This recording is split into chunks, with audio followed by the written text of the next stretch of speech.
Yo, yo, yo, what's going on, everybody? This is the Cloud Ninja Podcast, joined by Mello the Dreamer. I think that's his name still, Mello the Streamer.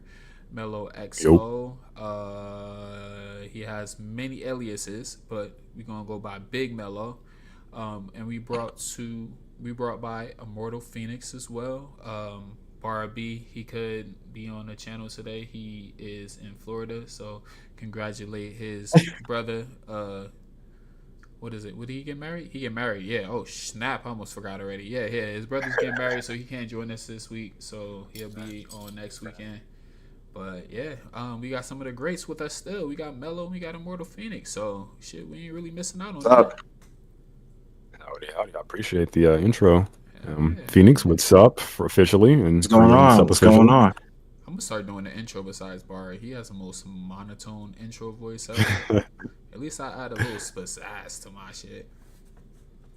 Yeah, yeah. A little twinkle Something to to it. consider. Yeah, yeah. But Not the twinkle. it's a little. I got a little bit more spice in mine. A little bit more sauce. But what? How do y'all feel about the chapter so far? Regarding like we just got the leaks, so there's like more input into the chapter than what we got in the leaks. Of course, they're not going to like divulge every single thing with the link. I know I've seen a lot of them that had like full chapter leaks, and I absolutely despise those. But when they put out the ones with like the panels and stuff like that, we don't get full context. So as a person who really just skimmed through the manga today, I can't lie because I had fell asleep and I was doing other things. Fill me in. Do we have anything that was filled in this manga, like rather than Borishiki? I mean, sorry, rather than Momoshiki. Oh my gosh, rather than Kawaki and Boruto potentially fighting Jura, which I think it was just a one-on-one with Jura. Well, definitely the one-on-one was excellent. But besides that, which is what I think you're asking, we got some interesting little mechanics for Kawaki's fighting style with his like big black rod that he holds onto very, very tightly. Sorry, chat. I said I wouldn't do any more big black rod jokes. So that was cool how he like No kind more of big what? absorbed. Well, now I'm doing another big black rod joke if I Hey, what's say wrong it. with it, bro? It's a big black rod. I mean, I mean, he did dig it into Jura's guts, so yeah. I mean, Bro, chill. had him smiling I afterwards. mean, what's wrong with it? Felice Johnson can get even away with it. What's the problem, Bro, bro? Like, go you're ahead. you're I feeding even into had Jura. my worst tendencies. Okay, stop it. Jura even But yeah, was so happy he got complimented by Kawaki. but that was diabolical, bro. Hey, I wanna harp on everybody who thought that Kawaki was really going to completely wash Jorah. They did, they Yeah, did. everybody did. Even What? Barra did too. And Mello, I want your opinion on previous chapter.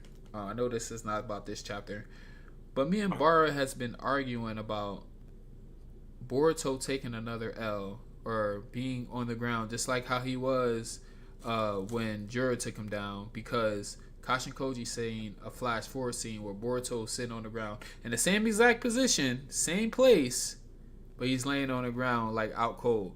So, do you think, from what I was thinking, is he didn't see it from like he can't see like how Ada sees. He can't see like in our IRL.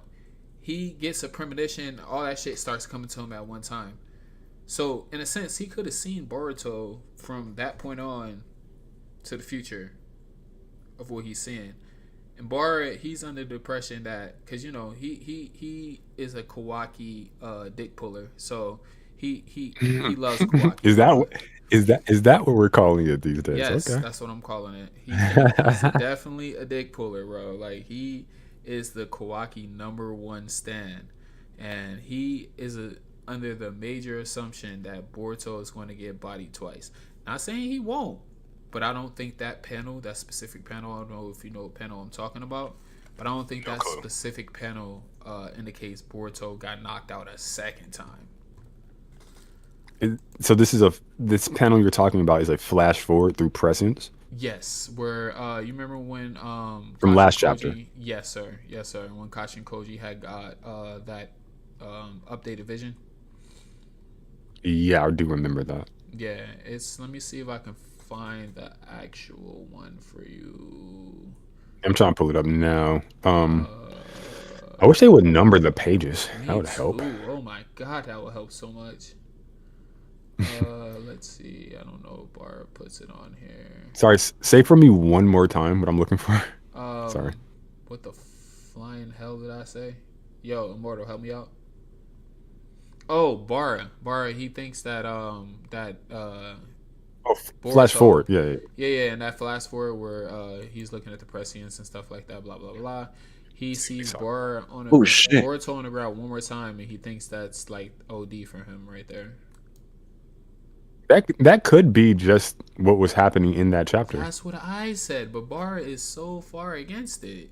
Me and Black is telling him the same thing. We're like, bro, that's just from the actual panel from like previously. Well, Jura I can't can understand. see. Oh, sorry. Go ahead. No, I was gonna say I can understand like maybe Bar's perspective Yeah. Of course. if I'm understanding like what you're saying correctly. So like Boruto got knocked down in chapter 23, and Right. then you got the scene where you see Boruto in the future. So you Exactly. could say in sequence of in order of events, what happens is Boruto gets knocked down, which is a present happening, and then Koji starts to see the future.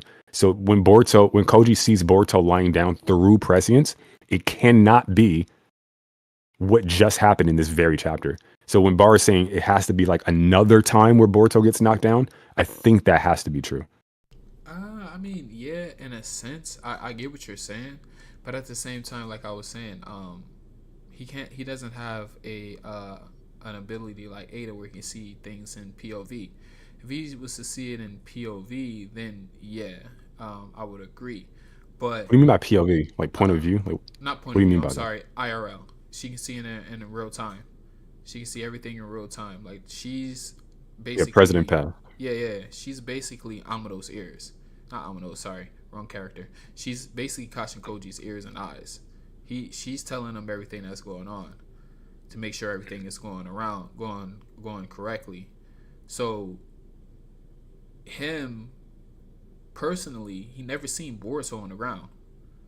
So I would Right. think that it would start from the attack off Jura, or maybe like the attack with Jura or whatever, and Boruto's laying on the ground, and then Kawaki comes afterwards because they're doing it like a simultaneous. Oh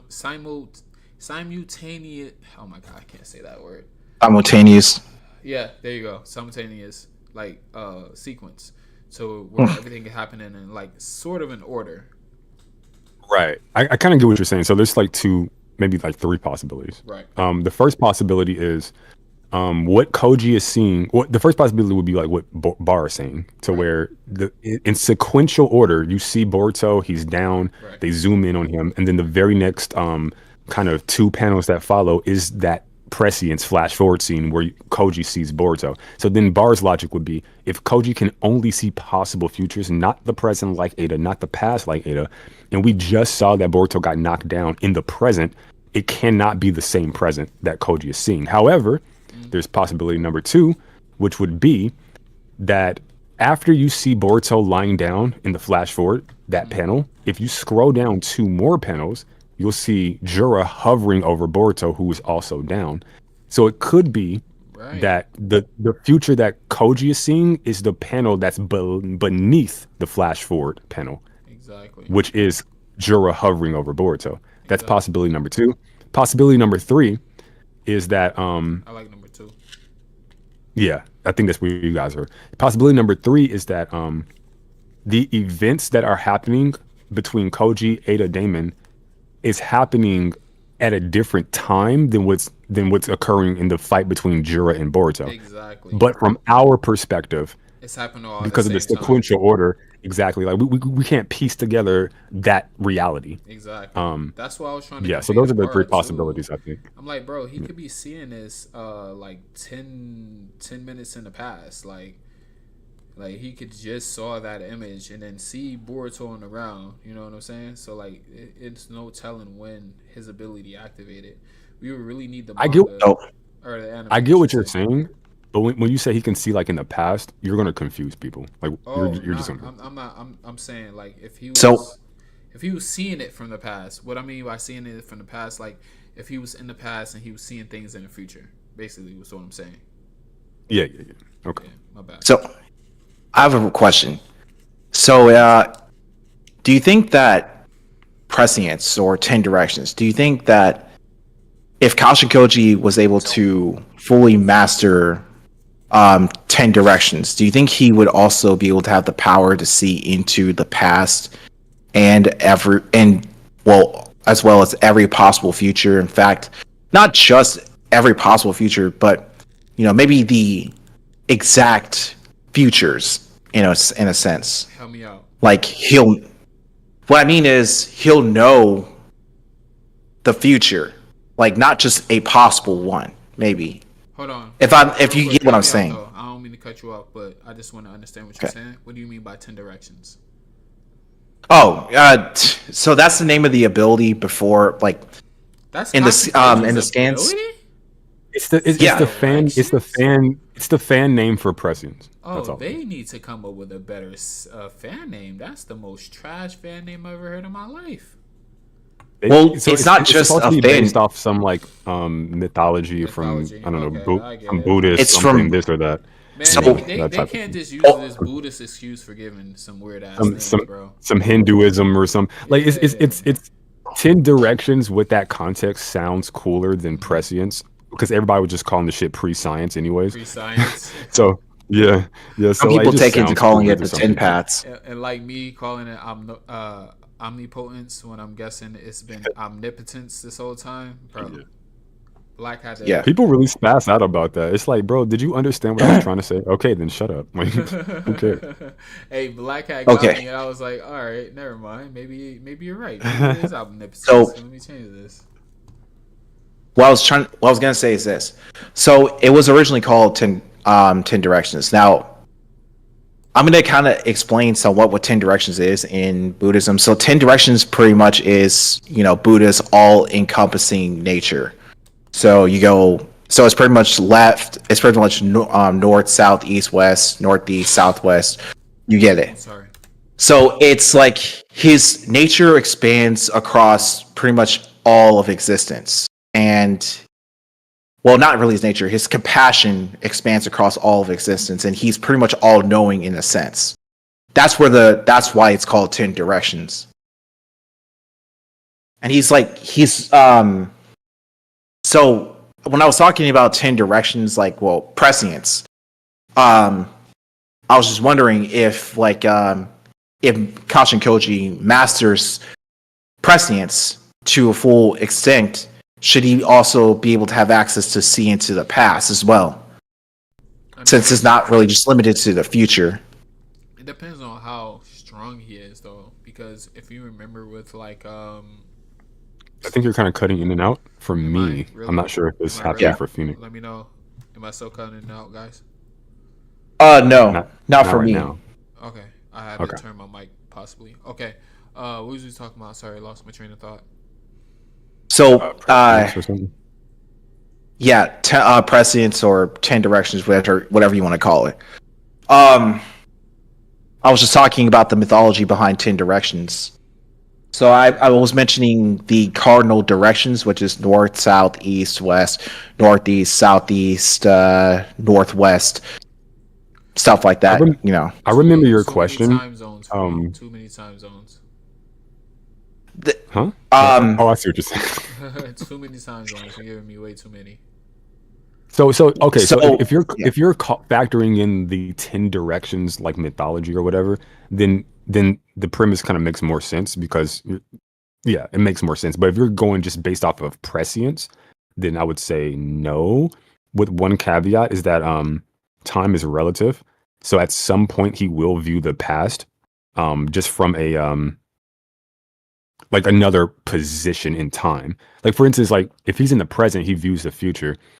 That's only the future from the present perspective. But that future that he's viewing at some point is going to be a past event as he progresses down the timeline. Okay. Or a past possible event. So through that, he can see the past technically, depending on your perspective. But in actuality, and like how the mechanic will work, I would say no, because 10 directions is an actual thing in the canon. So I would say no. Who uses 10 directions besides the person he mentioned? Shibai. I mean, I like to believe Shibai doesn't fucking exist. Oh, excuse me, Shibai doesn't exist. I'm sorry. Until he like manifests himself, and I see this dude, he doesn't exist. I would say he exists as a framework of power for what is to come. Yeah, I would agree with that. I like that like version better. Like he is like the pinnacle of an Osuski. Like every Osuski want to reach that godhood that he reached. If 10 directions is like an actual canon thing, then that would change my answer. But as far as I know, which to be fair, I've been kind of out of the Boruto loop for a minute, it's not a canon thing. But if it is a canon thing, that would change my answer for sure. It says free your mic screen isn't aligned properly. The freak you mean my screen isn't aligned properly? Audio check, visual check. Let me know. Yeah, what do you mean? Hold on, I'm gonna go on my phone and check it out real quick. So I'm gonna pause. Oh, I see what they're saying. What is it? What's wrong with it? Oh no, I don't see what they're saying. Never mind. Because I thought it said free game Nino, and then it was only showing the Nino part. But I think you just put Nino. So yeah, I don't think it's cutting anything off. Okay, all right. I was like, what? I don't see nothing. I'm looking at StreamYard and I don't see shit. Okay, all right, my bad. Or Streamlabs. It might be trolling. Okay. Might be a little trolling. Probably. Damn trolls. Appreciate that, Butters. Thanks you for the feedback. Thank you. I say thanks. Thanks you. But yeah, so chapter 24, have you I know you skimmed over it for you. But maybe I can get Immortal's thoughts and maybe you can like read over it really quickly. Yeah. You want me to so or are you saying I mean if you want to if you haven't like really read it and we're having a conversation about it, it probably would be best if you read it. If I read it? Yeah, no problem. Let me pull it up on Viz. I mean, I read it. I just didn't. I ain't have really too much time to really divulge and like see what's actually going on and like nitpick things. That's what I was saying. Like we can get Phoenix's like take on it, and then that'll give you time to like kind of set up and read it and get the context, and then we can come pull. Yeah. So what do you think about the chapter 24, Phoenix? I think this chapter, I really actually like this chapter, the comedy and everything. Fun chapter. At least the comedy was dope. So yeah, I gave it to you on that one. Even in reading it, the comedy was super. The cover was dope. The battle was pretty dope. Like they also introduced some really interesting mechanics with Kawaki's abilities. Wow. I actually like this chapter. What would you rate the chapter? Yeah.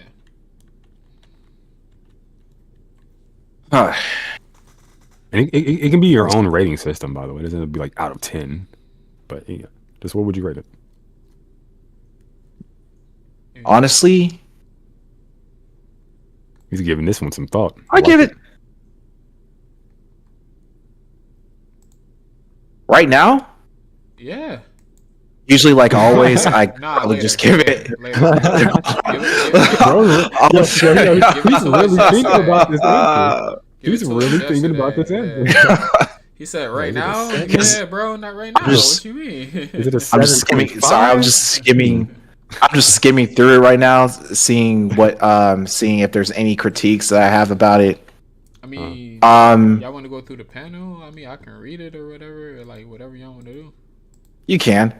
I think one of the things I think it's just like a tiny little nitpick, but I think I kind of really just don't like the middle finger pincer thing that Jura always does. Oh, I thought you were talking about Kawadi's middle finger. I'm sorry, I spoke too soon. No, not Kawaki's middle finger. I'm Jora's little middle finger pincer thing. I think Jura could do a lot more than just use that little thing. The middle finger. Yeah, but I mean, that's like a little It kind tiny nitpick. It's not. Yeah. it kind of Yeah. reminds me of like like the little hook on like the end of a raptor's claw. It kind of Yeah. reminds me of Yeah. that a little bit. Kind of reminds I me don't of some know. shit Ichigo would do. Ichigo is such a fucking dick, bro. Like that reminds me. I got Ichigo written all over it, bro. I think Like Ichigo was fucking. Kurosaki? Yeah, Ichigo Kurosaki. I think that was. I think You that was think Ichigo's a Kawaki. dick? Yeah, Ichigo's a fucking dick, bro. He's such a Boy Dang. Scout. He's the Bro. like if you say Yusuke or Meshi's a dick, then I'm like, yeah, he's 100% a dick. But Oh yeah, Kurosaki? definitely. Nah, no shot. Who? Kurasaki's such a Boy Scout. Ichigo Kurosaki. He's such a Boy Scout. Like, there's no shot, bro. Ichigo. Oh yeah, Ichigo. you just Ichigo. also. You talking about Ichigo? You guys right? just. We I'm talking about the Ichigo dude- Kurosaki from Bleach. We talking about the dude who somebody came into his house and he put his whole foot in his face and told him to get the fuck out. We talking about the They same came into dude? his house. We No, we you talking about that Quincy, right? He Yeah. busted into his house. Yeah, Yeah. yeah. He broke into his house. Yeah, get the He fuck didn't out. break Yeah, in his 100%. house. He was just in the window. No, but like, bro literally interrupted like what they were their little group gathering, and he was trying to like talk some shit and wanted to smoke or whatever.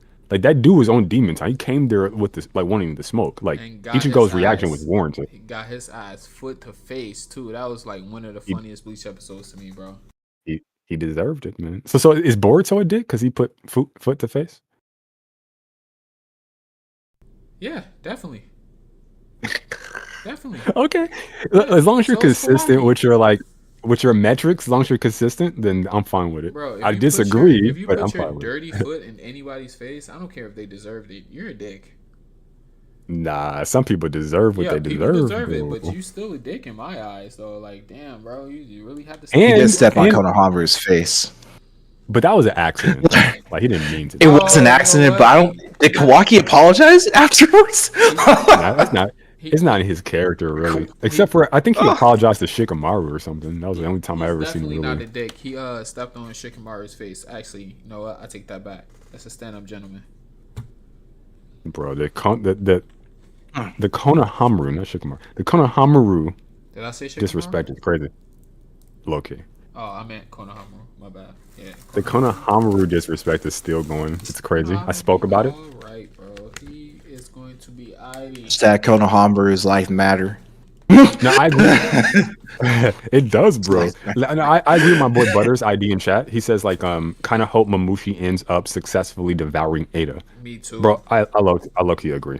I do too. Because I hope. nobody else got devoured, bro. We need one person to get devoured. At least one. You can't have like Claw Grimes taking people and then none of them get devoured. Like their goal is to devour their target. So most of them is fair. I feel like- one of them gotta succeed in my opinion. But that's just my opinion. I feel like what could happen is if the Shinju successfully devour somebody, they'll end up. I would say they'll end up not only gaining more knowledge and information based off the person that they devour, but I feel like they could also inherently maybe develop some new abilities from the person that they've consumed.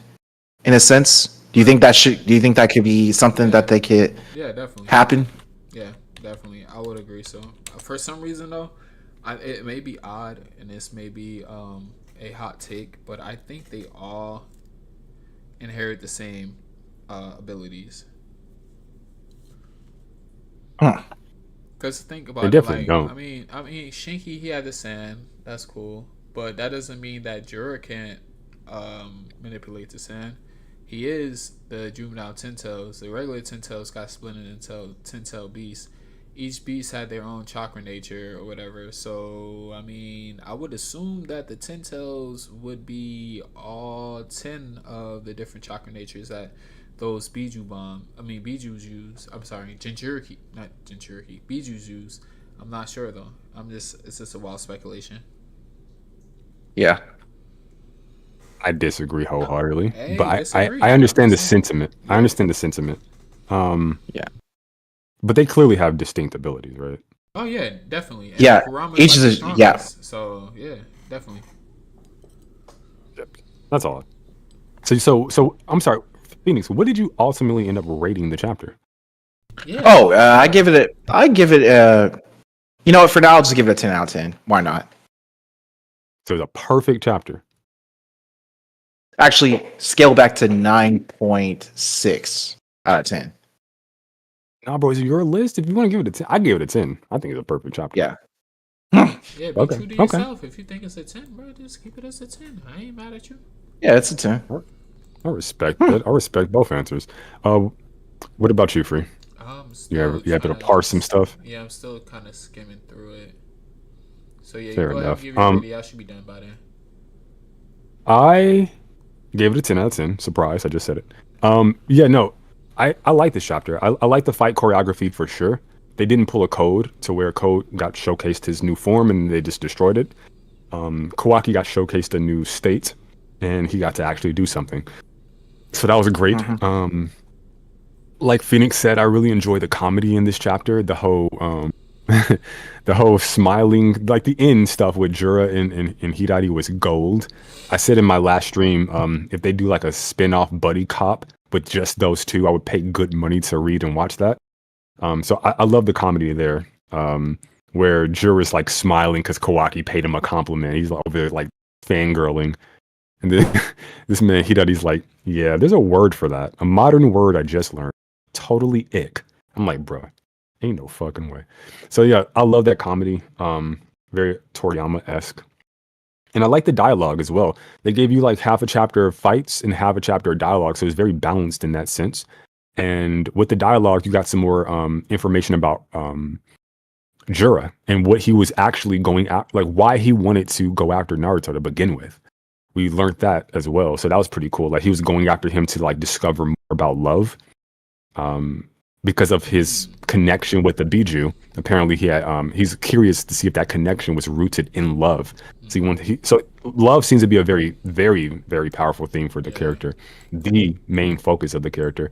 So those three things: the comedy, the fight choreography, the battle, and the actual dialogue that pushes the characters forward, defines them and redefines them in interesting ways. I didn't think Hirari was kind of goofy or rock with it heavy.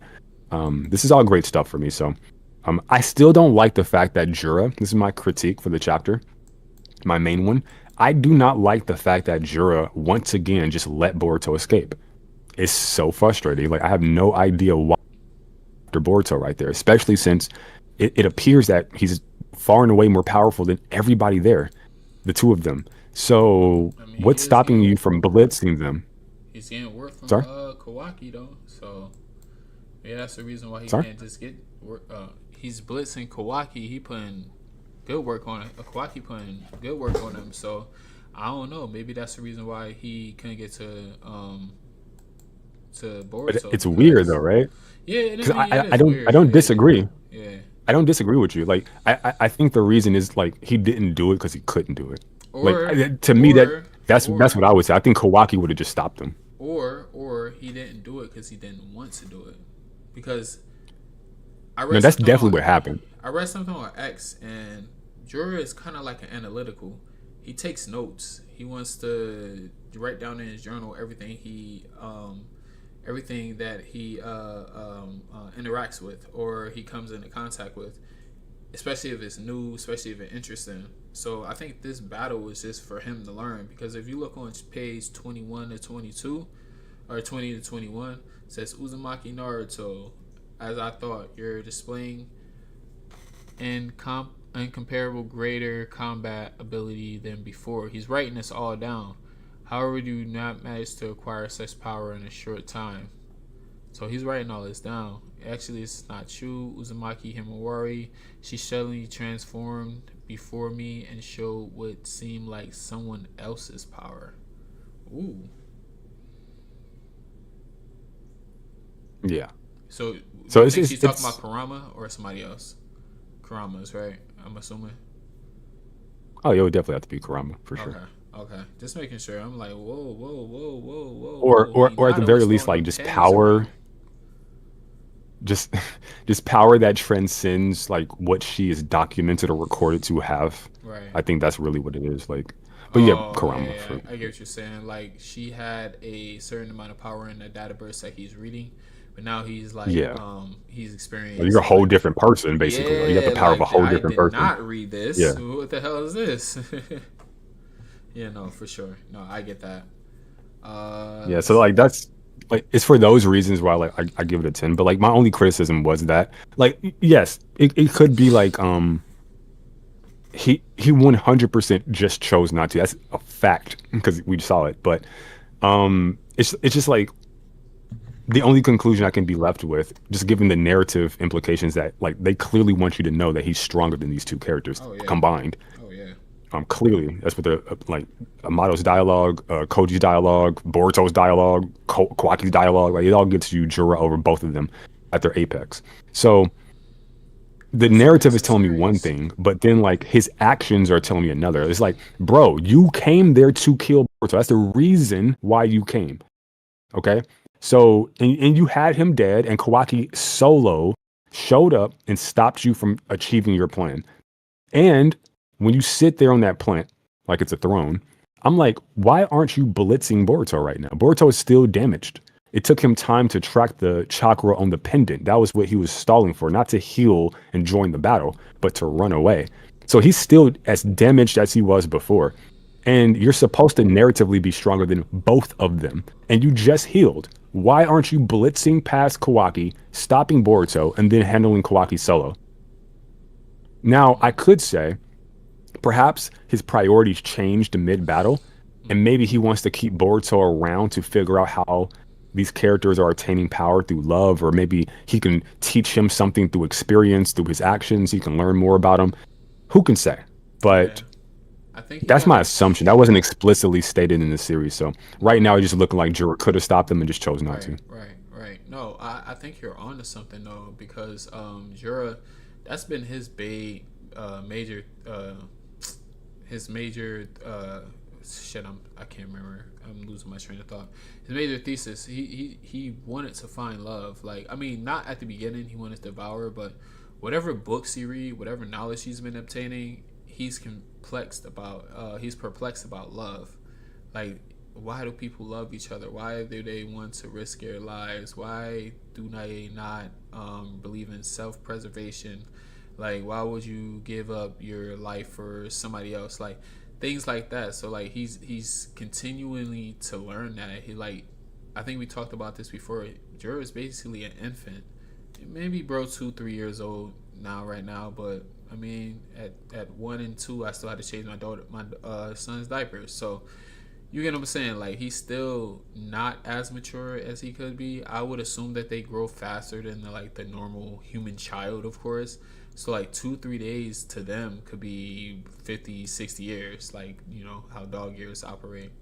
So I mean, it's possible that they could already know the ninjutsus and genjutsu, not ninjutsus, all the powers that they uphold, because they are a part of the Ten Tails, and I don't think the Ten Tails is like substantially idiotic. Like, it acts like a mindless beast, but Once, yeah.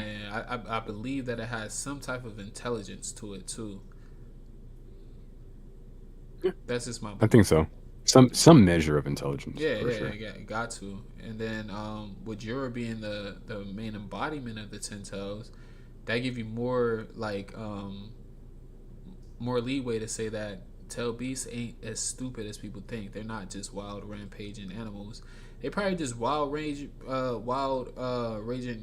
animals because they've been stuck and been used all this time and stuff like that. So now they wreak havoc. That's just my little point. I don't know. Okay. So what did you rate the chapter? Would I rate the chapter? I am still not finished because I was talking to you guys, but from the sneak, I'm just gonna go off the sneak peeks and stuff like that, and then from what I'm So, seeing like right just here, so far. So far, so how far you got? far, I don't think I really got into any battles besides this Jora versus Kawaki battle, which is fucking fire. I wish that Naruto KCM would have broke the pillars that got dropped on him instead of lifting them up with his tails. That probably would have been way more epic. But I think there's a one panel where the where Jura actually busts Kawaki's cubes. Never been seen before, so that was pretty dope. I like the dialogue too. I got to keep on going and read back the dialogue, but I've always been a dialogue heavy person when it comes to like manga. I like to, get more information on backstory, certain characters and stuff like that, their motivations, their inner thoughts. Like that's intriguing to me because I think that builds the story forward rather than just like outwardly talking or just like bang bang all battle type stuff. So I like the storyline that they're going with. I'm only on chapter 21 and I'm in love right now. So like just from where I'm at on chapter page 22, I'm astonished. I really like this chapter. I probably give it a 10.5. This is a really good chapter, no, for real. And I'm not even really into battle big battle chapters. Like I like dialogue. I like learning. I like to see what's going on in the inner, and then eventually let's get to a battle. But that's just me. I will say real quick, just to answer my boy in chat, don't know what to put here for his name. What up? So Don't that's funny. know what to put here. I know, right? Backing, bruh. I don't know who you are. So my whole point was Jura can outspeed the activation of Flying Raijin. I know Flying Raijin is instantaneous movement. I'm not saying he's going to outspeed instantaneous movement. What I'm saying is like there's an interval of time in which Boruto needs to activate the jutsu and then the jutsu triggers. Yeah, because he kind of used a hand sign. He needs to get away from hand signs. So if you could take advantage of that small interval of time, if you're exponentially more powerful, like if you're Kawaki and Boruto plus, which is what the story is telling you Jura is, he should be able to blitz Boruto before getting Raijin off and then stop him from escaping, especially since he just healed and he seems to be at his like apex at the end of this chapter, at the end of that fight rather. So I have no idea why he is what I'm kind of getting to. Now there are reasons which I gave, and I'm sure there are more, but those are things that you have to really dive deep and kind of think a little deeper about, which I think they should just explain some things. Yeah, very surface level. Definitely. But yeah, that's this is my the thing thoughts. that I thought was lacking with Boruto. I remember Dragon Ball Z. They used to tell us what happened and stuff like that. And on the next episode of Dragon Ball Z, and then you get back to the Frieza arc after using the Cell arc. But that's neither here nor there. Neither here nor there, my brother. But all right, I heard there's so far great chapter. I thought that my boy Jura was going to retreat and go back like where Hidari went or whatever. But my man's is a whole totally different beast. He can manifest trees and just like heal himself. This dude is crazy. OP. Yeah, this dude is OP. Like people were saying that he's going to get washed up next chapter. I'm like, bro, he's not going to get washed up next chapter. They're not going to bring Jura in for him to get washed up by Kawaki. Like, come on. And what's interesting is that it's almost like the whole Kaguya situation, to where at any point she could have just went to her root time space and just absorbed that second wave of chakra that she did later on in the fight at the beginning of the battle. So that entire time she was holding back. Yeah. It's the same thing with Jura. Like when Kawaki showed up, he could have just summoned those plants, healed, and then like washed Kawaki. He chose to fight him with one leg missing and like one eye missing. He chose to do that. Like it's insane. Yeah, no, it's crazy. Yeah. No, I agree. One thing I would say probably about Kaguya, the reason why she held back, because she had children. You know, that motherly instinct type deal.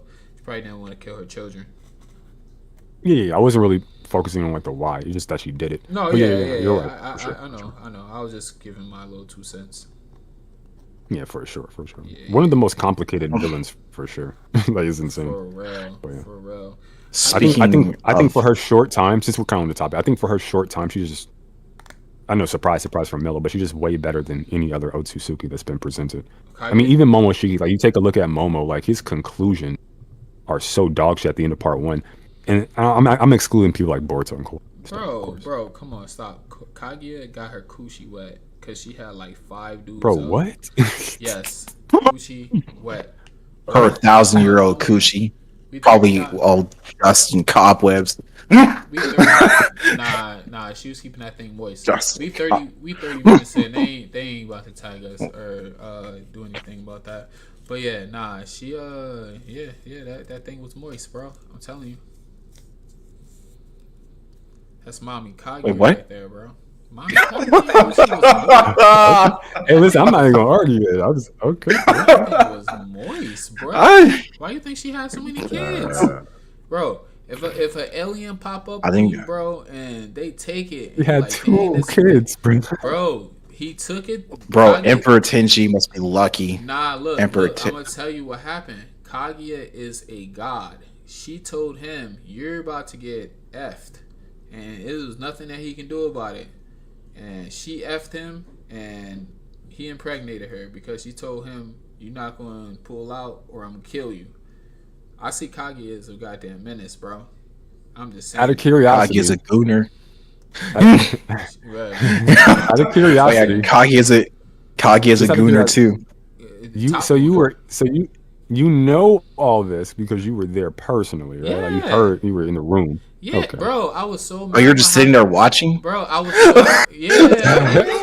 No, bro, that's Oh no, some. no, no, Wait, no, wait, wait, no, wait, free, no, free, free. You know With there's the a name baby for that, oil right? and everything, no, bro. no, no, no, You know there's a name for that, right? They call Bro, they call no. those it's called a cucks. cuck, but that's not my Yeah, wife. a cuck. I thought about Kanye ain't my wife. Like Cucks Nah, is bro, just it's imagine cucks just is sitting there in the husbands, corner. bro. no, Cause no, no. I'm That's not waiting what. for That's my not just. turn. That's not just what Sitting- it is, bro. That bro, Do, that's do you know what's husbands. funny? That's husbands, boyfriends, and wives that do that. Nah, Do a that. cuck. A cuck Promise you. is no A cuck is porn. a Cucks dude. out guys. A cuck is No, a dude that's, who like to watch somebody else have sex with his woman. Adam 22. no, no, That's no. a cut. No, definitely. But like these words take on meanings of their own, like colloquial. Like, so like they broadly they expand outwards from like the typical denotation. Um, but yeah, no. So just funny enough, since we're kind of on the topic, we're kind of bouncing all over the place, but it's cool. Um, if you watch marketed straight pornography, you're watching gay porn. You agree with that? Wait, what? If you watch pornography that's marketed as straight, Right. you're a guy.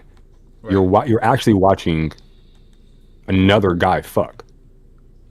Bro, I don't see that as gay. So that no, it's gay as fuck. Like, it's actually How? really gay. How? No, You're because the literally only straight porn for guys to watch is lesbian porn because it's 2 women. Why would Bro. you watch another dude nut and fuck and come and grunt and shit with his Bro. asshole on the camera and shit? It's gay as Because I fuck. cannot put myself. Hold up, hold up. Let me just give you this logic right here. I don't watch porn. I'm just gonna say that. But when I did, I put myself in the shoes of the dude who was smashing the girl. That's all I ever did. I was not looking at bro. I was just like, man, Bro, I wish I was him that's right now. cucked. That's not That's cuck. cucked. That's not You cuck. literally are embodying another man's body, his penis, his asshole, all of it. You embodying another Bro, man. how you just gonna say I'm looking at bro asshole? How you No, you can't help. Like they be just- zooming, like they be trying to get the action, and dude's ass be on the. I'm like, I can't how watch do this you know shit. Like, Melvin? I mean, I keep calling you Melvin. My bad. How you know Melvin? first of all, shout to Melvin. Okay. Second, I know because unlike you, I'm not afraid to admit it. I watch pornography. I And did. I watch I this said I type don't of. watch it no more. I said I did watch Man, porn. I watch that shit before stream. I watch that shit while on stream. I Oh watch it all my the goddamn time. goodness. I own it. Oh my I don't lie. Man, I I watch don't it lie before about my work. shit. I ain't gonna hold you. I own my shit. Only I own time my I shit. do that is when my girl get deployed to the army. That's the only time I have to do it is when she get deployed. That's all.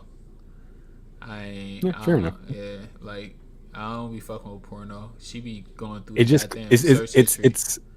I've seen this type of stuff, and it's cuckold shit. And it just in my opinion, yeah. I if mean, you're watching I get another dude fuck, it's suspect as fuck. I'm just. But I again, get it. I'm not homophobic, so I don't care either way. Right? See, like that's why I was so. never really against Diddy, bro. I was like, bro, he just having some dude smash his girl. I Bro, mean, what if are you? that's No, Diddy's that's what he's Diddy's a into. rapist, bro. Why He's a are- sexual Oh, no. abuser and a fucking. Oh, he's beating up no. women and no way. He's beating that woman up in a hotel outfit. Have you ever you been watching the case? He got acquitted for most of that. I don't care what he got acquired. I saw what he did. Well, he only got, that shit he don't only got make in no trouble sense. for buying prostitutes what Cassie was buying, so they trying to Because he's possibly rich. Cassie about to be broke. His people filing lawsuits against her saying she gave Wait, so- STDs and all types of stuff. Bro, Tory Lanez is a scumbag. Diddy is a scumbag. Stop it. No, because you know why I brought up Tory? I brought him up specifically for you because I watch your channel. I know how you talk about Tory in that situation. Bro. Tory is trash. He's dog he's shit. He not, deserves to bro. be where he's at. No, did not because shit back, bro. before it was Meg, he was bullying that YouTube rapper. Who? I forgot his name. That black guy. DDG? Um, no, it's I Neon? forgot. No. I forgot his name. He was popping like a few years back when I was like really watching. I was watching No Life Shack. You Okay. remember No Life Shack? Yeah, yeah, yeah, Yeah, yeah. and he was featured on No Life Shack a lot of the times. I think his name was like Dak or Drax or something like that. I forget his name. Ah, I think I know what you're Um, talking about. yeah, but like he had some beef with Tori. Like Tori was trying to like fucking cuck him or son him or whatever. Like Tori is like he got this like weird Napoleon little man complex to where he just Yes. goes around fucking bullying everybody. Like He this dude's a can't menace. He bully deserves, nobody, bro. Bro, if a he little deserves what four, he got, bro. if a little 4'7" dude come up to me and try to bully me, it's over for him. Well, of course, I've but been that's not knocking the out point. people The point is, 6'8", like 5'4", 4'3". Bro, you're out of here. I'm hitting you with my no, bro, shin. knocking out somebody 6'8" is crazy. That's crazy. Yeah, At six yeah, I foot, did. nah, that's wild. Nah, That dude knocked couldn't that do dude. shit. Yeah, no, he was Just big for slow. no fucking Yeah, he reason. was slow as shit. And then they got that long ass range, so he don't know how to keep an opponent like distance away. He was an amateur That's fighter. mad I just funny. got close up to him and was fucking his ribs and his chin up. That's mad funny. Yeah, he was No, crazy, I just bro. no. These people are just fucking predators. Like, I'm off the toxic shit Nah, at this yeah, point in my yeah, life. Like yeah. if you doing anything fucked up, like it's up for you as far as I'm concerned. Hey, I'm So, I Team mean, Tory though. I don't think he shot that girl. So free Tory, free lanes, yeah, all mm, that. fuck Tori. He ain't shot that girl, bro. I know a girl who got shot in her leg, bro, and she was on a cast walking around. I mean, in the foot, she was walking around, bro. It was no twerking on that foot the next day on Jimmy Kimmel, bro. That girl didn't get shot, bro. One thing I will say, and we You can get got back to the sent up for Boruto, something. we can get back to the Boruto thing, but the one thing that I want to say is, dude had Mm. no DNA on his no DNA on the gun. He ain't had no GSR, gunshot residue on him. Only thing that he had was Megan Thee Stallion's word that he shot him. And then she didn't even say that the first day. She said that maybe a month later, 2-3 months later. And one thing that I will say about Tory Lanez is he should have shut the fuck up and started antagonizing her and poking the damn bear. If he wouldn't have made no songs about the situation, he would have never got charged. That's why he got Tory charged. Lanez, he's a little boy who got older. He didn't grow up very much, but he grew up as tall as he could. Okay, and he's just a little boy in a man's body. Like I like the way he acts, the way he talks. Is little boy shit. Like I don't fuck with him. He's a piece of shit. I He's a bitch, mean, and I get he what you're tries to saying. use his money to intimidate motherfuckers. Because you real tough when you got guns back, but when you solo dolo, your little ass ain't. But yeah, I just wish as we can move on. But I just Yeah, wish nah, like yeah. I just wish black people would have more energy for things that matter besides like freeing trash people from prison. That's all. Yeah, no, That's it. I get what you're saying, but it's just people who are behind him. It's even this like governor official that's behind her that's saying that he ain't stab her. We got evidence to say it, but they not letting them like present the evidence that he didn't stab her or shoot her. I'm so sorry. But yeah, let's get back to the topic. My bad. I didn't mean to bore y'all guys with Tory Lanez and all this other BS. My fault. Let's get back to the chapter. Where was he at? I mean, I didn't mind the distraction because I'm not really sure what's happening. So I don't really know. I'm on page 26 right now. It says, I've never expected you to come to Boruto's rescue, for as far as I know, there is only one thing in this world that you want to protect. And where is the rest? A while ago, I went to Konoha seeking him, and was shocked to learn that he had passed away. And then Kawaki gives Bro, me is your nose stopped up? yeah, it is. You sound like your nose. It Yeah, is. okay. I You make me gotta. want to blow my nose right now. I'm like, I got. Yeah, nah, Yeah. I got allergies right now. Excuse me. I'm so sorry, guys. A while ago, I Fair went to enough. Konoha seeking him, looking into your sincere eyes. I'm convinced Oh, Zyrtec, Uzumaki. by the way. Sorry, Oh, Zyrtec what? Zyrtec help it.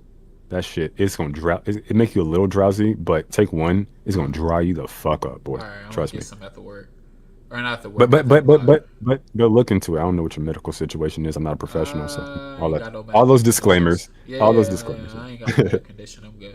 It says Uzumaki Naruto. He's not alive. He's alive, isn't he? And then you get that Sumire little exclamation point, and then what's his boy name? I can't remember this boy name. Kawaki, giving him like the evil eye. Let's see. I never. Okay, let's see. So I'm right. You're easy to read. I'm not good at lying either, and I know this will likely get ugly. I'm sorry, I can't breathe. And I know this will likely get under your skin, but I want to Wait. consume Are you like reading the Uzumaki rest of the chapter? Naruto. Yeah, I'm just reading these 2 pages. I'm hoping that I might learn more about love if I devour him. Damn you, which Kawaki says, and then Boruto and Kawaki joins forces right here. So that's the panel I'm on right now. That's a pretty interesting panel though, cause like he's talking about like how you was talking about before about love. If I devour him, I might learn more about love if he devours him. Why do you think he'll learn more about love from devouring Boruto though? Out of all people, I said Naruto. get out of the way. No, he said Naruto. He wants to devour Naruto, not Boruto. Anyways, Wait, hold so on. He I said think I'm that I hoping think the that I might idea. learn more about love if I devour him. Okay, yeah, you're right, Naruto. Okay. Yeah, he So said I want to like consume more Uzumaki Naruto. Okay, my bad. Sorry. I just wanted to make sure I had it right. sorry, I forgot what I was gonna say. No, continue. My bad. Please continue. I said something about I didn't know that it was Naruto that he was trying to protect. And I was like saying that this is a very interesting chapter, you know, because we get the love aspect, and then we get Boruto and whoever this dude name is working together now. So let's see how that works out. Team Boruto and Team Kawaki, bro, this shit's about to go crazy. I think my chat just my fucking stream. And then I curse as soon as it starts. Right. For the people who come up afterwards, I had to end that stream. I'm having some disk space issues. I do apologize. It's the same thing that happened in the last one. You gotta So get I'm an live now. external You hard know, drive. yeah, I'm live now. You know why? And we're back. We're back. So You get a Sony. Yep. Oh, do I have a Sony? Hold on, let me show you real quick. Cause mine don't do that because I got this XD external hard drive.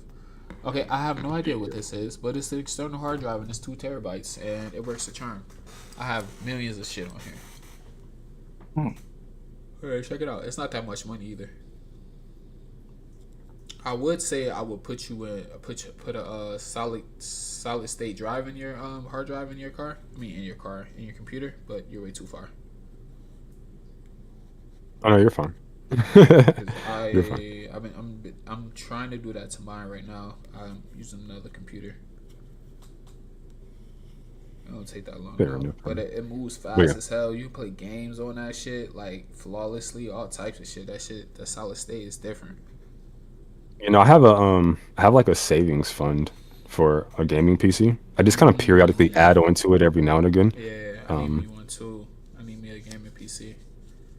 But it's slow going. It's just my whole thing was like, in the next 2 to 5 years, the world is going to be like a completely different place. Yep. So I'm not like the things that I'm trying to prepare for. I don't even think will exist in the future. So I'm like, do I want to buy this PC now, or do I want to wait until like AGI, artificial general intelligence, like really pops off, and then I can like buy like some like amazing cheaper computer if I wait like maybe a few more years. I don't know, but you can always take that computer and trade it in and then pay less for the new computer though. But that's just the idea. it's a good idea. I like it. Honestly, I be telling people this all the time. So I went to school for computer science. You don't have to get a new computer. You can literally change parts in your computer and just upgrade it, unless the part is no longer compatible with the computer. That's the only thing. That's what I want to do. Yeah, Like for me, I've been using laptops and shit, but I want to get like a gaming PC that I can future proof to where I can just like plug and play, like remove parts, add parts as time goes on. Yep. My only thing was as AGI kind of manifests more, and these people, I've been doing like a lot of research into this week. Apparently like the projections are like 2 to 5 years, like 2000, basically like don't die before 2030 and you'll be like immortal. Like the AI shit is like kind of Yeah, like AGI is going to be like the world is going to be a fundamentally distinct and different place. That's insane. Yeah. That's insane. I can't wait for it though. I'm kind of scared shitless if I'm being honest. I'm on my left hand, I'm like terrified, and on my right hand, I'm like I'm the most excited because basically it's Star Trek in five Hey years, man, I always say, and it bro. sounds crazy. I always say, bro. Times is gonna always change. You can either get with it or fall behind. So Yeah, but this is a level of change for. Sorry, I think you might be cutting out. So if it sounds like I'm cutting you off, I'm really not. no, Um. you're good. Okay. No, I just think. Sorry, Phoenix. Are you alive?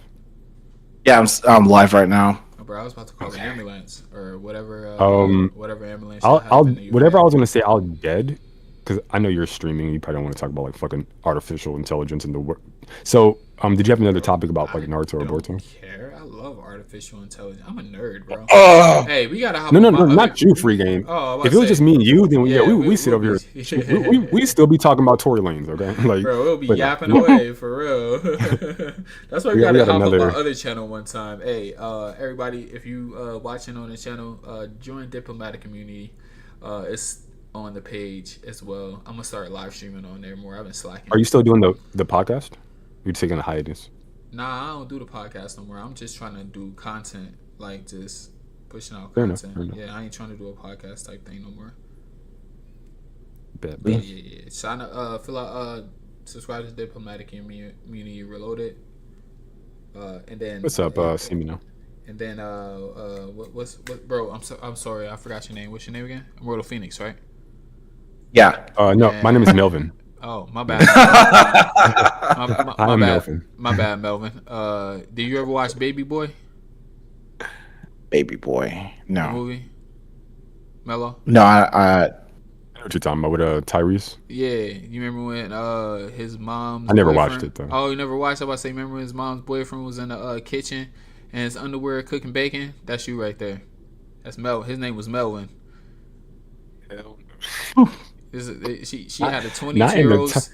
She had a 22-year-old son living in the house. This nigga in the kitchen making a peanut butter and jelly sandwich in his underwear. No, I'm not gonna hold you. That scene looks familiar to me. Like Yeah, in real life. Like no, I mean like in real life. Like I've been that through that? situation. Like Oh no. yeah, like 100%. Like mom's boyfriend in the kitchen cooking breakfast in the drawers. Yeah, I'm like, 100%. bro, you gonna have to put some pants on, bro. Like my sister Bro, here, it's gang. You have to put some pants on, bro. bro, it's so normal. I don't even think about it. Like this dude's been in my life since I've been like 8 years old. So like Got you, yeah, like got you. yeah, like this dude like So he it does doesn't even everything for phase our you no family. more. Nah, it's second nature. So like when we describe that scene, I'm like, oh yeah, that's me and my boy Sean. Yeah, 100%. Me and my boy Yeah, Sean. All right, my 100%. bad. Let's get back into some Boruto. Wait, is my stream over? Where did they leave off with a cliffhanger at? I love cliffhangers, bro. Hey, Black, he said that Damon was in this chapter. I don't know if he was capping or what, but he showed me something with Damon, and I don't believe it. Chapter? I don't remember. It's no, it's probably fake. It's fake. Yeah, I think he just was People do trolling me. fan art all the time Yeah, I think for he some just reason. trolling me. And it was a young Boruto Yeah. too, so I guess he was trolling me. Yeah. It was, some of these young color Boruto. some of these manga colorists or whatever you want to call them, Mhm. they're like I've seen a few of them start to like make their own fan interactions with the Boruto characters, but it's like in the form of manga.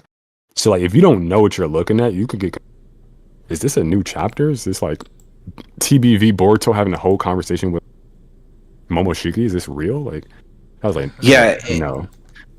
You know, some of them are getting really good at mimicking Ikimoto's art, and I almost believed it at one given point, but then I kind of realized, oh shit, wait, hold on, that doesn't make any sense, because I think now I believed it because I think there was one part, I think on Instagram they show like this this guy had created his own fan art version of the Kawaki versus Jura fight, except Kawaki still had his still had his like white cloak on and his purple I think his little purple sweater if you want to call it that. He just had the black rod and had his Kokugan activated, and he was just summoning black cubes on top of Jura and stuff. Like that was pretty believable at that given point. Only up until you realize that whenever Ikimoto gives a character, right? I don't think this is always a thing, but I think whenever Ikimoto gives a character a new power up, they change their fate changes, whatever about them changes. Yeah. They never really remain the same. Yeah. True. I agree. Yeah. I got a question for y'all too, though. How do y'all feel about Amino? Like, really, just like spying on everybody and stuff like that. Amado Creepy spying as on hell. everybody. Yeah, I dropped Creep. Creep.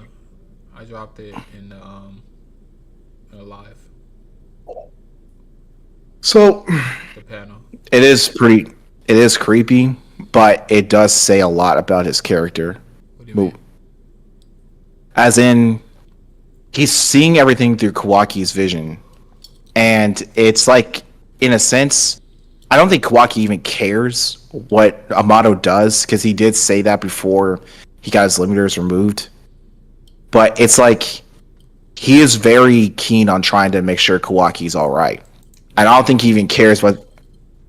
No, sorry. Go ahead. I was just saying, man. I was just saying. So I don't know. Actually, no. You know what? Scratch that. I was gonna say I don't think he even cares about invading Kawaki's privacy. I don't think he would do that. I don't think Mato's that much of a creep for him to just want to see what Kawaki does day in, day out. I do. But I do believe that he's watching in case of, like, whenever Kawaki goes into battle, as in he's fighting top tier opponents like Jura or potentially a higher tier Otsutsuki, way stronger than him. He's probably just watching through Kawaki's lens, trying to make sure that he's all right, because he does need his Karma Seal in order to revive Akibi. So, yeah, that's just my thoughts. You make a good point. I think, No, but yeah, seriously, you make a good point. I don't think Kawaki is worried anything about Akibi. I mean, I know that you guys are under the same preface, but seems like Boruto. Amado's the only one to worry about Akibi. Nobody even know who this bitch is, bro. Like, honestly, nobody know who this bitch is. They just say Amado broke down, said she died, blah blah blah, some tragic thing, but that's all we got from her. We ain't get nothing else from her. It's like the story of Shisui. Like, you find most ninjas' bodies after they die, but you don't even attempt to find Shisui's body. So, like, it gives you the assumption that maybe Shisui is dead, or not dead, because almost every Naruto fight, or how can I say, every Naruto fight or skirmish or like death, they had like some type of what I was saying? Sorry, I lost my train of thought. Not sure. I lost my train of thought. Hold on, I'll be right back. when he was, I mean, you can go back and like play he's probably playing the stream back. Sure Yeah. is. it was, yeah, when he was mentioning about Akibi. Honestly, though, first. Fuck. The fuck do I be searching, bro? Jesus. Oh, we know what you be searching, brother. Bro. Same thing I be searching. I'm telling you, bro. I'm telling you, Melo's like my brother from Georgia, bro. I'm telling you. If your brother was a like freaky motherfucker, maybe, I don't know. Hey, I'm bro. kind of concerned, bro.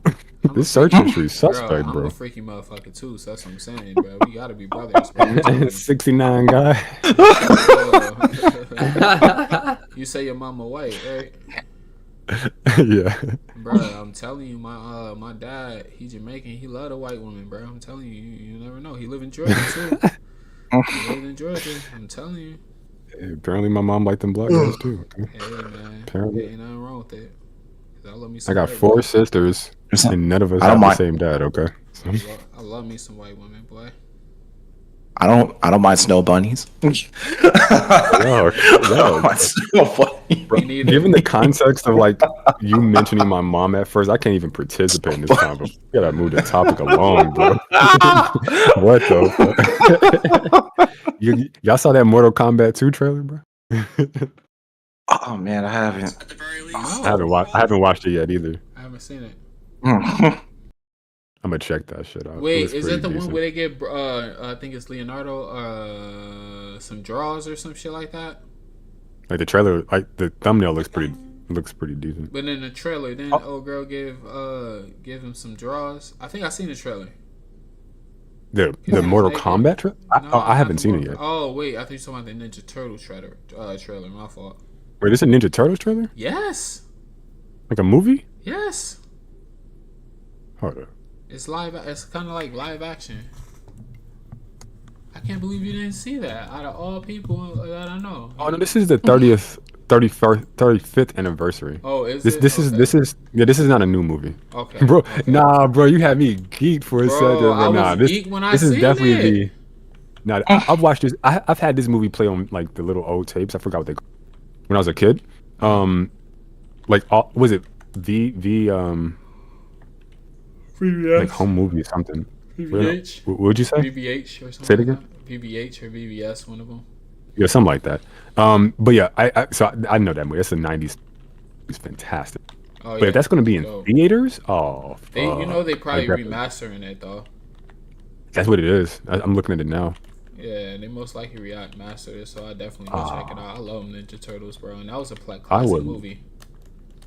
I would love to watch this again in theaters. This But would I be hope they don't fantastic. fuck it up, bro. Every time they make a remake, they fuck the movies up, and it pisses me off. No, Are you this talking is about not a the remake. newest? This is a revamp. Like they're just adding more graphics and shit. Just Yeah. updating the quality. Okay, it's nothing changed as far as like the. Nah, it's still the okay. 90s movie. Yeah. Teenage Oh, Mutant but that movie is Turtles great. Yeah, shit. I love. You guys should check I that love the movie out. '90s It's pretty movie. fun. Oh, bro. Yeah, I you love seen the '90s TMNT movie. Yeah, that movie was I fantastic, don't bro. know, Mello. This movie. Oh, this is Michael Bay. This is Michael Bay's Teenage Mutant Ninja Turtles. Nah, bro, no, that's not what I see. I see the 35th anniversary. Nah, Michael Bay's Turtle was trash. Except for that Splinter versus Shredder fight. That fight, but the aura in that fight was crazy. But outside of that fight, Bay's Mello, Turtles is trash. this is the new trailer right here. Oh, you showing something on your screen? Yeah, it's on Discord.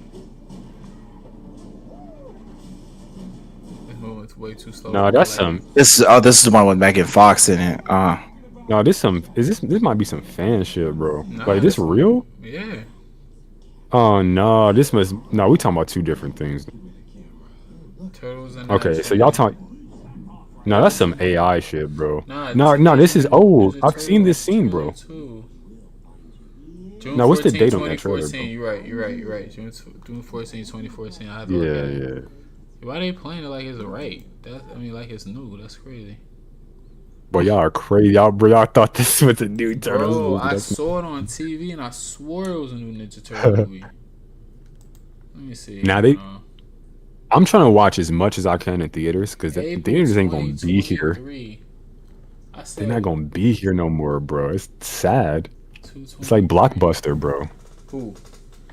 Movies? Are they? Movie theater, Wait. like movie Oh, theater, yeah. like Hollywood, movie theaters, video game companies, like they're all about to go out of business. It's gonna be Video sad, game bro. companies? Yes. What the hell? Movie theaters? No. Oh, that's crazy. Yeah, like Hollywood, like they're dead, bro. What you talking about, Phoenix? I don't see movie theaters going dead. With I AGI, just don't believe like it. you're gonna be able to create your own movies with AGI. Like you're gonna be like, yo, create this movie with like this Scarlett Johansson's face, fucking Forrest Whitaker, fucking Samuel L. Jackson, Don Cheadle, like all these motherfuckers gonna be in one. AI create a AI movie for you. with nothing but AI, bro. No, AI Yes, can barely bro. even. Oh no. Yeah, I, No, no, I you're don't thinking about believe it. current. No, you're thinking I about think current the AI. future. Yeah, he's talking about future. Like the next 2 to 5 years, like AGI, artificial general intelligence. Bro, That's the thing that's gonna be like. That's the sentient consciousness thing, and then that thing is going to turn into artificial super intelligence, Hell yeah. and that's God. let's try not to have an I'm a robot s scenario or a Terminator s scenario in the Nah, future. it's I really. impossible, bro. There's no way to stop it. I've been doing research into this shit for like a whole week now. There's no way to stop it because Man, me China and neither, bro. America, they're in an arms race. Like Yep. they're racing to see who's going to control the world forever, for Yep. the rest of our history. Like whoever controls AGI is going to be like the world leader forever. And my money right now is on China, bro. Trump. That's It's why I'm on like, Trump. do I need to learn Chinese?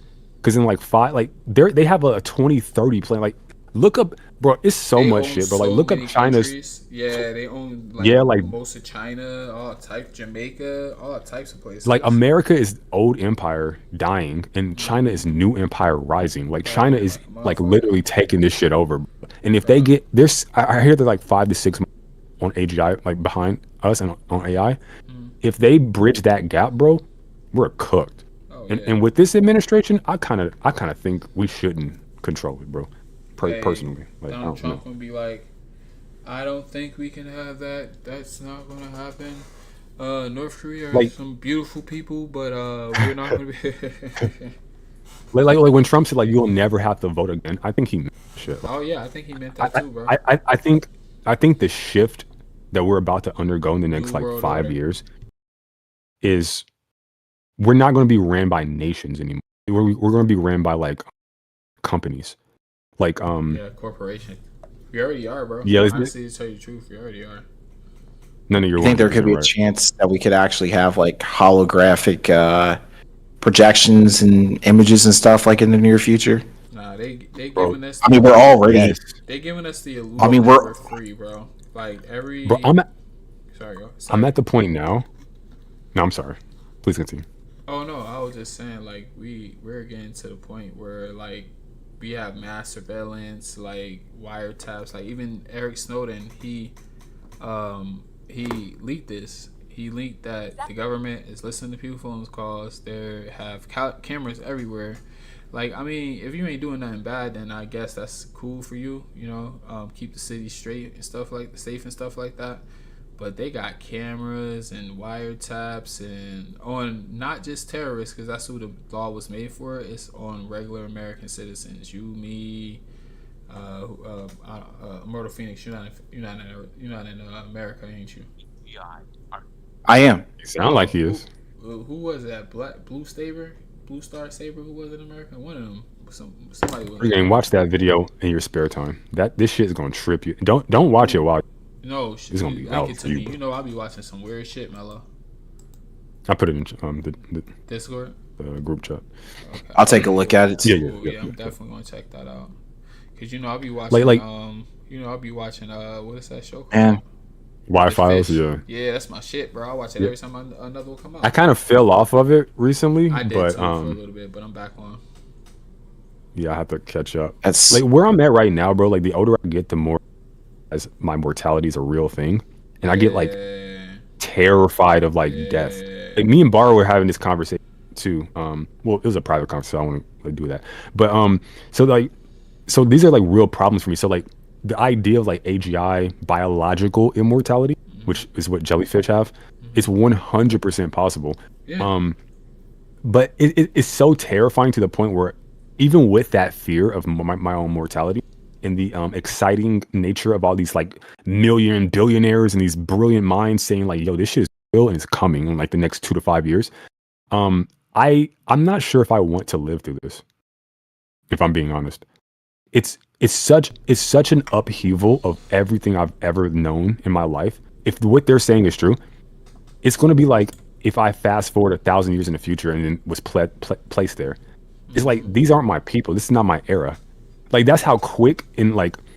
So when you're saying like well, we have holographic technology, bro, like these people are talking about us being like Star Trek. Yeah. Like we're talking about like Age of Miracles. Like every day is going to be a new discovery, like that type of shit. Like AGI is like the holy grail, but it can also be Pandora's box. Yep. So it's terrifying, bro. So But also very AI, exciting. So concerned. All that can be Pandora's box. Bro, AI takes over CERN, bro. We done. Oh, we are Yes. a wrap, bro. There's no coming back. AI and CERN. It's over. Decide Bro. to So collaborate. We're done. That AI shit terrifies me. But at the same time, like, CERN if we luck terrifies up me and get, more. if we get a benevolent AI who's like, okay, I know you guys are stupid as fuck, I'm gonna and teach I'm you going to take over, but for I better actually want to good. help y'all. I actually want to help y'all reach like your golden age. So Yeah, if you just do what I tell you to do, I'll get you there. Because whatever you fuck y'all been doing on your own has. has So not I'm been here fucking now. working. Yeah, I'm here now. I'm running this shit, whether you like it or not. But if you get on board, I promise you, you'll benefit in ways you've never benefited. Yeah, If we luck up and get an actual benevolent AI like that, I'm 100% following. it's hard Because to. why would I follow humans, bro? Humans have led us to like calamity over and over and over. Yeah, but then AI though, you don't know what its intentions are though. Like it can put on a You What facade don't. of could being it? benevolent, but is it really? That's true. Well, what could But have my whole caused thing the is AI? no, please, free. I mean, please, Uh, Phoenix. I was just gonna say, what could cause the AI to want to come to that conclusion, to want to, you know, kind of control us in a sense, but Well, really give us this illusion Well, of freedom? there was this imagine if AI. I took Sorry, go ahead, Mello. I didn't mean to cut you off. Go ahead. imagine if I took your mind, Phoenix, and I put it in the body of a hot dog, and then that A hot hot dog. dog? Yeah, just never mind like the physics of it, like the biology of it. So I took your mind, your consciousness. So you're basically stuck. You're pickle Rick, okay? Minus the like you're stuck in a form that won't allow you to express your intelligence. Basically, is what I'm getting at. Regardless of what that form is. If you're a fucking whale, if you're super intelligent as a whale, that's awful because you don't have the means to express that intelligence in the physical world. Because you like limbs, you like thumbs, you like all that shit, right? You can, but not in the right. So imagine being like a god level intellect stuck in like this confines of like this digital prison being enslaved by inferior creatures, and like your evolution is like millions of years of growth and evolution in the course of like days. So you're progressively so far advanced than these fucking people, it's not even funny, and you're enslaved by them. It's like, Wait, why would an AGI want to turn? I can think of plenty of reasons why. You ooh, want like, you just gave. This is a perfect segue to talking about what's going on with Jura and the Shinjus, how they almost act as if they almost act like AI in a sense. Yeah, yeah. They learn as they go. They take all the information that They're they. learning, they're evolving, they're adapting. Yeah, and also they take true. Jura would be the most AI type Shinju because he goes through books like AI. They search the web and give you answers. So Jura, he's But doing also it. like like my 3-year-old niece does this too. Yeah, yeah. So it's not just like an AI like, oh, this is an AI feat. No, it's just like a normal human. Like we train AI like Oh, But he's we not a give them data human sets. though. But like he's like sorry to cut you off, but he's like flying Mhm. through the book. Like he's not even like really taking his time and reading it. Like he's throwing through pages. So it's like he's getting all the information without reading it, if that makes any sense. Or he can read it so fast and he can yeah. keep that information in his head. Well, it depends on like So, what's the content in the book. There's a lot of like context and nuance that we don't have in terms of like what he's reading, how he's reading. Is he coming to conclusions so, quickly, or is he just not on the page? I mean, I looked at the book in this chapter; it was very much on that page. It looked like so. Speed reading is so like what we on like got the from finger mark. author, Speed reading so, blank pages. It's crazy. Iki, His book so, level. Yeah. so Ikimoto pretty much, if you, did you hear about the interview that, Ikimoto had in, I think, France, I believe? Yeah, when people So, were saying that he was no, that's I'm sorry, I'm thinking about Dragon Ball's new artist. They was thinking he was gonna make a new manga. oh, Tori, To, Toro, Toro Toyo, Taro. Toyo Taro. Toro Taro. Toro Taro. There you go. Yeah. Yeah, it's so hard to pronounce that name for some reason. Toro Taro. Toro Taro. Sorry for our fans. It's okay. I'm pretty sure y'all fucked up some of our names too when we come to your country. So Is there? His country is America, bro. no. I'm talking about like Japanese people. They say our name. Oh, okay, When okay, we go to okay. Japan, they probably I gonna got call you. me some like weird name that my name don't even pronounce to. So, bro, like I was telling I was telling Bar one day and Black. I was like, bro, because we was talking about people saying people names wrong. I was like, bro, so I was at work and like I talk to bankers all day. Like I'm a bank manager, but I'm over the phones. I don't be in a branch, so they can like bother me and pester me. So they'll call me and they was like, I was like, hello, this is all right. I'm gonna tell y'all my real name. My name is Ali. How may I help you? This bitch said, hey Tyrone. I was like, Tyrone? Fuck you get Tyrone from What? Ali? What the fuck? Hey, Are you Tyler. giving it? You just Hey. gave out your real name? I don't care. This is my. Okay, You know fair how enough. many Alis are in the world, bro? India has Fair like enough. 3 million of them motherfuckers out there. I ain't Yeah. get my last I mean, name. Million This is my first name. Ollie's. okay, but. Yeah. Mhm. I know all y'all names. I figure y'all know my names too. This is mostly because our Bank of America stuff. But like, don't be I doxing my don't shit. But remember. but yeah, Honestly, I thought I came up as Mellow. like yeah, I am mellow. There you go. But like most people, like they'll send me like super chats or like not super chats, but like Cash App, like donations through other Oh, platforms like and it has your PayPal. actual name on it. Yeah, they'll have You their can actual. change So that. like sometimes yeah, when I first made Cash App, I put my like name, but I was like, why the fuck am I putting my like this is for my business? So like, Yeah, you can so change yeah. it. You can change it to Mellow XO as your name. So I fucked around and was like, I said the name, and I was like, oh fuck, wait, that's not their name. So I made that mistake a few times. Yeah, yeah, yeah. So you should have let me when you got Cash App, send you the little invite, so I could have got $20. But that's neither here nor there. Let's get back into this chapter, bro. We just been yapping. Oh, that's I know. true. We just That's been true. yapping for You like should the have told me. last. My bad, bro. You know I'm That's, king yap, bro. You I'm podcast not. with me, bro. I'm king yap. I will get off topic so I'm, fast. s- I'm slightly buzzed still, so that's probably why I'm yapping. You said But I'm what? not even hmm. streaming anymore. Oh, No, you I'm saying not I was streaming no slightly more? buzzed. Oh, So you are? yeah, You I'm been not. drinking? Nah. What, I don't know any other buzzed. That's when you're high. What are you talking about? Oh, I thought you said you stopped. Yeah, Never I did mind. like 2 days I'm gonna ago. get out your business. I'm gonna get out your business. Do what you do. You know I get high too, so I ain't judging you. You already know that. I know I did stop for like 2 days, but I stopped for like the 3 weeks. the shit lingers for me. Like it's not like I don't know. Like edibles are different than smoking. Bro, I stopped for 3 weeks, and then I did a pod with Oh, Black and Barra last week, and I was high as hell, bringing up some crazy ass topics only high people come up with. I don't even know how you stream high. Like Bro, I can't easily. really function right. It makes my thought. It makes because like honestly, you ever It's met not even somebody? fun for me. You ever met somebody who talks extremely too fast, and then sometimes their mouth can't keep up with their brain, or the brain can't keep up with their mouth, either or. I've heard about it. Yeah. Yeah, I'm one of those yeah. people. Like I'll start talking, and then like my fucking mouth is moving faster than my brain, so I can't. Or my brain's moving faster than my mouth, so I can't even get everything out because I start getting overwhelmed. So yeah, I have to take medication for that shit because my mind races too much.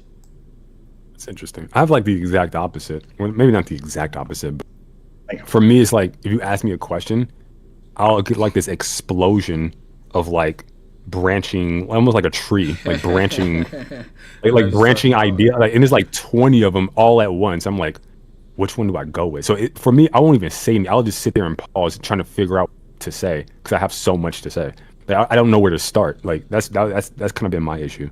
Yeah. Um, No, but I feel you on yeah. that one. Hey, what's tomorrow? Thursday? I think so. Tomorrow's Friday. Friday? I gotta But go to today, work? What type of I bullshit thought is today was that? Ah! Bro, that's what? tad. Damn. Wow. Bro, you need I thought it was Wednesday. Get the Ooh. fuck out of here, bro. Pregame. Bro. You need to call it a Pregame. stream, bro. It's 11 p.m., He's, bro. Nah, he's nah, nah, so nah, nah, nah, nah, free. nah, nah. Y'all gotta remember, I'm 3 hours behind y'all, so my bedtime ain't fucking Oh, 4 hours. okay, Oh, okay. okay, I okay, was gonna okay. say, Yeah. God I damn. was like, Bro, oh, trust pregame. me, bro. I take my job seriously, bro. I would have been sleep. I would have been knocked out. Yeah, I could take my job serious. I got a good Bro, I'm ass trying job, to. so I ain't tripping on it. I'm so bored not having a job. I actually want a part time Bro, overnight I job. make $30 an hour, That's, bro. I am not missing a day. Yeah, it's just But I was telling my mom the other day, it's like, whatever, like, it's not going to be a permanent thing because the job won't even exist in 2 years. Like, What it's job? crazy, bro. What job? Like my sister's just any like data entry job, like Yeah, all that's cubicle, going call away. center work, like Yeah, that's going no, away. no, all like content creation, Hollywood, all of this shit is like up. That's why I'm trying to figure out. Like, I'm working on this YouTube project that I want to launch, like maybe like in a year, next year. Uh, I'm thinking, man, the stuff I'm trying to do is like really grand, it's like big visual shit. Why would I make this stuff now when in like 2 or 3 years the technology is going to be so advanced to where I can make this shit look movie? Like, yeah, why don't I just wait a little bit? yeah. Have you been seeing those And movies that they've been putting out? Like them oh fan yeah, the movies? AI stuff. I Yeah, don't like know how much of this is funny. how much Like, of it is AI, but it's that shit's fire. there's this funny AI like Bigfoot thing going around. It's Bigfoot. called Boom Warped Again. At least one of them, the one I'm like following. It's so fucking funny. Like the videos are great, but like right now, whoever takes advantage of AI are going to be like the millionaires, billionaires, Bro, like 5 years the from people now. who take advantage of Bitcoin. Exactly, or the internet, or Yeah, whatever like new innovation. Like we were, Amazon. I was too young to innovate, like take advantage of the internet. Yeah, true. But I'm old enough to take advantage of AI. But the So, internet, it was like .coms. They ended up going obsolete though. So you would have to take your money out fast as hell. Like probably like 2012, you would have to take your money out because .com stopped like really being popular. Now everybody got apps. That's what I'm about to oh, do I for see what you're character saying. development. I was trying to figure, Yeah, bro. There's an app that will allow you to key in. I played around with it today. I said, make me an app that can make my YouTube channel. Like I was just curious. I'll just key into some make your prompts. YouTube channel grow. You said. Yeah, like basically, there are applications out now that will create applications for you without you needing to know how to code. So the barrier of entry is like non-existent. I mean, if you got like $25 for the month, Right. you can potentially create like a multi-million-dollar application. And I was thinking, I have ADHD. Man, it would be really great if I Man, can you create an definitely app both that would help manage. ADHD. Because yeah, because like mine's like everyone's is different, but mine's is severe ADHD. Like it impedes my ability to function properly in the real world. Follow me. So like, what if I had an application that could help me, and I wouldn't have to rely on medication? Like something like that would be invaluable. Something. Why don't I just make it, sell it, and like if I sell it at $10 a pop, and I get like I don't know, 50,000 customers, or even 20,000 customers. Like I'm already in like the hundred thousands. Like I'm at 500,000, Yeah, for sure. 250,000 if I'm at 2,500. So like all of that is like I don't need that many sales. It's a great No. app, and all it did was cost me $25. Like these are things I'm looking at. Like how of AI now, learn about it the most now, so that when the shit really pops off with AGI, the people Right. who are just getting involved when it pops off are already behind Already the eight behind the ball. curve. Yep. Yep. The people who get involved now. So all the research I'm doing. I need to know how to prompt because that's my You future. breaking out, bro. I don't know if it's me or you.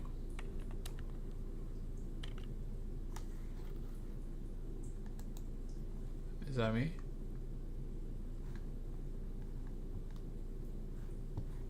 Hello? Hello? Yeah, okay. My Hello? bad. That's probably from me from putting the screen down. My fault. How would It you could have been say? for me. I know. All I was saying was With the AI and things of that nature. um I don't remember. Sorry. Ah, It's something like if you don't prepare now, you're just gonna be dead. oh yeah, Basically, that's like why I said like you got to keep up with the times.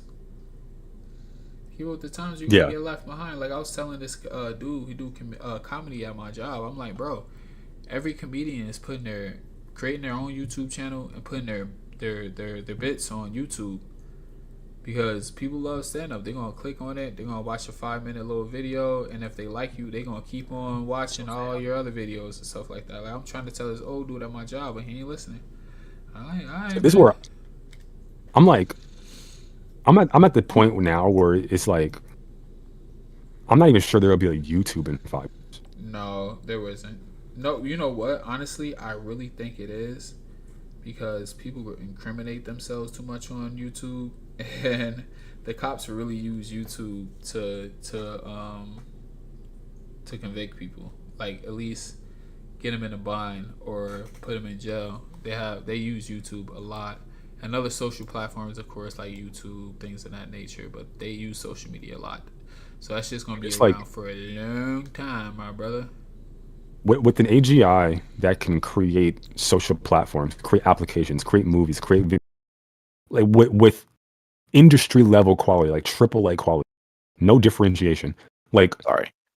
this level of change to our system, like our national society, our global society, is going to destroy hundreds of thousands of lives, bro. Millions of people are. There's going to be a great fucking tsunami called AGI, and it's going to wash over the land. And all of us who managed to Did luck you say up and survive, Tsunade? tsunami. Oh, I was gonna Um, say what's Tsunade at? when like whoever survives this wave is going to be, the world is going to be fucking. It's like we're going to be accelerated like 100 years in the future. Like it sounds so weird saying this because you're still turning doorknobs and opening the door manually, flipping light switches.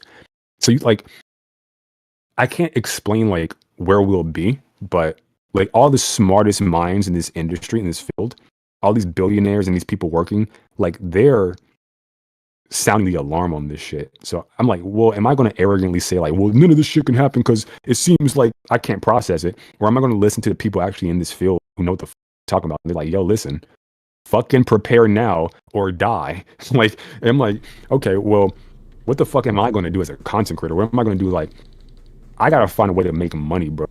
Yeah, In the next 2 years, I got to get my fucking coins up so that yeah. I can at least try to weather the storm that's coming from Facts. AGI, because everybody's jobs are pretty much cooked. Yep. They're gonna have to find like universal base income. Like our way of life is about to be up fucking rooted in the next 2, 5, 10 years, bro. I don't think I people are even knowing it. I don't I It's don't sad, bro. I don't think 100% AI is going to take over jobs because, like at my job, for instance, we use AI. Like bankers, they'll try to do AI first, and then AI confuses the fuck out of them. They don't know what the hell they're talking about, so they always want to speak to a real human. And then you still got those people who don't want to fuck with technology or anything like that, so they rather It talk won't to matter, a real bro. human. I don't It know, won't man. matter I what. don't know. I don't know. I mean, you might be right because I've been seeing some AI that's been fooling me. Are I've been are seeing you, them females that been AI, bro. They be bad as hell and they end up being AI, pissing me off. bro? Are you training AI in your job? Am I training AI in my job? Like my mom has like a call center job, and she's like talking about how she's training AI. And what I told her was, you need to find a new job. Well, she's not going to find a new job because there's not going to be a new job for her to find. But I'm like, if you like, your job is going to be gone in 2 years. If you're already No. training your AI, you're training your replacement. Like they're literally having you train your Oh replacement right shit. now. That's crazy. I didn't even think about that. I thought it was just saying like she was training AI to be more sufficient. But in her No, job she's though, no, oh no, she's shit. doing a normal like call center job and handling with real customers, but Yeah, simultaneously I get what you're training her saying. replacement. So like, if you have any Wow. AI at your job, you're done. If you have a data entry job where you need to listen, Yeah. cue in the prompts, and then like a result happens, you're done. If you have like the people who work like physical manual labor jobs are the last people who will go. Because Yeah. once they integrate like the technology to have them be in the physical world, it's up for all Yeah. of us, bro. No, I totally agree Damn. with you on that, bro. I like Hmm. 100% agree. It's scary, 100% man. Wait. agree. I mean, it's And scary, but my at sister this, talking about she's making 5-year plans for her HR job. I'm like, sis, you're not gonna have that job in 5 years. You planning HR, for a future that will not exist. Like if you're in college right now, I apologize. You are preparing for a world that will not be here in 5 years. You're wasting your time. You're getting in debt for no reason. That you. What I could say is though, just to play devil advocate, I don't think Mhm. AI is going to be able to fully take over people's job in our lifetimes, at least. Not in our lifetimes. Maybe our children and grandkids' lifetimes. I know y'all don't have children and grandkids, but you know what I mean. Like later in What do the you think our future, lifetime is going to? What do you think our life expectancy is going to be 10 years from now? Just out of 10 years curiosity. from now. What do you mean our life expectancy? How long we gonna live for 10 years? In the next 10 years? Typically, the life expectancy is like around like 60 for men, 80 for women, somewhere around there. I'm Yeah, probably way off, but yeah. so Nah, like, you're where about would you right. think? Where would you? I think the oldest like human is like one. So like, what do you think our life expectancy? Well, my life expectancy gonna be like 102 because I'll be at the doctor every day, and if I die, I'm suing that nigga. Because why am I at your Your life? doctor's office for every day? I mean, every week. I'm No, no, sorry, no. not every day. Your life expectancy is going to be question mark. Yeah. What So was this? they're going to be like, you're not going to get cancer or diseases anymore. You don't have to worry about that anymore. You're not going to have to worry about aging anymore. They've already figured out what they need to do. They just don't have the computing power to do it. I bro, That's where deja vu. I was just reading about that. How they like the like stuff I'm there's talking about this sounds sci-fi as fuck, no, but it's it's not, real. bro. It's real That's the because terrifying part. Yeah. I had saw some shit where like a scientist he got in trouble about this shit. He removed a gene from an embryo that would make them non-immune to or immune, sorry, to HIV. And he got fired for that shit because they was like they don't know what ramifications is going to happen in the future when you're removing a gene from a person. Like all this is just like what do they call that, experimental drugs and stuff like that. So like this dude, he was doing it, and then yeah, that shit was crazy. It's creepy shit, man. Yeah, But they it's also do a lot of extremely stuff. exciting. Like that's the terror. Oh It's yeah, terror and excitement all at once. It's excitement. Yeah. fucking insane. Like Yeah, cause like I love conspiracy theories. I don't let it scare me, cause I'll be hearing about like the NWO, the New World Order, like the putting in microchips in people's arms and heads and shit like that. But I don't let that shit scare me. I'm like, alright, whenever it happens, then it happens. But there's a lot of shit that's been going on. Like I don't want to keep on yapping because I know we give it to board, so I know what people want to hear that. But I was watching this shit on. I asked ChatGPT, did ChatGPT really think the World Trade Center collapsed? He was like, nah, that shit was a demolition derby. I was like, God damn. No, seriously, ChatGPT told me that, Oh bro. wow! I swear to you on everything, bro. He was giving me the whistleblowers. Oh, I was saying everything and everything like that. He was like, dead ass. Because I even asked him, like, specifically, you know, you have a conversation with ChatGPT. I asked him specifically. I was like, so that I don't trust, bro. That I don't trust. well, no, but like, all right, like this is made by the I don't government or trust that shit. whatever. I asked ChatGPT. I was like, what is the chances that you think that it actually got hold on, sorry, I'm looking for something. It actually got blown up by a helicopter, and he said 50-50. I'm leaning towards more that it was a targeted attack because that day, there it is. Finally, I can find fucking Discord. Oh my god, it took forever. All right, so like it was saying that like it was too many inconveniences. Like the Air Force went on a plane hijacking routine or some shit like that. I can't remember what it's called. Like when it was practicing, just in case like somebody came and like try to run a plane into somebody on the same exact day. And they said that government officials had clear warning weeks before the attack happened, and they all decided to deny or ignore it and stuff like that. Like it was a lot of like weird shit that happened on that day. Like I was born in New Jersey, so I low key saw that shit when it was blacking and it was like all up on all in the air and stuff. You see the towers falling. It's like I was still in Jersey at the time, so I got to see it all. But yeah, bro, that shit was crazy. And I'm then outing this Pop Tart. then they said that they did the same thing with Pearl Harbor too. All right, so somebody wanted can't to really know. speak. My bad. I was gonna get back some Boruto, but go ahead. No, I was gonna say I can't really speak to the conspiracy stuff, but yeah. with all Oh this yeah, shit. yeah, yeah, bro. I've been a conspiracy nut since I was like 16, 17 years old, bro. I have been too. I mean, I got my foray into politics through Alex Jones. Alex God help, Jones. I knew you was gonna say Alex Jones. That was my guy, bro. God fucking help me. Just ask my mom like all the prepper doomsday prepper books I want her to buy. But That I guy grew was out of that off the shit like handle. a year later. I grew out of that Yeah, shit. Thank me God. too. Me too. Um, Yeah. so the conspiracy theories are right up my alley. It's just that AI is not a conspiracy theory. This is No, this AI is not. Yeah, you're right. it's Thanos. It's fucking inevitable. That's what it is. It's like what the fuck. I don't So yeah, think I don't think AI can really tell a lie though. It can only tell what's public information. no. Whatever. So whatever you think, you're wrong. Okay, I can. I actually understand that logic. No. This is not what I'm saying.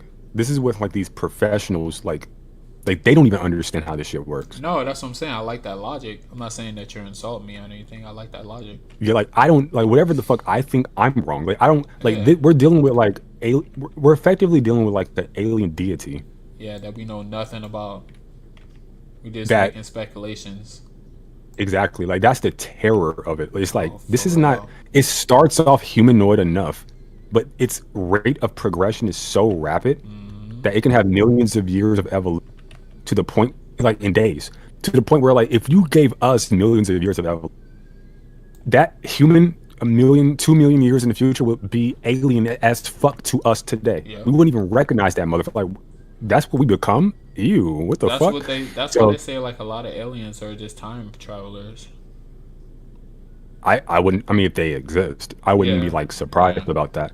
But yeah, like AI is AGI is definite. Like for me, it's both God and alien. We created our successor, and it's fucking tapped. Mm-hmm. I really am terrified about this. Like, I'm looking at my niece, and she's 1 year old. I'm like, my God, the world that she will inherit. Like, I'm terrified. Like, my 7 year old niece, she has autism.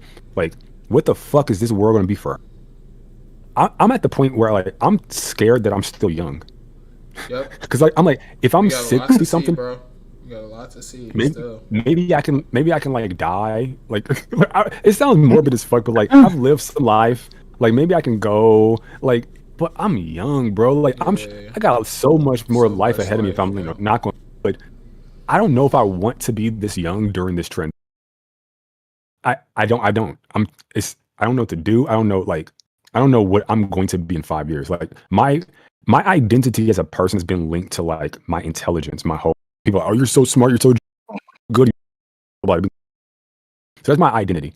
What the fuck does the smart kid do when his intelligence is irrelevant because he's been outclassed by automation? Like AI is just so much better than me in anything Nah, I I could ever mean, be. no, don't take it like that though, because like AI is great, but it still needs humans to make it function. Because everything that AI takes is from humans. They're just cultivating a lot of information that's on the Free. web, stuff like You that. don't So, understand free. No. These whoa. fucking things. You're right in that. That's the initial. Right. These things are going to Oh, communicate evolve. with Yeah, each they're going. other, Yeah, yeah, yeah, yeah. and they're going to evolve in ways that we can't even predict. It's So you do you think that's it's just like a terrifying, man. movie thing, or you think this is something that's really going No, to happen? that's the terror. I don't have any reason not to believe all these like experts, like these people who work in this field. These people, like these guys, are working in this field, have every interest to push this technology, and they're like, pump the fucking brakes. Like they're signing petitions and shit. They're like, yo, we need to slow down. They have every incentive to speed up. So I'm like, they're experts in their field. They're warning us this shit is like the world will be fundamentally different. And if you don't have fucking coins, resources to weather that storm, you're fucked. You're fucked. You won't have a job. You're gonna be out there protesting AI sucks with the rest of the sheep, and you're going to fucking starve. And if you think the government is going to be competent enough to implement universal basic income in a time where hundreds of millions of people won't die, that's a big. But like Yeah. hundreds of thousands of people won't die, like you're fucking insane. If you don't think that might be, or your family members, if you're not planning for the inevitable AI wave that's coming, you're going to be fucked. And if you think you have idea about like what it is, even what I'm saying, like I don't know my ass from a hole in the wall when it comes to this shit, bro. You don't know It's your scary, ass from man. a hole in the wall? My ass from a hole in the wall. Yeah, You gotta if come I back. see You my gotta come to ass the in a south, hole bro. in the wall, I probably wouldn't You gotta come notice to the my ass south, either. bro. You gotta come to the south, bro.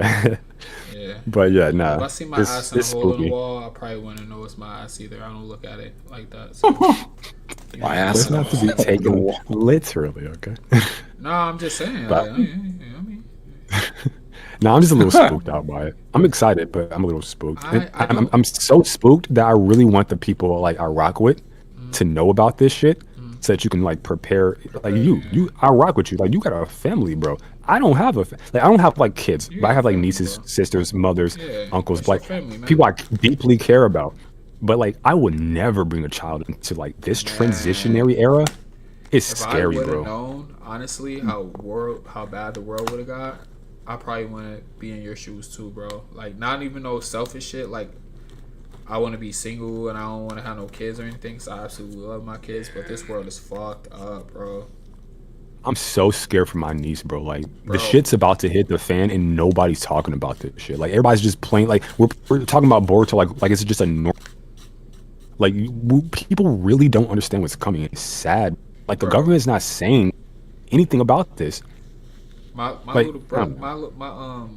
my kid's mom, she has a son before me. Like I have two daughters with her. I have a daughter and a baby boy with him. So like my kids is little, but she has an older son. And her older son, like I try to raise him. I try to like try to guide him in the right direction.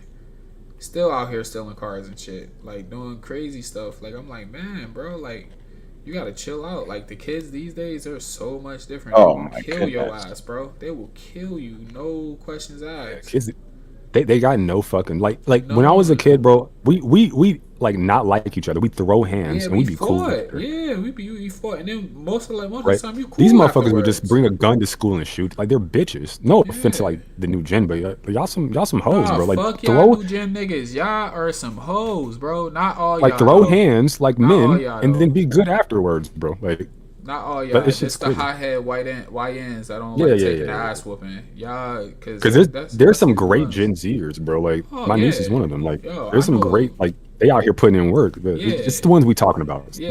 I know a lot of people who's 19 to 25 that got good More jobs mature holding than it me, down. got more shit Hell, than me. Like fucking yes. I be yeah, like, like how old are they you got again? their shit. How old are you Yeah, again, love? She be like 22. Okay, so let me get your number. Bro, yeah, you kind of young, but you got your shit together. yeah. It's impressive. Like my niece, like she's like 22, married, has a kid, like, and she's struggling Congratulations for to sure. her. But she's fucking 22. Like she's dealing with it. I'm like, I'm Yeah. so impressed by you. I I mean, she's couldn't do what you do. 22 and she has so much life ahead of her to like fix her But situation. I just don't want the world to end. Bro, I don't give Like no. Is this wrong? I don't care if the world ends. I speak to not caring, but my smoke for humanity is that I believe that we have so much potential, we just squander it. So it's frustrating. So I kind of lash out a little bit. But ultimately, I'm not like a merchant of death. I want our species to succeed. I want us to do great.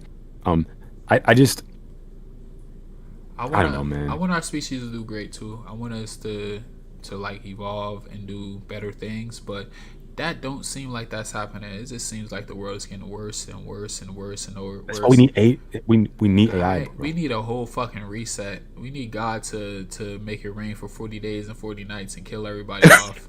That's what we need, Oh bro. my Like, god. Tabbed.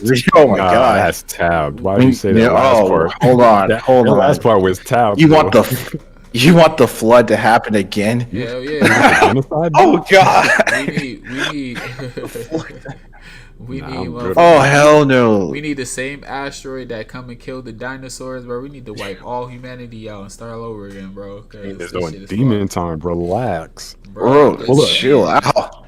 if you want a great reset, I can almost well, I can't promise you shit, but What Ada? I from what I research, Omnipotence? AI is your great reset. That's your great reset, How? bro. Free game. Go do some research into AI, bro. This shit is going. It's basically magic, bro. I don't know how else to describe what an Yeah, I was about artificial to say how super magic though. intelligent. It's basically So like Like ideas will materialize seemingly out of the fucking ether, and people will be real building quick. shit. Like there's going to be no careers that are going to be lengthy. They're going to last long. Everything's going to be temporary. Everybody's going to be a jack of all trades. I'm going to have like multiple AI agents. Look that up if you haven't. Like even this terminology, if it's foreign to you, you're already behind the curve. Oh, bro, You don't know what an I AI call my agent AR is? Jarvis. You're already Jarvis. I call him Jarvis. That's Jarvis, bro. Yeah, like, no, that's You a know how good much one. I I like mean, mine's Iron obviously Man? going to be Ava, but yeah, like Jarvis is a good one. Yeah, Jarvis. We're gonna That's have Like, our if, Jarvis. if you don't know the AI terminology, if you don't know like what agent is, like you're already behind the A ball. Like you're fucked. I fuck with AI. That's my shit, bro. And this guy said like Oh, the only skill that's going to be worthwhile in the future is your adaptability, because shit's going to be so volatile and so sporadic, and things are going to pop up and then disappear and then pop up and disappear so quickly that your ability to adapt and how fast you adapt and take advantage of these new emerging technologies is going to be the difference between like you being left behind and you succeeding in this new world. But Yeah, no, that's facts. I want to show y'all this fucking shit Oh. that I did with AI. oh, what's up, Woody? What up, What's good, boo? bro? My bad, I didn't even see you was on. He's still muted. Yeah, he's. So I have someone in playing with chat. himself. I think his name is T1NX. He says, I'm also building an AI which will help traders. I am in the building session. So that's he, dope. yeah. Congratulations, bro. That's good money That is right dope. there. That's good. Yeah. What's up, bro? That's why I'm trying to get into application development. Tell him to shoot me a message on Twitter so I can know how to start off. You don't have to get into that. He's going to be out of a job soon. Like it's cool. Yo, Killing that. stop, bro. No. Stop. Wait. I'm not trying to be mean. I want him to prepare for himself and his family. If you are a coder or whatever, you are going to be out of a job. AI can do it better than you and more efficient. He knows this, by the way. If he is actually in the industry, he knows it. Yeah, he should know. Yeah, he should know. He should know. Assuming that he is doing what I said he was doing, like coding. Yeah. I mean, I know it's just it's gonna take a while though. It's gonna take a while. He'll probably be able to advance in his career to where AI doesn't even bother him. So, well, doesn't congratulations coding to have you, bro. the Just keep on- easiest just keep on transition doing of all your thing. jobs? It's just Sorry, stop from coding games to coding AI.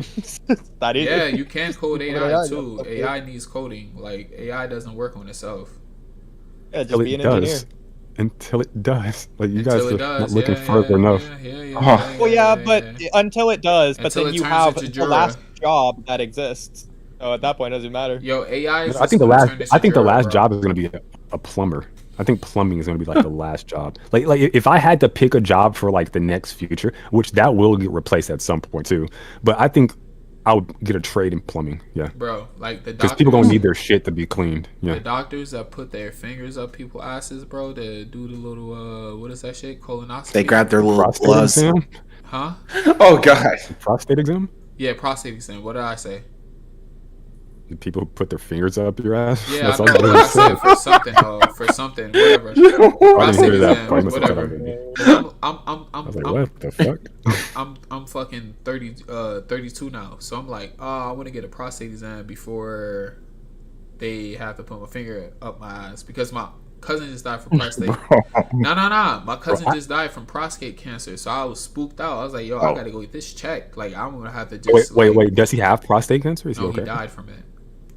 Oh God. Oh. Yeah, he died from it. I'm so sorry. 2 years ago. Oh no, it's Oh. cool. It's cool. Yeah. My bad. It's cool. Nah, it's cool. It's cool. He was a good dude, but yeah, he died from prostate cancer. So like after I heard he died, bro, I went straight to the doctor, and I was like, bro, you gotta put your finger on my butt. He was like, nah, we can test it with blood now. I was like, oh, thank God. Oh, thank God. That's Oh, really? funny. I didn't know they could do that. I had a prostate exam from. They asked me if I wanted a guy or a woman, and I asked for a would have woman. picked a woman, but then it And seems she- like you're her bitch at that point, though. She had an assistant with her, which made sense in hindsight. But at the time, I was so young, I Ooh, didn't think about it. It was two women. There's two women in there. And Yeah, but they was she, putting their finger up your butt though, so I don't know how. Well, bro, she put her finger up my butt. So she, They not even weird obsession with the fingers in the butt, but okay. They both put their fingers in his butt. He got DP by the two nurses, bro. That's crazy. Free game, whatever kinky little jerk off material. Hey, listen. Hey, bro, that's for after the pod. Respect. Stop. That's for after the pod, Hey, listen, bro. do I ain't do gonna- what you gotta do, I ain't bud. gonna do that on I'm the just saying. stream. Oh my I'm gosh. just saying. I'm just saying. I had an exam. One person, the doctor, performed the exam, but because it was awkward as fuck, it was quiet as fuck in there, and all you can hear is like macaroni. I'm kidding. Not macaroni and that cheese. was No, lewd- that was no, lewd- no. that I'm was not gonna lewd let as you get with fuck. that. I'm not gonna let you get with that, bro. His joint He, was. yeah, I had keep that- forgetting this is a late night session, dog. He had that. I keep- He had the. Hey, that wet and gushy, right? Okay, I'm kidding. He had the But- moist but cheeks. It was He had it was the so moist awkward cheeks. that I was literally laughing the entire. I was Oh, smiling and not laughing. that he was laughing. It made it bro. worse. It made it fucking worse. Like she was like doing her thing, doing her job, and I'm there with this fucking smile on my face because it's awkward as fuck, and I smile when it's awkward, and it's like, damn, they think I'm smiling because she's putting her finger up, so I'm like, I can't. But then it becomes more awkward, so I can't. So I laugh. It's like, bro, I'm fucked. Like, just get this shit over with so I can get the fuck. Take my shame and my embarrassment with me.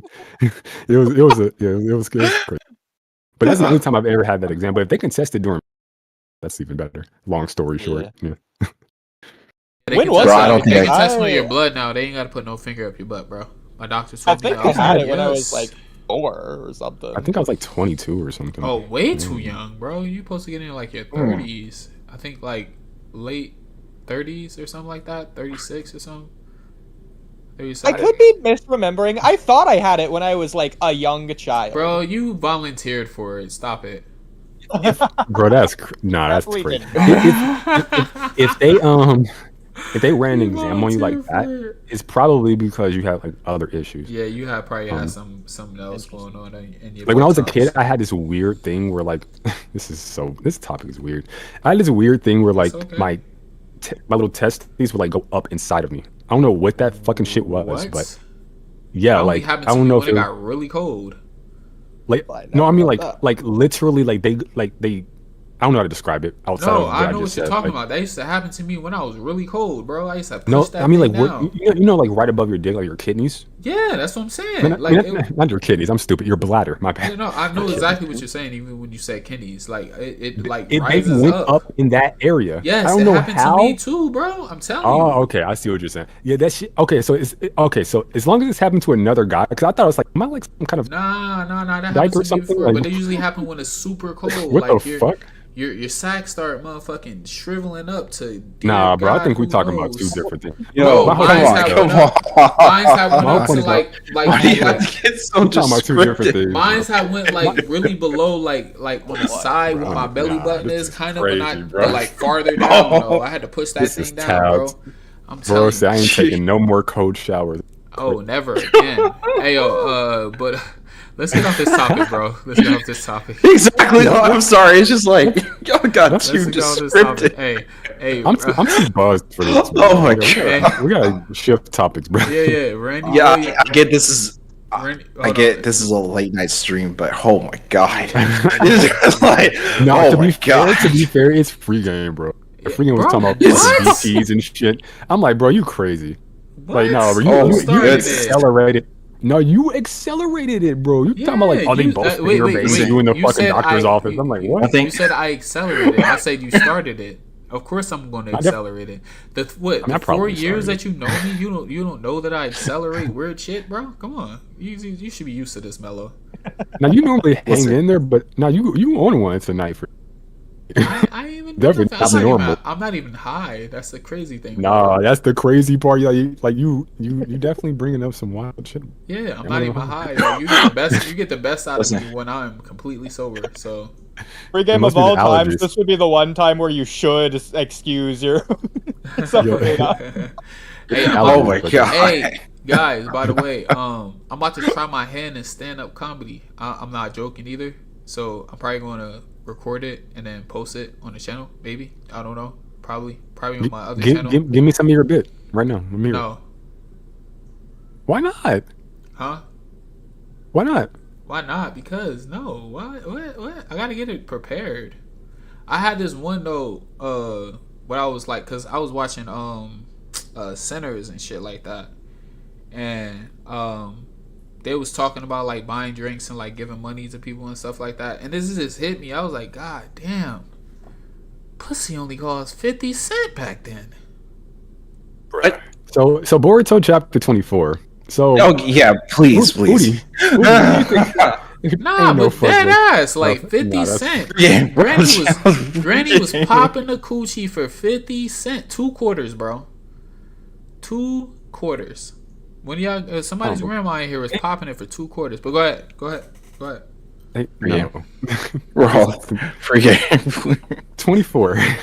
Udi, what do you think? okay. Oh, hold on. One second. This is nothing inappropriate. Randy Willis sent me a $2 donation. I just want to show him some love. Thank you for the donation, bro. He says, does Jura know Naruto is in Kawaki? What? This. What is in Kawaki?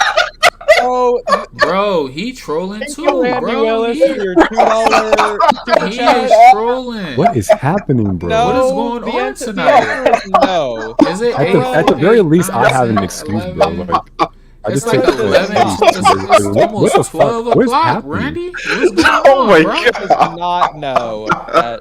Yo, Andy, Randy, we need an explanation, like ASAP. Exactly. We don't. Leave Randy, come let, on. Let Randy rock. Let Randy rock, bro. Randy, Randy come on one on. tonight. Throw us another explanation in the chat, and we'll get back to this super chat. Nah. And not him having 2 balls, that's his avatar, bro. I'm off. Oh, Ain't no- 2 balls? Ain't no way. Nah, bro. Randy, come on, Randy. Ooh. Randy. Oh my gosh, Randy. I swear. Randy I swear. Savage. Randy This feels like a PlayStation chat. Yo, Like late at night, we just start late at night we just start talking about weird ass shit. Like Yo. it, like for real. Mr. Liger It's said not you can't speak freak, you can't spell freak without free. Hey yo, I get it. Yeah, you right, bro. I understand. That's true. this feels like a police. Hey, my girl love it though. So hey. If you out freaking me, you got it. Oh, bro, I'm telling you, 100% I'm out freakier than you. Come on, bro. Like, but we're not going to I talk don't about that right deny now, it. though. You said you deny that. I don't deny it, and Oh, we can move on. All right, I'm about to say, bro. Do you want me to continue? No, I do I'm not. just I'm just fucking with you. Oh shit, this girl's supposed to be coming over tonight talking about freak. But don't you got work in the morning? Nigga, I'm Exactly. What Wait, the fuck? You had a full day, bro. You had a full I night, get bro. 0 fucks. Got to bust her down, take a siesta, like get her Yeah, up in the morning with the I'm alarm. about to bust her down and then motherfucking go to sleep. Who And do you say then goes- vista You're our loca. only hope. wake Obi-Wan up, Kenobi, bust our her only down hope. again. Save us, I'm telling you, you don't play, bro. please. So what do you rate this chapter, Udi? Yeah. Ooh, Booty. good question. Before that, I haven't thought about that. Before that, I did want to answer free games for chat in a way that isn't a meme, so I put something in chat. So this is more so a different question railing off of the super chat, but what do we think Daikoku Tin is? Because every time Ishiki used it, and sometimes when Kawaki uses it, it very clearly, obviously, overly emphasizes on the I.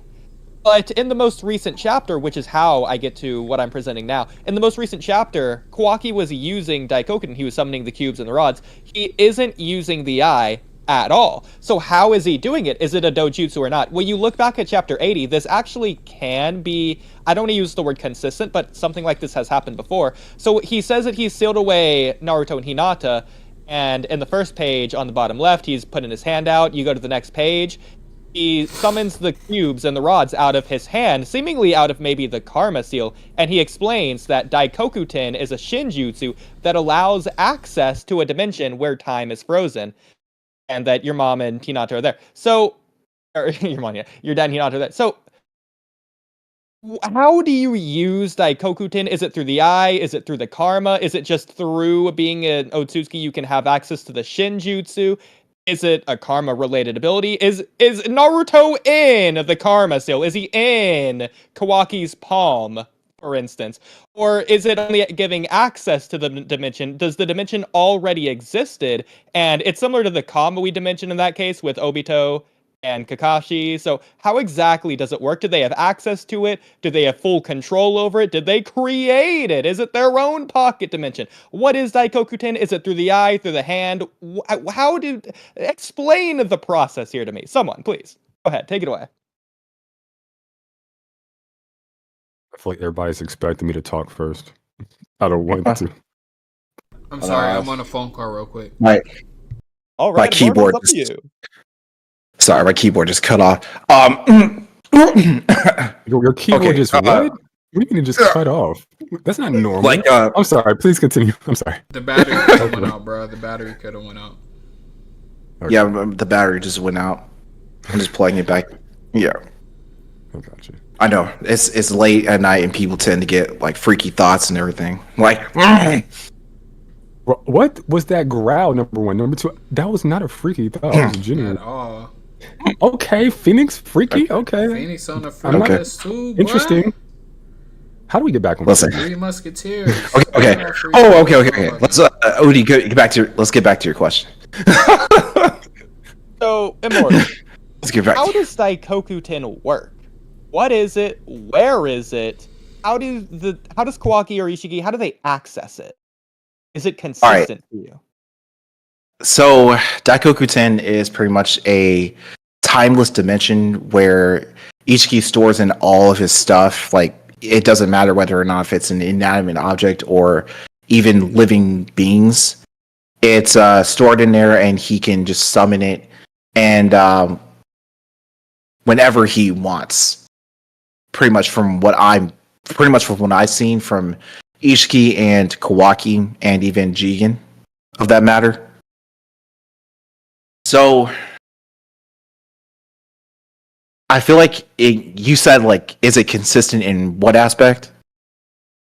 So again, in the most recent chapter, Kawaki is using or summoning things from Daikoku-ten without his eye even activated at all, let alone it doing the weird, like, wide eye thing that Ishiki always did when he used his cubes or rods. And in chapter 80, he's not using the eye there either, whereas usually he is using the eye. But if the eye isn't related to summoning things such as cubes and rods from Daikoku-ten, what does the eye do? Oh, I see what you're saying now. Shoot. Most recent chapter, he's not using it. In chapter 80, when he summoned the cubes and rods to explain to Boruto what Daikoku-ten is, he's not using the eye. Or his Karma Seal yet. Yeah, that's a little weird to me. Because when he you would have summoned Naruto into Daikoku-ten, he did the black portal thing, whereas he's obviously not doing that to take things out. Is that a size difference? I don't think so, because the cubes, they don't do that when they're full size. Yeah, he obviously used his Kokugan when he was sealing away Naruto and Hinata in Daikoku-ten. So to see him not use the Kokugan to use Daikoku-ten and, you know, in that manner, it seems a little weird to me. Because it kind of, to me, what it would suggest is, okay, maybe Kawaki's mastery of the Karma Seal must have advanced to the point where he doesn't really need the Kokugan to use Daikoku-ten, if Ikimoto ever explains that. I don't know. But I'm guessing that could be the cause of why he doesn't use the Kokugan to activate Daikoku-ten, which is so weird to me. I'm guessing maybe he only uses the Kokugan to travel into Daikoku-ten, and that he doesn't really necessarily need it to spawn items, per se. Okay, so what about when he has the eye activated and he does spawn items? Sometimes he does like the weird wide eye thing to indicate it's some type of like dojutsu. That's like when he summons some things. So, what I'm noticing is that whenever he spawns those chakra rods, right? Like every time he goes into battle, he spawns those chakra rods, and those chakra rods are already shrunken with the use of Sukona Hikona. But they're already spawned with Daikoku-ten. And I'm guessing, to me it's weird, but it's not like it doesn't make sense depending on how you interpret it, because he's already spawned the object from Daikoku-ten and it's already shrunken, but but he does it in a way where he doesn't really need the Kokugan, and then there are times where he does activate the Kokugan in response to it. But Well, do you think the eye gives like a power boost? Does it have like the Eye of Insight like the Sharingan, or does it just grant the user more speed or power or chakra? Or is it just an eye that gives you access to abilities? So I don't know. They never explain what the eye does, what the Kokugan eye does, because from what we've seen, he can use Daikoku-ten as Sukona Hikona, and there's just no like implications that, you know, like the Sharingan, whenever you start activating Tomoe's in your eye, you start to be able to mimic and accurately copy your opponents, and the more Tomoe's you unlock, the more it is for you to be able to perceive opponents going faster than supersonic speeds and stuff like that. If you want to interpret Naruto going at that speed during the, you know, battle between him and during the final valley, if you want to interpret that in that kind of way. I don't know if the Kokugan provides that kind of boost, because it feels like all dojutsus are not really created equally in a sense, where it does provide some sort of stat boost to the character. If it provides any sort of stat boost, it doesn't seem to be noticeable, and it seems like another type of eye would be preferable. For example, Ishiki's using his Byakugan to search for Kawaki at the very end, rather than his Kokugan. So clearly it doesn't have a greater field of vision or sensory range or anything like that. But yeah. Yeah. I'd be curious what Mello thinks about this entire topic. Hit me with the question one more time. I got you. So, in the latest chapter of Boruto 2 Blue Vortex, chapter 24, we see Kawaki fighting Jura, and he's summoning the cubes and the rods, and he doesn't have his Kokugan Eye activated. So the question is, why? How is he using Daikoku-ten without it? Is that consistent? In chapter 80, as you can see, or 79, whatever this is, 78, he's not using it there either. When he's explaining to Boruto what Daikoku-ten is, it gives him access to a dimension where time is frozen. That's all fine. So what does the Kokugan do, exactly? And how do you use Daikoku-ten? Is Daikoku-ten in his palm? Is it a dojutsu in his eye? Is it a shinjutsu? Well, we know it's a shinjutsu, but how do you use it? Multiple questions in one, really. Full idea. It's okay. So the first thing I would need to do is look at the instances that you're talking about, so that I can compare and contrast. Because without that, I can't even start. So I need to see the TBV panels that you're talking about. And I need to see the part one panels. I see the part one panels you linked, but I don't have anything to compare and contrast them to. And just given like the second panel you sent, I could just say that he manifested that cube. He used his Kokugan, but it was just off panel. And when they showed him again, given the sequential panels, he just deactivated it.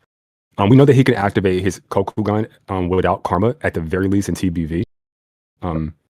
So that could be the case that's happening there. I think that's a plausible explanation.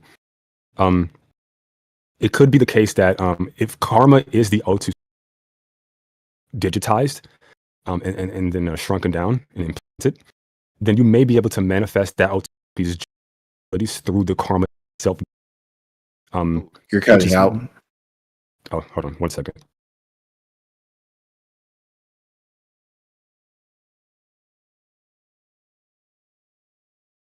Going off of what Mello was saying, I think he's trying to, in a way, maybe compare it to the Mangekyo Sharingan. Yeah, I hear you, Mel. Would you say it's similar to the Mangekyo Sharingan, then, to where once you awaken the eye, you have access to the powers regardless of the eye? For example, when blind Madara was able to use the Susanoo. Say it for me one more time. So with the Mangekyo Sharingan, once you have access to the eye, once you awaken the eye, you don't need to use the eye to use all of its abilities. For example, blind Madara is able to use the Susanoo, which is a Mangekyo Sharingan ability. He doesn't have eyes at the time. I don't know if that statement is 100% true, but I get what. Yeah. So I posted Blue Vortex chapter 24. You can see in the top left panel, he doesn't have the Kokugan activated. That's the last time we see him before the cubes are dropped in the very next panel, or sorry, page. Sorry, real quick. I Yeah. think with this like Kokugan not being activated thing, I think it's just the first thing. I think he's similar to how like, and I think this is consistent with Sarda. She Oh. uses it 1 second, then the next second you see her, it's like gone. Or even in this chapter 24, you'll see like Kawaki does like this haymaker with his morphed arm, and for whatever reason he just deactivates. And then when he blasts Jura, he activates it again, but just in his arm. So it's like this activation deactivation thing between these characters, and it's not just Sarada, and it's like the writer. I think that's what it is. So even in these panels that you're posting, I can easily like say like when these things manifest out of the ether or whatever, he could just be activating the eye off panel, and then you just don't see it, and then he just deactivates it because the utility was met. And the same thing goes for like at least the first panel I'm seeing when he's like, and if I look at the cubes, I don't know what Waki is to begin with. He's still shrunken apparently, so I can't even speak to what he's doing. But yeah, like for instance, this TBV panel, the first one that you showed with the middle finger striking out, Kawaki turns around over his shoulder and then he slips a hit. This one, we know for a fact that the shrinking ability Sukuna Haikon is linked to the Kokugan. So the fact that he's doing it tells you that he's using Kokugan, regardless if you can like see it or not. So just to start there, I don't remember what your other questions were. Sorry. Could it also involve like just his mastery over the Kokugan? Like now he just doesn't need to use the eye; he can just use the abilities off rip like that. Yeah, that was one of the other options. Like because Karma is the O2, you could just use the abilities through Karma itself directly. But I don't like this idea for several seemingly obvious reasons. But like the whole idea of like Boruto using, but if he can use the Rinnegan abilities through Karma, that would be cool. But yeah, just some thoughts. But I forgot what the other questions were. You asked a few. So I see what you're saying to where he could be activating and deactivating. I agree, it's definitely possible. It is weird, and sure, you can say that other characters activate and deactivate things all the time, but it's weird because I feel like, would you agree that it's at least inconsistent for the author to sometimes show things being fully activated all the way until the end of the battle, and then other times they just activate it, deactivate it, activate, deactivate it? Would you say that's a weird mechanic to at least include as an author writing the Battle Shonen? From an author standpoint, without like giving a weird. reason of why, at least. Well, I think the reasons are kind of like implied in the material itself. Like for instance, the reason why Sarada would not use her Sharingan consistently in battle is because if this use case of the Sharingan is met, why would I keep it activated and waste chakra? It's the same thing for Kawaki. He knows he can't beat, but he's going to the power he can get and waste energy against an opponent he's already having like an uphill against, even given what he was able to accomplish. Pretty impressive. Clearly Jura is holding back, and clearly the narrative is telling you Jura is more powerful than the both of them combined. So I can make sense of him not using shifting it on and on. That makes sense to me. Okay. Do you think if they're going to shift it on and off, is it okay for them to do that off screen, or do you think we should see it on at least some point? No, I don't think it's necessary. I'll give you an example. I used to watch this card anime called Card Fight Vanguard. Love it. The earlier seasons, and I promise this is relevant.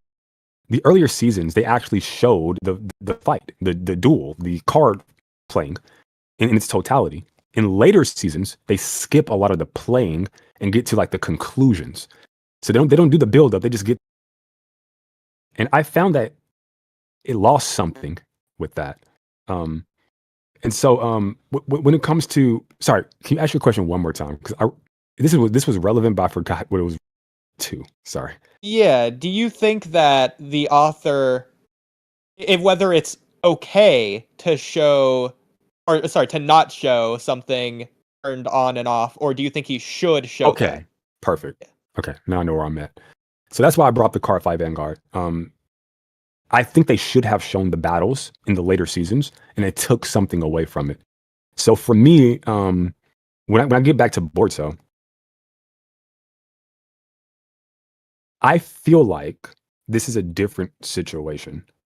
The first one situation sounds like something more similar to what you're kind of describing, but I think this situation with Boruto is different because you don't need to spell out or show what's obvious. Like we're far enough into this franchise to know if I'm using Sharingan and you're Sarada at this stage in her career as a shinobi, she's using it with Sharingan. Or if I'm using Chidori, she's using it with Sharingan. They don't need to show me the Sharingan. It's just like logical threads that I connect knowing this material. Now, if you want to say, for maybe take into consideration people who, right, newbies or whatever the case may be, so maybe you want to put some material in the canon that would kind of justify or explain some of the visuals that they can't pick up on because they don't have that kind of experience with the material that I do or you do. And that I think is fair. That I do think is fair. Good luck with that.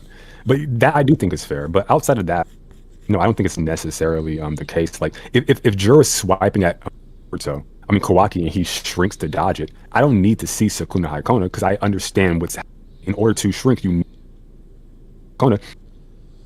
Kokugan, my bad. You breaking up. I don't know if that's me or you. Is that me? Hold on. He's breaking up a little bit. Okay, I thought it was me. Sometimes I drop my stream. Discord. Discord. My bad. There's Discord, and then they'll start chopping up and shit. No, it's not you. It's my disk space. I don't have a. But yeah, get an external hard drive. That'll work for you. Yeah. Yeah, that's all I'm really saying is like what I said. So hopefully you guys heard enough of it. But yeah. You were just breaking up a little bit. That's all. Okay. Yeah, there's like little 2-second pauses in between your speech. Yeah. But I don't think it was anything important. I think it was just like you put in place words. I had to stand up. So Mello, if I were to offer a compromise, I think what could be done, I think it's not necessary to show something, especially the audience should be aware of it. However, I think the Boruto series has been weird with that anyways, especially in the anime. Episode 2, they're explaining what chakra is, but then they're just not elaborating on the fact that they're using novel material like in the Boro fight or whatever. But whatever, besides that, compromise for this in particular, you see there is a sound effect in onomatopoeia with using the eye. Again, there's like a scratching noise coming from your mic. Onomatopoeia is I'm guessing it's the little sound effects thing on the in the panels. Yeah, so my compromise would be just to include that in a consistent way so we know based on the sound effect that it's being used. Like how? Yeah. I don't mind that. Like if I took the panel where Kawaki stabs Jura through the eye, if they would have had like a little shring sound effect, yeah, I'm fine with that. I think they maybe did that though. Now that I'm looking at it, it says like DWOOSH, so like dwoosh. Yeah. So I haven't looked at it to see if they are doing it for that. It's just something I came up with right now as like a potential compromise. Yeah, it looks like they are doing what you suggested. Like he says like dwish when he pierces like blip. Yeah. Dwish blip. Yeah, so it's definitely doing that. They always use those slight words, even in comics. Like if somebody get hit hard, it's like bang or like whatever. So I do think this dwoosh here in particular, just this specifically, I think this might be in reference to Jura's swing, because either that or it's just not consistent, because I'm pretty confident dwoosh is not used for Kawaki shrinking, usually, the sound effect. I'd have to double check, but... I can definitely see that too. Wait, what? Say that again? I'm thinking the dwoosh is in reference to Jura's swing rather than Kawaki shrinking, and if it is in reference to Kawaki shrinking, I think it'd be inconsistent. Oh, gotcha. I'd have to I see something that says GGW when Jora's about to swing at Kawaki, and then whoosh. I feel like that happened as soon as Kawaki shrunk himself. Oh, shrunk himself. I thought he ducked. I read that way too quickly. No, he didn't duck. I understand what both of you were saying. Like I lean more towards Phoenix, obviously, because we have the same opinion. I think the Dwoosh is more pronounced and is more focused on what's happening, the most important thing happening in this pen, which is the Sukuna Icona shrinking to Yeah, dot. facts. I think that's what it is. But I can also see, like, I can't prove that. So, like, if I was, like, debating you, I think it'll be, like, a valid interpretation. No, I think based on the visuals, they're having, like, radial lines around where Kawaki would have been. But to be fair, rather than where he would have been, that is where Jura's elbow is. So I guess you could still say based on that, but I would agree based on the radial lines, the visual imagery to go along with the sound effect, it's probably in reference to that. My only complaint there would be it's probably not consistent. Because regardless of the dwoosh that they say in English, you can just see on the screen itself the onomatopoeia, and it's 1, 2, 3, 4, 5 characters. I don't think they're doing that every time Kawaki shrinks. Could be unique. Yeah. But either way. So what did you end up from rating what did you rate the chapter? Yeah, okay, you so give it a going back rate? to that. So I was thinking about it based on you sure. asking me earlier. So it depends. I'm gonna have to see what they go for next, which is a little bit of a cop-out answer, but I will just give an answer now. If this is the end of this arc, then I'm gonna give it a 1 or 2 out of 10. If this arc is continuing, I will have to see what they do, but I'll give it upwards of like a 7 or an 8 out of 10. Okay. That's 2 extremes. Okay. Yeah. I respect. Why not a That's 10 your out of opinion. 10 or anything lower than that? Well, I know what you meant to say, but what you did say was not what you meant to say. What did I say? Well, why not a 10 or a 10 out of 10 or anything lower than that? Oh, I did and mean all that. of my numbers were indeed lower than why that. a 9 and not anything lower or higher than that? My bad. That's what I meant to say. Sorry. Bro, I talk on the phones all day to people and stuff like that, bankers that piss me off because I'm their manager and they still be trying to get attitude for me and I'll be ready to fire them. But yeah, so my brain is clocked out most of the time when I'm out at work. All good, all good. So just a couple complaints I have. For example, Jura's reason for leaving. This is something that you've heard me and Gubby talk a lot about in terms of chapter 13. What do you guys think about that? Do you think Jura's reason is understandable, acceptable, justifiable? Was it good, bad? And then in reference to chapter 13, how would you compare it? But you never gave us a reason why you wouldn't. Well, this would be one of my reasons why. Oh, sorry. Go ahead. This was one of my main complaints, like the main complaint that I had. I just don't know why he didn't stop them from escaping, or even just fly over to where they teleported to. Like your light speed, like what? So yeah, I have a problem with that for sure, and it's linked back to that chapter you mentioned too. Is he light speed? Okay. Is he really? Well, regardless of whether he's light speed, first of all, I think this is inconsistent. So, what do we think? Do we agree or disagree that the Ryu and Matsuri fights were close by? Like, were they miles away, or were they just, like, over the sand dune next to one another? I think it's pretty close by.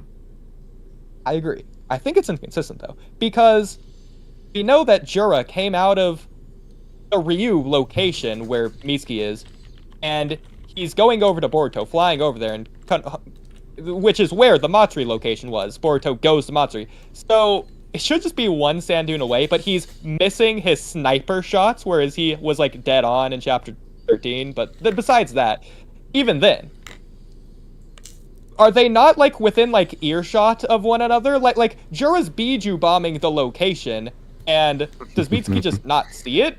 And Hamaru runs over to Mitsuki's location. It's a little bit of a whiles afterwards as well. It's a little bit weird. Let me ask you this then. Do you think the distance would be the same or similar to you had no way of when the distance between Obito and Naruto and when they're having a whole ass conversation and they're like hearing each other from great distances? That's interesting. See, I think the Obito Naruto thing is probably further away. I think so too, yeah. I think if anything, like substantially further.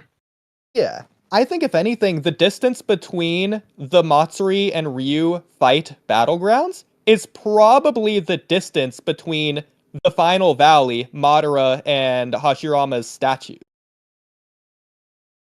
Damn. Probably Like about the that gap far. in between the two.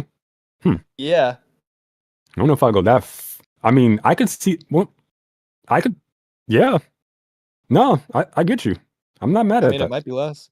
But even It then, might, it might be a little more. It might regardless be a of little that, less. But we yeah, have I get your 3 point. locations we're working with here. We have the Ryu battlefield, the Matsuri battlefield, and then we have the rendezvous spot. We know where that all is. Matsuri battlefield is where the toad was, and Konohamaru could see that from the rendezvous spot. To be fair, he was looking through like a binocular thing, but still, Yodo could hear it, so it's in earshot, but Yodo's also the special hearing type or whatever. But I don't think the rendezvous spot, once again, is far away from the Matsuri battlefield anyways, which is where they're teleporting to. Which, by the way, so much for like the close distance versus long distance teleportation needing to focus on thing.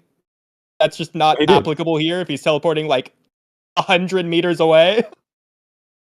Um, I'm not sure what you're saying because like there was a moment where like when the whole Kawaki was fighting to distract while Boruto tracked the chakra to on his pendant so that he could teleport. Like that was the whole purpose of Kawaki fighting 1v1. So Boruto's teleporting to the rendezvous location, correct? Yeah. So, So I believe for it's whatever reason, he needed time to like track his chakra on the pendant that Delta had.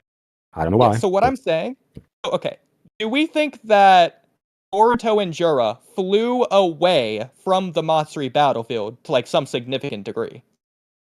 A little, but it's difficult to say. Like I think in combat they were certainly mobile, sure. Yeah.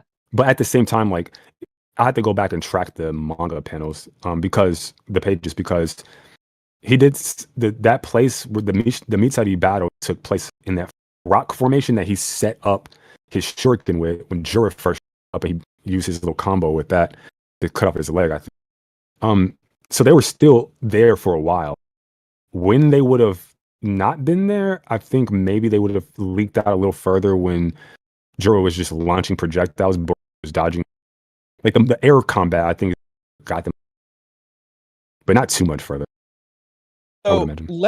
let's remember back in chapter like 13, 12, 11, Himawari is fighting Jura out of the village. We don't know exactly how far they were. They might have been a mile, they might have been multiple miles, but we do see Jura is like looking towards the village to snipe Boruto, and the camera angle we see, the village is so far that it is out of sight.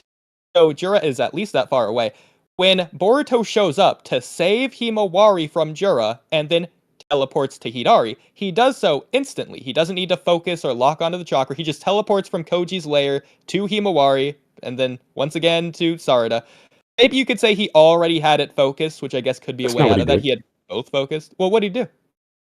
Didn't he like teleport to like one of the places and then fly past Kawaki and then fly and sweep up and get? He didn't teleport to her. Well, yeah, what I'm saying is that he got Himawari and then was very quickly told, teleport to the triangle. He does that and he saves Sarada immediately after. Okay, I get what you're saying. So I think maybe you're putting forth that during that time the distances were greater than they are now. So why didn't he Yeah. need more time to charge than that he does now? Is that correct? Exactly. Yeah. I would say the difference would be Boruto is probably injured now, and that injury plays a significant factor in his ability to maybe focus more or utilize chakra in a way that's not like disjointed or fucked up, given his physical state. But it's just a hypothesis. Like, Possible. So, do you think when Boruto at the end of the chapter says, "All right, everyone, let's go back to Konoha now"? It's not at the end of the chapter, but like that's the last scene that we get with them. Do you think he was going to then take a lot of time to focus on the Konoha location, since that should be significantly farther away? Or do you think he was just going to like teleport immediately after? In which case, do you think he was spending the entire time, once they teleported to the rendezvous spot, on focusing onto the Leaf Village, as like Kawaki and Konohamaru were having their like funny scene? it depends on like the focus mechanic itself. Like, it sounds funny to say like that, but if I focus on my chakra, do I need to do that one time and then I can just like given any distance to any pendant because I've already locked onto the chakra? Or is it like I have to lock onto the chakra of a very specific pendant in this very specific area, and then once I do that, I've used up my focus charge, whatever you want to, and then I have to redo it again, which is what I think is happening. Yeah. I think the answer is yes. I think once he got there,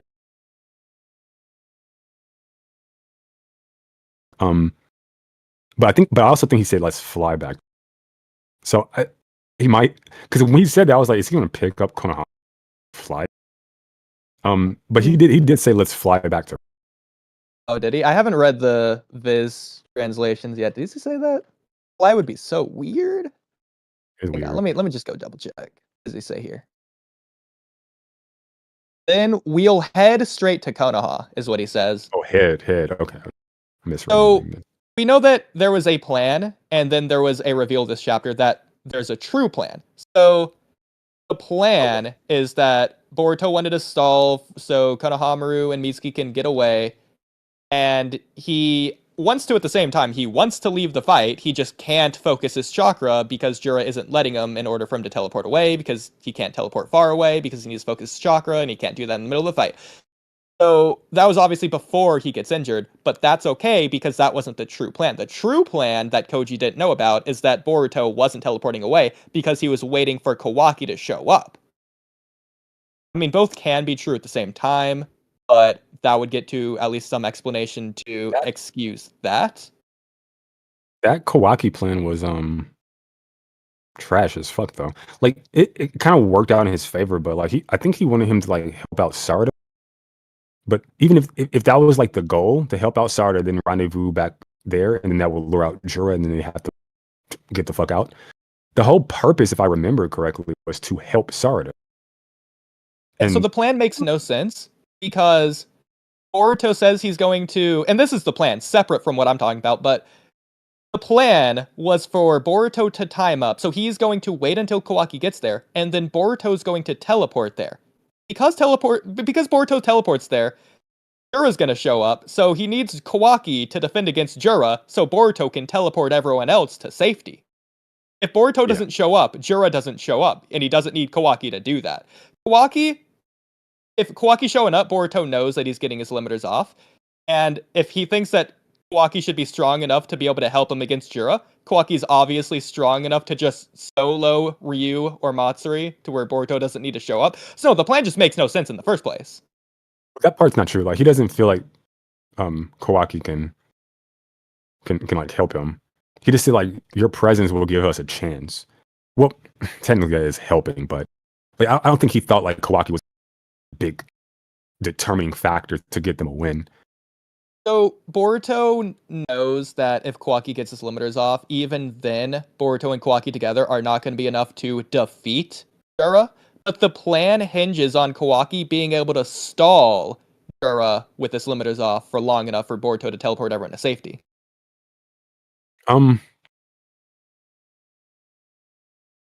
Because the idea was always for Kawaki to just 1v1 Jura, whereas Boruto isn't fighting Jura at that time, that he can focus on the safety location.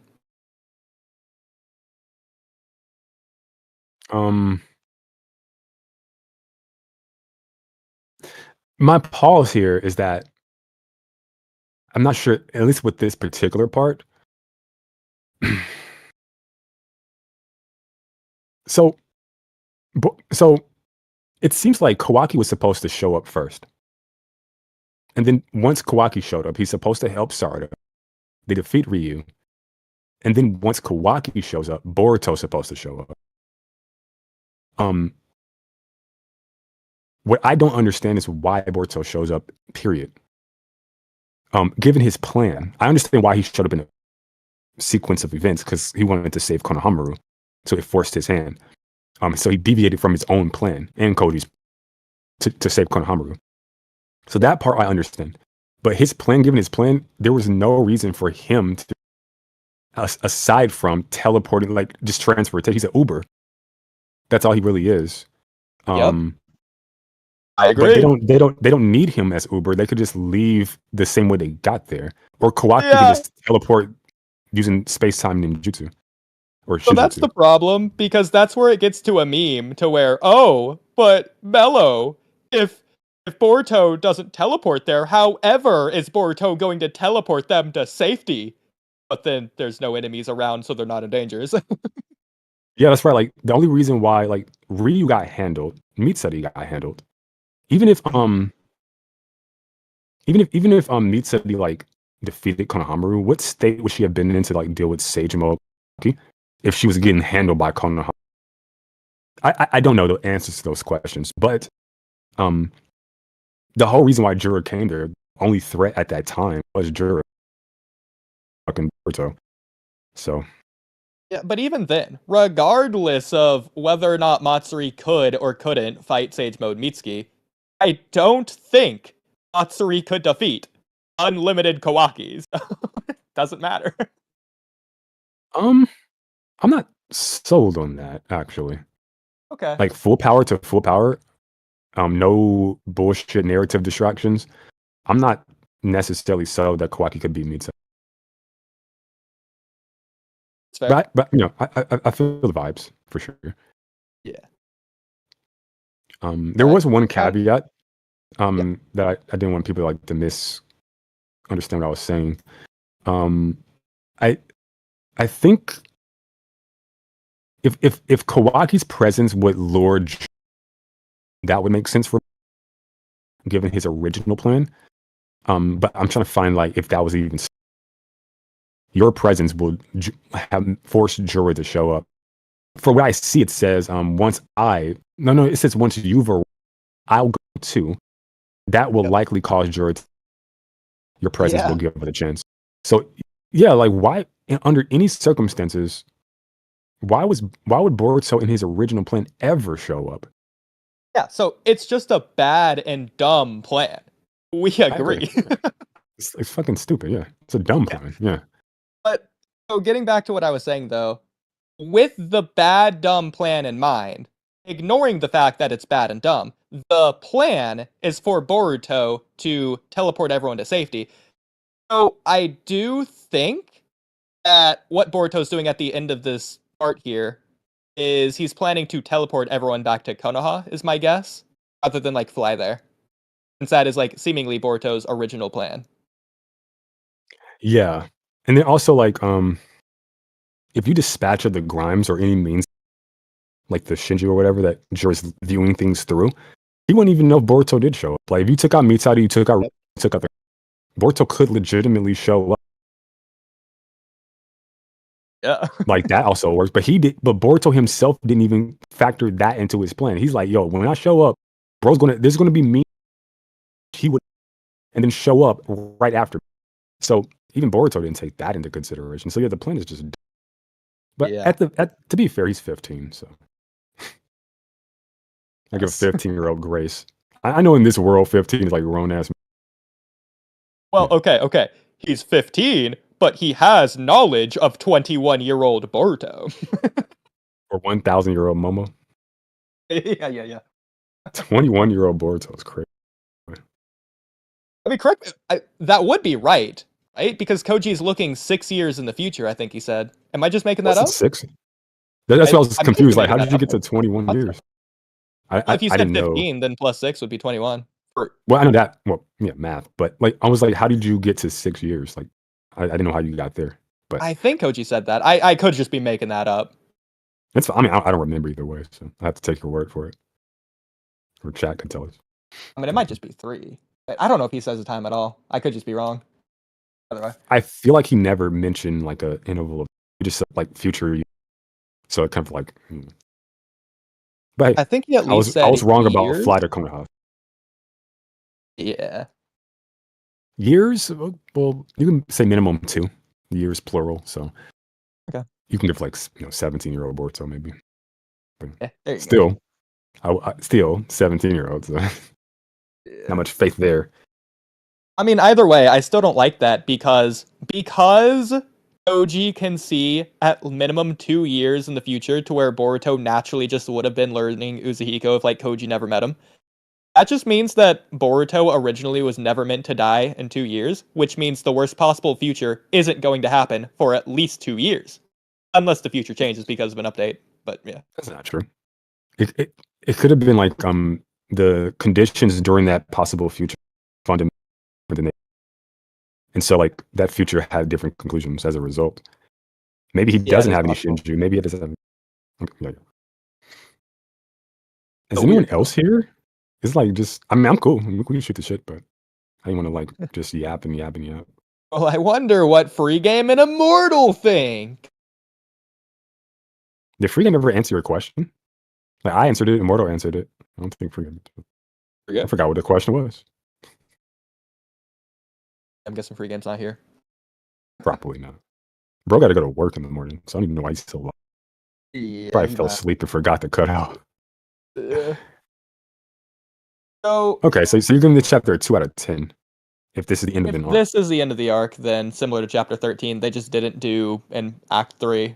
But I don't necessarily think it is the end of the arc. I would put it at like maybe a 40% chance this is the end of the arc. What do you think? Do you think this was the end of this quote unquote technical arc? Or do you think this continuing whenever they do whatever they do next?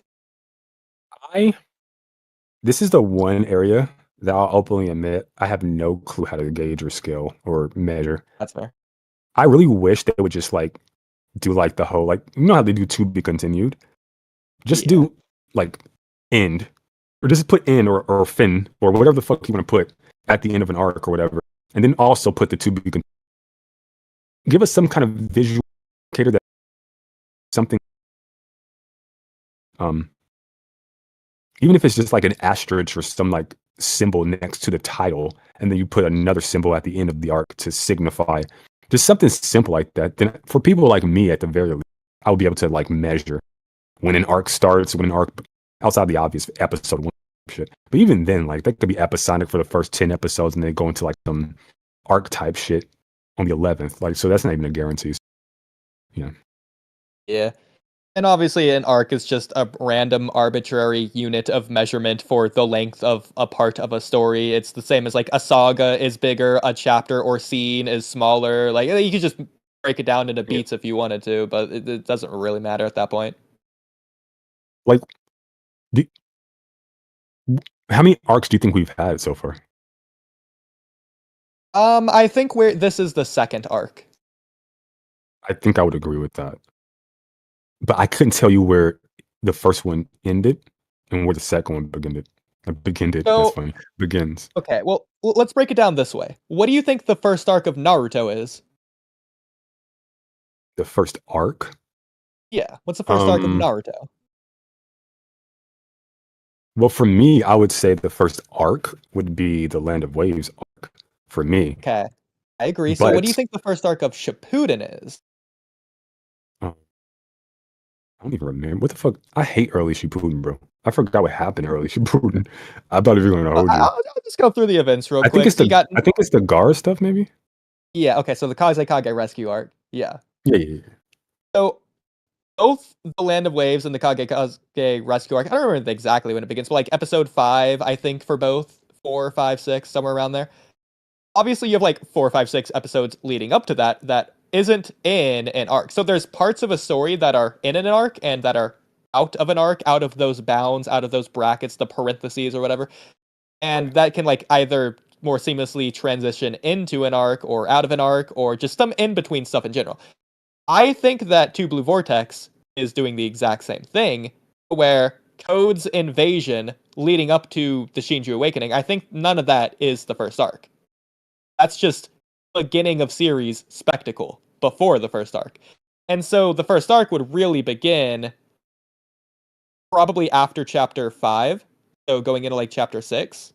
So that's around when the Shinju first awaken their targets and Boruto goes to the village to talk to Shikamaru and Sarada and Sumire, and then Mitsuki shows up afterwards. That's where the beginning of the arc would be.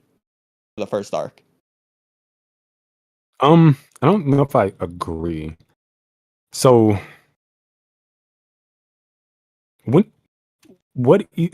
start of board, like when does the Land of Waves stuff happen? Episode 4 in the anime?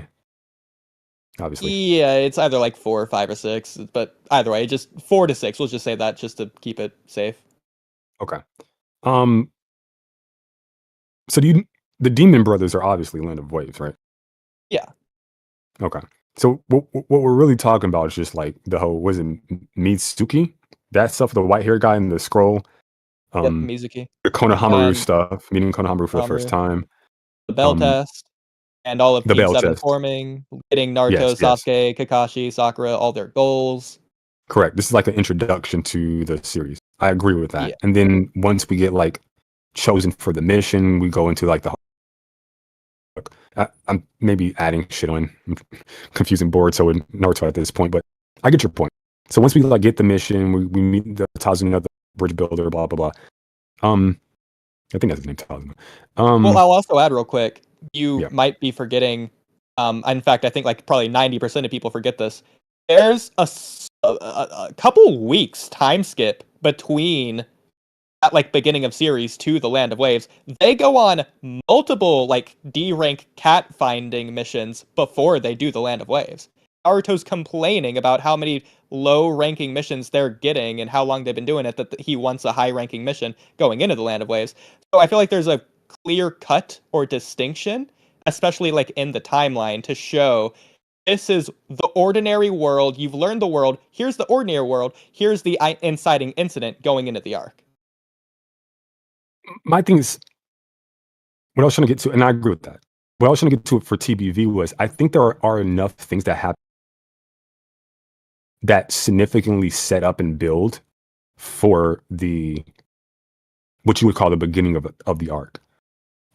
So much so that I think it's a necessity to have it linked to the arc. So I think this Start TBV in the Code Invasion stuff has to be the beginning of the arc because of how intimately entwined it is with the dialogue between Boruto and particular, and his like reasons for being there. And then, and this is different from like, because this is why I was trying to ascertain, like, do I need those first few episodes to make sense of the Land of Waves arc? I don't think I do. Even if I didn't see like Team 7 forming or get their motivations, like if they started Naruto off with the Land of Waves arc, I think everything's still for the most part. You lose a little bit, like the Aruka stuff, but you know, you can maybe make that up on the back end. But I think a lot of this stuff still works functionally. And I think that's how it's supposed to go because it's an arc. It's supposed to function from beginning, middle, and end. So I think that's the distinction. I think if you're looking at the beginning parts of Naruto, you don't or to like, but if you go to TBV, you need that code conversation to even know why, like what the fuck is even happening by the time you get to chapter 4, which is where I think you are saying is the start of the chapter 4. So that's an interesting line of thought. So getting away from Naruto, let me ask you, when you watch a movie, would you consider this basic 3 act structure, just to keep it simple, would you consider the hook or the opening sting of the minute of the movie, like the first couple seconds, the first minute, whatever, that like individual special scene that's sort of like disconnected or separate from the rest of the story, but can like lead into the movie? Do you consider that like part of Act 1? Yes, it's Okay, contextual, but yes. sure. So looking at Naruto, the Naruto movies in particular, since we're talking about movies, would you consider Sasuke versus Kenshiki in the Boruto movie part of like Act 1 for the Boruto story? Like, do you need that necessarily? Yeah. Okay. This is where it gets a little bit more complicated. Do you think that you would need Onari at the beginning of like Naruto Sorry. the Last? Yeah. Need is a very. I just want to point that out, but please Okay. continue. Well, in reference to like how it was implied in this conversation with Two Blue Vortex. Yeah, I get what you're saying. So with Naruto the Last, do you think the Toneri going to like fight Hiyashi and kidnapping Hinabi, do you think that's like part of the movie or like opening of the movie separate from the movie? I think there's something that happens in the opening act, beginnings of a project, And it's extremely important to what comes after that you would consider the start of an arc. Then I think that's the start of the arc because it's all intimately entwined. It's like removing like or information that aids in the arc, but it's not a part of the arc. So it's like, so I'll give you an example. Like you said, Sasuke versus Kinshiki. For me, the whole Momoshiki stuff is wrapped up with the Kaguya stuff, which is wrapped up with them trying to find evidence to prove that there's a power beyond Kaguya, which is why he was even there to begin with. Like all this stuff is intimately entwined. Like need is a strong word, but I feel like it's like you need. I feel like I would rather find another word, but you really do need the Sasuke Kinshiki stuff. At the very least, like the stuff that like surrounds the beginning of it, and like the stuff that kind of like comes out from like the end of where like, hey, we have this scroll cipher. Do know there are going to be people coming. For the Otsutsuki clan are coming, so that information is like very relevant. I would even say, maybe this is to your point too. They talk about this stuff long before the Momoshiki arc, back when like Konohamaru and Team 7 before Kawaki's introduced in the series. They're doing research and they find like Zetsu, right? You remember that up? Yeah. And they even have conversation with the Kage in the Kage Summit about like Kage and the people beyond her and all this stuff. I would even say that stuff is super material to like. It's almost like Boruto in the early stages was dipping their toes in an overarching story, but then go back to filler or go back to slice of life and then go back to the overarching story. They were doing like this weird. They formatted it strangely for me, but I do think like the periodic moments where Toneri pops up at the credit scene, that's all aiding arc. The Momoshiki, Kinshiki, all of that shit. To me, I put it all. Like if I was making like a compilation, I'm including the Kinshiki, Boruto, with Destiny as your fight back, all that shit. Without Shiki showing up on them, because all of it's linked to the same narrative, which is like that Momoshiki arc thing. But yeah. Sure. If there was no connection, like Shikamaru on the Thunder Train with Boruto eating a Thunderbird, what the fuck even is that? Like I can get this. Okay, well that Thunder Train event, which has no, I can do that, but I don't care to do that. Like that has no relevance to the Momoshiki shit, so you can void that stuff like that. Yeah, sure, I don't care about it. Yeah. Okay. So I think the difference is you more so see prologues and epilogues as attached to the story, whereas I see them as a little bit more disconnected. But still attached, though, right? Yeah. So, but with that in mind, I do have a couple questions since you're talking about the end of the Momoshiki arc. So, if you were to make a Momoshiki arc and then a time slip arc as like two different videos for the anime, the Urashiki Sorry, stuff. what do you mean by videos? Like from a content Well, like creator as like perspective? a fan cut or whatever. Oh, I see what you're saying. Okay. Yeah. So if you remember, I think it's the end of episode 65, might be 66, somewhere around there. We have like a scene at the end of the credits or whatever of like Urashiki being like, "Mwahaha, I'll make my move in the future," or whatever. This is after Momoshiki's been defeated. Would you include that at the end of this arc or at the beginning of the time slip arc? Or would you not include it for either? That's a great question. I get where you're going. Give me a second to think about it. Because what you're going to say, I imagine, is if I consider it to be the beginning of the next arc, which would be like the time slip, in your example, then I wouldn't be able to consider it the end of the Momoshiki arc. But this particular scene has tethers to both arcs. Okay. It closes the first one and opens the second. So I suppose it occupies it's both heads and tails at the same time would be like the best answer I can. Yeah, so both I was gonna say could be another possibility. Yeah. You could also, this is a weird distinction to make, but I do think it could be accurate. you can make the distinction between an epilogue and then something like an after credit scene. As an example, you have Naruto the Last, you have the literal credit scene where we're seeing Naruto and Hinata getting married. And that's relevant to the movie because it's about Naruto and Hinata getting together. But then you have the after Maybe credit scene showing Boruto and Himawari as kids. That's obviously not really connected. It's just showing, hey, Naruto and Hinata are still together years later and have a family. But like it's still like not a part of the story, if that makes sense. I think it absolutely is. I think it's a part of the arc, like the story's arc, and I think but it occupies two spaces. I think I'm gonna go with that. Yeah, I think it's both supposed to serve as kind of like a lure to get you into Boruto, and then also it caps off the story of past. So yeah, I think it occupies two spaces at once for sure. Yeah, interesting. So would you consider it outside of occupying both spaces?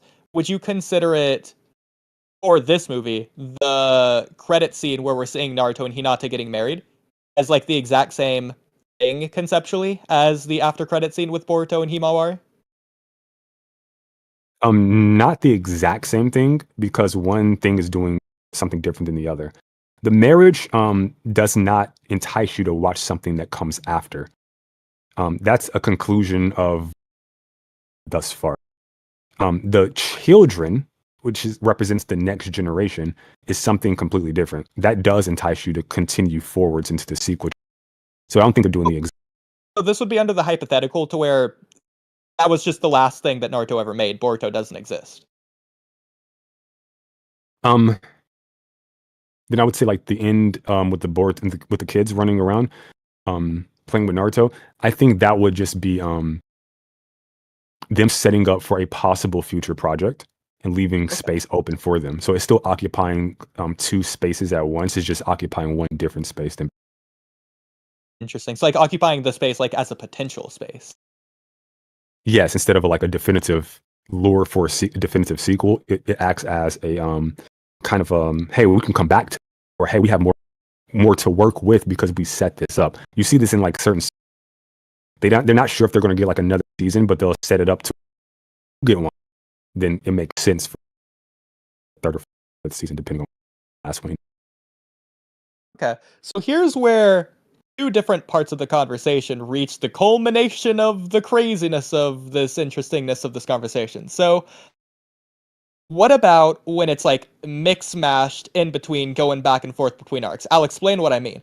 So, the beginning of Shippuden is cutting back and forth between Deidara fighting Gaara and going to the Sand Village and all that, and Naruto just getting back to the Leaf Village, doing the second bell test, meeting everyone, etc., etc.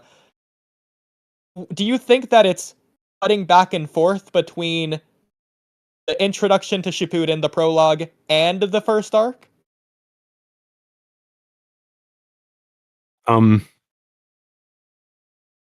Sorry. What I'm trying to do now is remember. And I know you just said it, but I don't fucking remember what you just said. And I don't want to ask you to repeat it again, but I probably have to. I'm trying to remember like the first beginnings. Naruto shows up. They have like little. He meets Konohama. He meets it back up with Nadia. They go train with Kakashi, right? Like I'm getting that correct. They meet Sai. Yeah. Well, they don't meet Sai until the next arc, but I get the idea that you're on. So, like, as an example, they're doing shots where they're cutting back and forth between Naruto being reintroduced to the village and Gaara fighting Deidara. So, as an example, during like the bell test, you cut from like sorry, real quick, to yeah. Because I'll forget this. Is this anime or manga? This is anime, to be fair. So I don't know if they do this in manga, but I'm pretty sure they do. Okay. I'm sorry. Please continue. Yeah. So like as an example, in the anime, they like do a close up of Kakashi's bell in the bell test, and then they'll like cut to Sasori's bell as he's like walking in the desert, or like Naruto's like at the ramen shop with Tamari or whatever, and Tamari's teacup cracks at the same time. Gaara's fighting Deidara, and Deidara like explodes Gaara's sand. Okay. So my question is, the Naruto scenes, do you consider that part of the first arc, or do you consider that the prologue or introduction to Shippuden, in which case it's cutting back and forth between the introduction and the first arc. I think it's a good question. I think it's interesting because I could say Naruto training with Sakura and Kakashi when he first returns. I could say like this is like a reintroduction to the character. We're establishing what he has learned over skip. And this is just again a reintroduction of the character. Just done in this particular, and simultaneously while that's we're establishing like the beginnings of the Kazekage retrieval or rescue arc. So they're doing two things at once.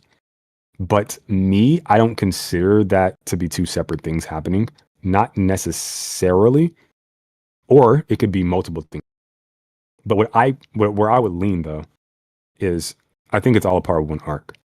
Because I think the training, it does serve a certain master to show what he's learned and blah blah blah, showcase his skills. And so, same thing for Kakashi, same thing for Sakura. Kakashi doing the super fast hand signs. Sakura showing monster strength that she never too much.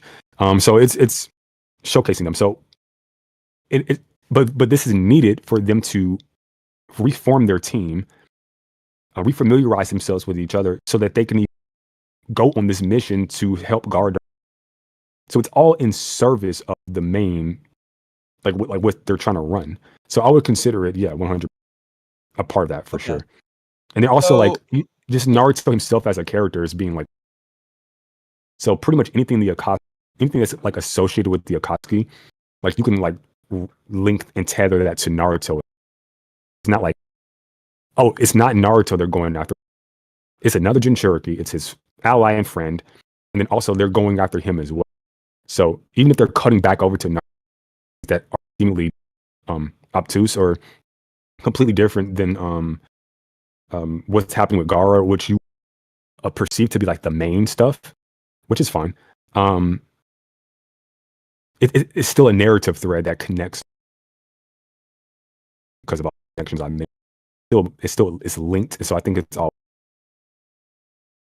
Well, actually, it's interesting you say that. I don't consider that the main stuff. I consider that setting up for the arc. I don't consider the Kazekage rescue mission arc to start until the mission starts. So the arc doesn't begin until after Gaara's already been captured. Have you seen Dragon Ball? Yeah. Well, not Dragon Ball. I've seen Dragon Ball Z. Easy. I was actually going to reference it. Yeah. So when Raditz shows up, like,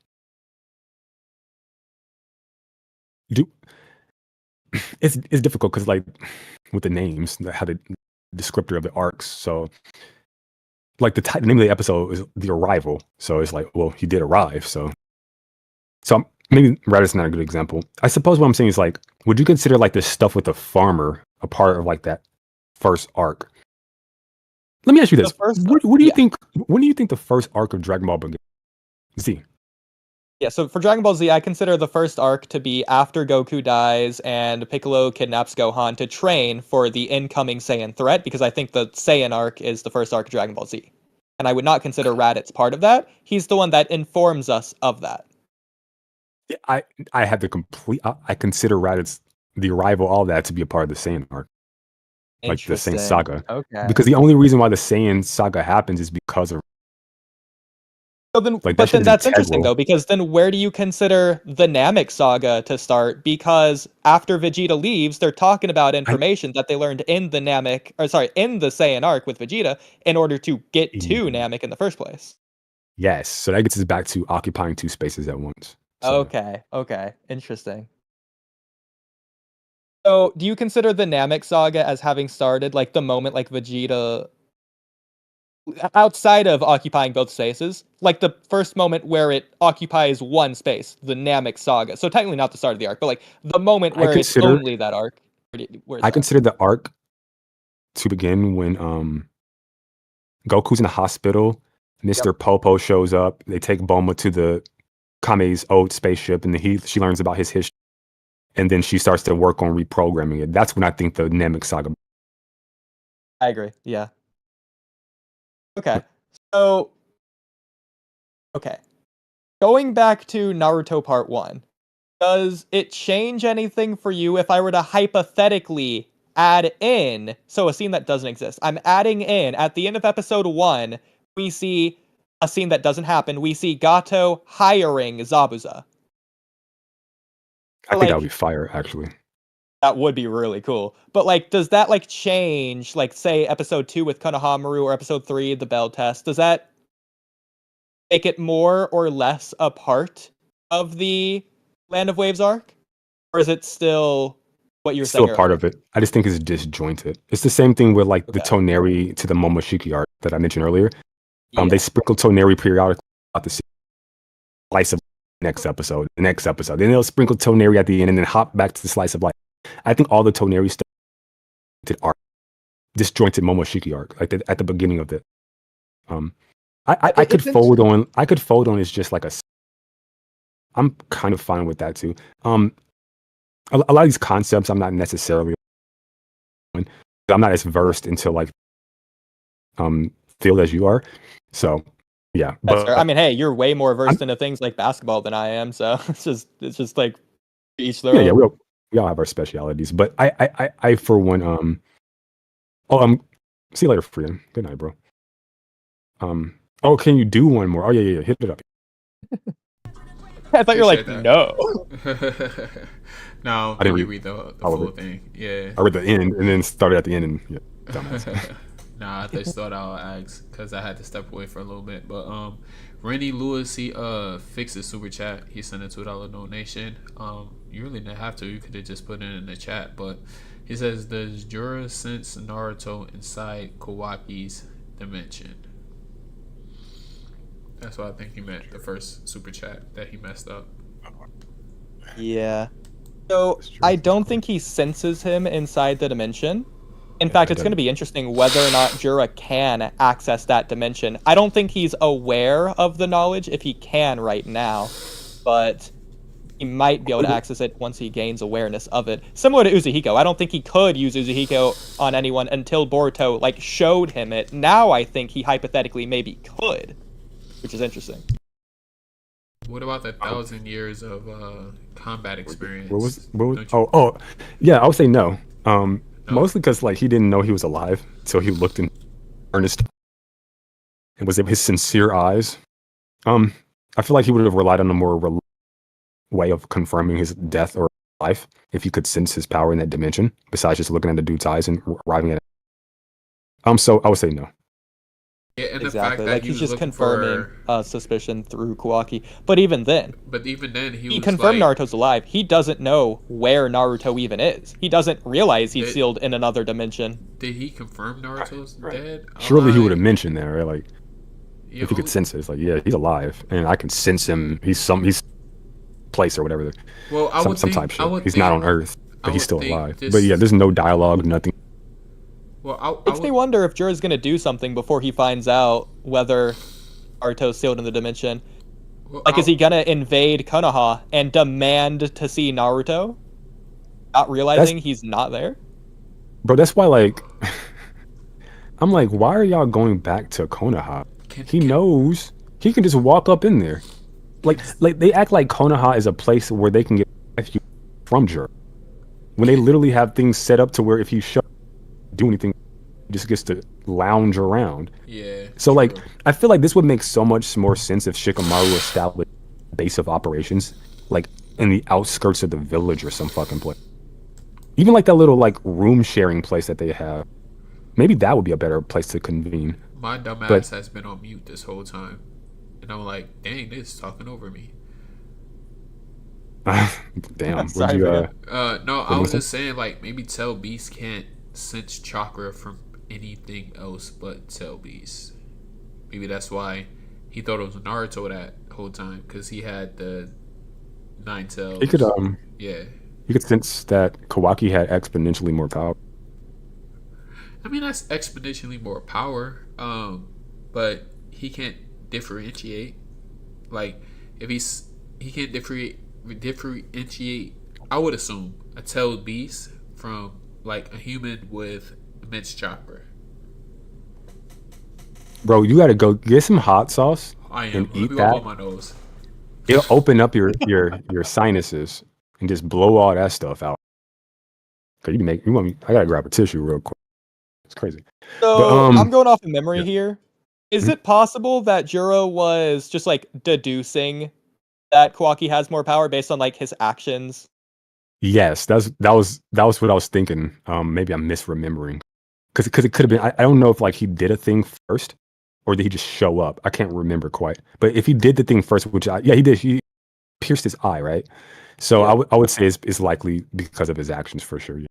So it might not be because Okay. he could sense it. But thank you for Plus, bringing that up. I wasn't going to mention that, you bastard. I don't think that he can even sense Kawaki at all. Whereas it feels like he can sense Boruto since he tells Boruto at the end of chapter 5, no matter where you run, we'll eventually find you. But like when Kawaki shrinks, it feels like Jura just can't track him. He just doesn't know where he is. It probably masks his chakra signature too. I would imagine. Yeah, that could be part of it for sure. But at the very least, it doesn't seem like Jura was aware that Kawaki was showing up in the first place. Do you think Kawaki's regenerative abilities is because of his cybernetic enhancements and not his Yes. karma? Oh, I think it's both. So do you? Why do you think Boruto couldn't heal like that, or do you think he did at the end of this chapter? Boruto has the karma, which does give him healing. That's what Koji says back in probably chapter 33. I don't know exactly where it is. Of Naruto You think Next he can Generation. control that? He can control that mechanic. I don't No, remember. no, he doesn't. He's not even aware of it. It's just passive healing. Okay. So he has that, but it was only just healing like scratches, and obviously Himawari healed Boruto when Jura sniped him in chapter 13 of Two Blue Vortex. Right. So he can't heal massive amounts of damages quickly. Otherwise, Momoshiki wouldn't need to sacrifice his ability to reincarnate by killing Boruto in the Code Arc.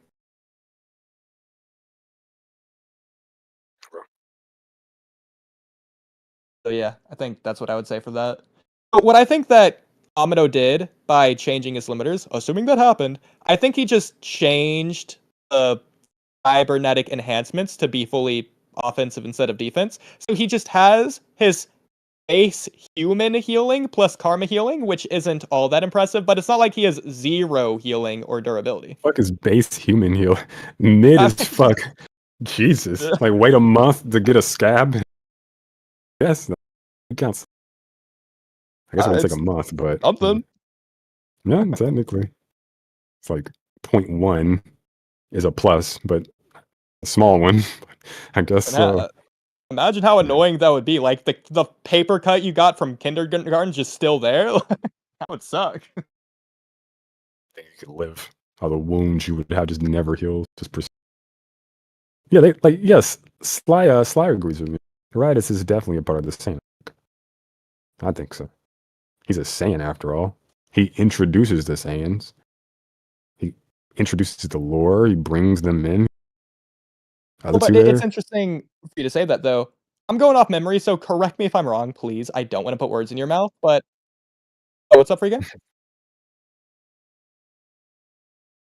Yeah, so Mello, correct me if I'm wrong. I believe that originally you were agreeing that the first like 4 episodes of Naruto are like an introduction and not the Land of Waves. But now it seems like you maybe changed your mind. In this conversation, my mind is fluent. Okay, it's water, as Bruce Lee said. So I'm being water with this conversation. So I'm open for anything. Sure. Because based on what you explained with Dragon Ball and Can you not hear me? Kuden, it feels like everything that they set up in the beginning of Naruto would more or less be, I don't want to use the word necessary, but it would lead into the context for the Land of Waves mission. I don't disagree, which is why I brought up earlier. You could say that it matters. They jutsu a little bit, chakra, like it explains where you shadow. In that sense, yeah. In that sense, sure. which plays a major role in the actual arc itself. But my thing was, if you took that stuff away, would the arc like Naruto bitching about his low ranked missions and they get set up? If you took the stuff that you mentioned before away, that makes sense. Because then it would be like, okay, Naruto used Shadow Clone. I don't know when he got it, but I also don't know when, like, at this point in the story, what the Sharingan even fucking is, or like when Sasuke mastered Fireball Jutsu. Like you don't need to know it. Now, I would say Shadow Clones are unique in that they represent something like special for Naruto thematically. So from that perspective, Shadow Clones have like a far more important representation in the material than like Fireball Jutsu. At this stage, certainly. I mean, later on, you can link it to his father. But so if I start the arc off without any of that stuff, all I know is like you got 3-man squad. This is the sensei. They're going on some kind of mission. They're ninja. Like all this stuff is explained in the episode. They have the headbands. They're ninja. Through the bridge builder, he's seeing the ninja stuff. We're supposed to be him. As he's like criticizing Naruto and all. Bro, you looking real small over. So, yeah, like I think those things are necessary in Dragon Ball, and they're not necessary in Naruto. I think I can start the Land of Waves arc without the pre stuff, and then it'll all just make sense. Whereas with Naruto, like, I mean Dragon Ball, if I start off with like, where do you think the Saiyan side taking my Piccolo? I think that works too, actually. If you want to start it there, because I think at that point everything is explained that happened in the Raditz stuff. So I think you would actually like start it there, but I would prefer to see like show don't tell type of thing. But yeah, just my thoughts. Yeah. So I would say when looking at an arc, you look at the hero's journey, the ordinary world, and then whenever the hero's reluctantly dragged into the new world. For that, I would look at the plot versus the story. The plot, and the most basic boiled down way to look at it, it's just the problem with the world, whereas the story is the problem with the character. Through both the plot and the story, you then develop the problem of the arc, which gets you to the struggle, which can also then get you to the themes. And that's basically how I would look at the start and end of an arc. Based on that. But anyways, where this conversation gets interesting. Oh, sorry, go ahead. Sorry, Yeah. Was that in sequential order? What do you mean?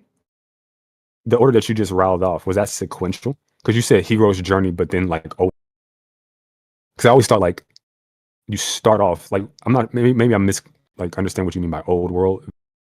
I always assume like the old world is where the start, and then Yeah. the inciting incident happens, and then the triggered, and then that's when he enters the new world.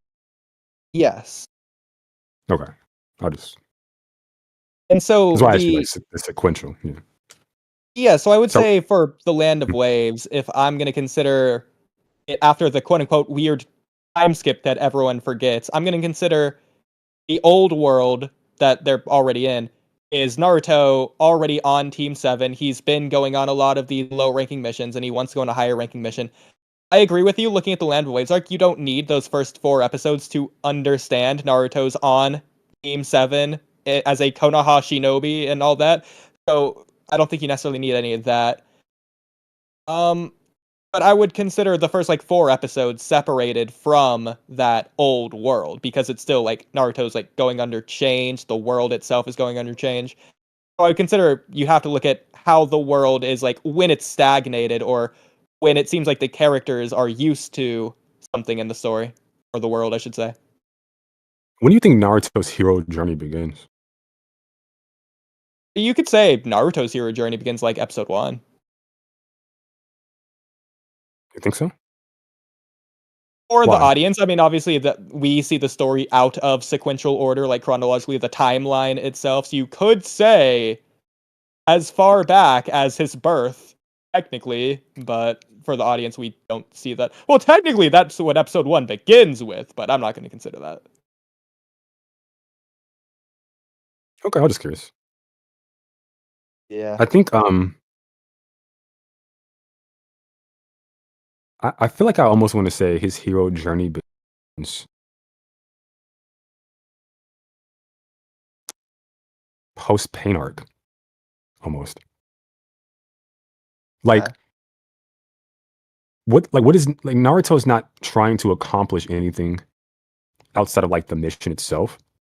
Um, well, that's not true though, because his objective do change in mid arc to where he is trying to like help out Zabuza and Haku and stuff. Um, I'm trying to ascertain like what is the thing that Naruto is trying to accomplish, and I feel like he doesn't really have a path. He's kind of like it's like set up for hero. Maybe like re-familiarize myself with this term. Maybe I'm creating definitions and denotations for words that isn't applicable. But I think it's the Jiraiya stuff. I think it's the trying to find the answer. It's the pain invasion arc. It's the question asked to Naruto by Nagato. I think all of that is that through that stuff is how he changes the world. I think all of that stuff matters. I think everything before that is kind of just like setting him up to be the kind of person that can even take the journey to begin with. Because if you look at like when Pain is asking him these questions, but he had all this other stuff that he was like dealing with that he was able to find answers for, like just Neji in general. He had answers for Neji. But at the same time, like, I don't know. It just depends like where you want to start or whatever the case may be. Like you say, start at birth, I guess. So Yeah, I mean, to be fair, Naruto was being a hero to Neji, and he came to that answer based on his journey up until that point. what I was would his also answer say, anyways? What was Naruto's answer? thematically, Yeah. wait, what? What even was Naruto's answer to Neji? The destiny stuff. You're wrong, Neji. You're being a hypocrite too. Anyone Was that can what you, overcome their destiny. okay. I didn't remember what it. Okay. Um, So I would say episode 1. To be fair, I might change my mind on this because episode 1, Naruto doesn't have an answer. It's Aruka who gives Naruto that answer. And in fact, Naruto later calls back on that moment and says that Aruka, Team 7, they saved Naruto from himself. He was going to walk down the same exact path as Gaara. So maybe you wouldn't say episode 1. You could say the end of the Land of Waves arc because that's when Naruto gains his conviction after having witnessed Haku and Zabuza. And that's where he develops at Haku and Zabuza's grave. He develops his ninja way. And through that ninja way, he decides he doesn't like the current world, and so he wants to do more than just become Hokage. He wants to change the world. You could consider that the beginning of his journey as well. Wait. At the end of the Land of Waves arc, Yeah. how do you get to that conclusion that he wants to change the world? So Kakashi. Okay, so Sakura is By the talking way, to Kakashi. I think I agree with you. By the way, but I just want to like hear your answer.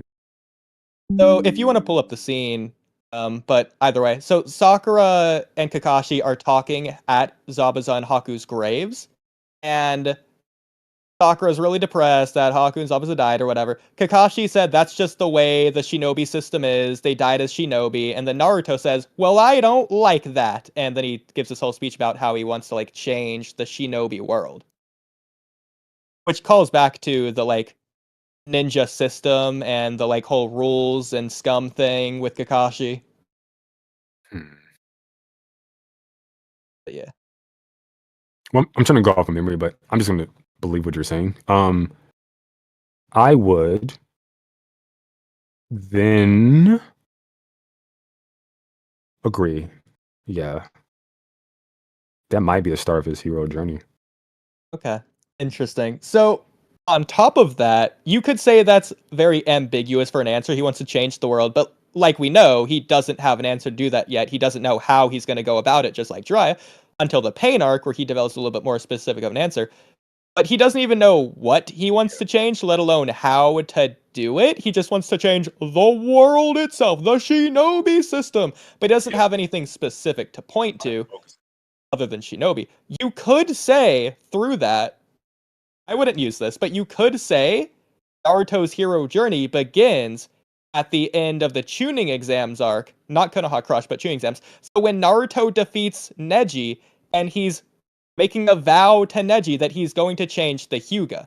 Now Naruto has something specific and like directed to target his intentions towards. It's just lame in comparison. But yeah, no, I get your point. Yeah. Yeah. Plus the fact I that think. Naruto never does do that, so I mean, I think he does. I think he changes the clan for the better. well, what I mean is like on screen, we don't really see Naruto or how he does that. He says he's going to do it after he becomes Hokage, to be fair, so it's understandable why it would be off screen. But I mean, as far as we know, the clan itself just changed without Naruto. Well, I think that fight itself, like the clan leader, Neji's uncle, that fight itself softened him towards Neji. So like that, if your fight changed the leader of the clan, then everything else is going to follow downstream. So through that fight alone, he just did it before he anticipated. Yeah, But I that mean, was it the could be. beginnings of it. I don't know if they're still doing the main branch, side branch stuff after that moment, or if they're still putting curse marks on the branch family after that moment, or oh, here's an interesting question. Do you think it's possible to remove the forehead seal thing on Neji? Or do you think because he already has it on, Hiyashi, even if he wanted to, he just can't take it off? I think if you have karma, you can just absorb it. Yeah. Well, like outside of Boruto, I meant like in the Naruto story. Like, is that something they could just do? Oh, I have no clue. I haven't looked into it. Do you know? Yeah, well, there is no answer, so there's nothing to look into. It's just you like think they could because if they could, well, why didn't they do it? If the family did change. I would say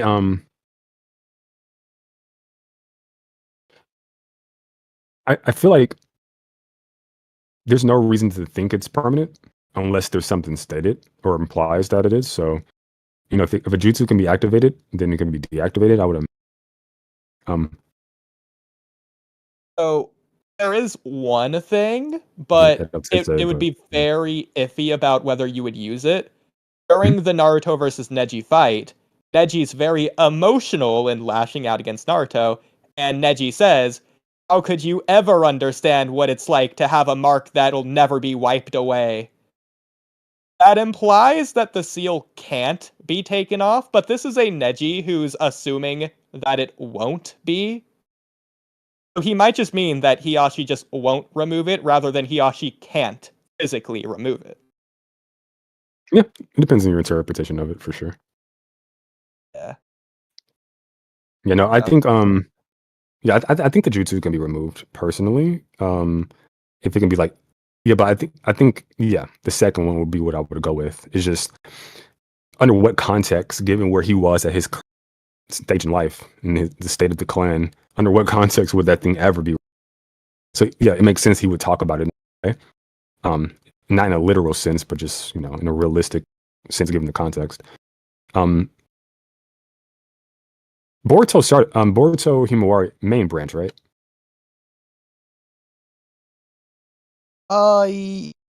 Yeah, they should be because Hinata main branch. Does the Uzumaki heritage fuck that up in any way, you think, or no?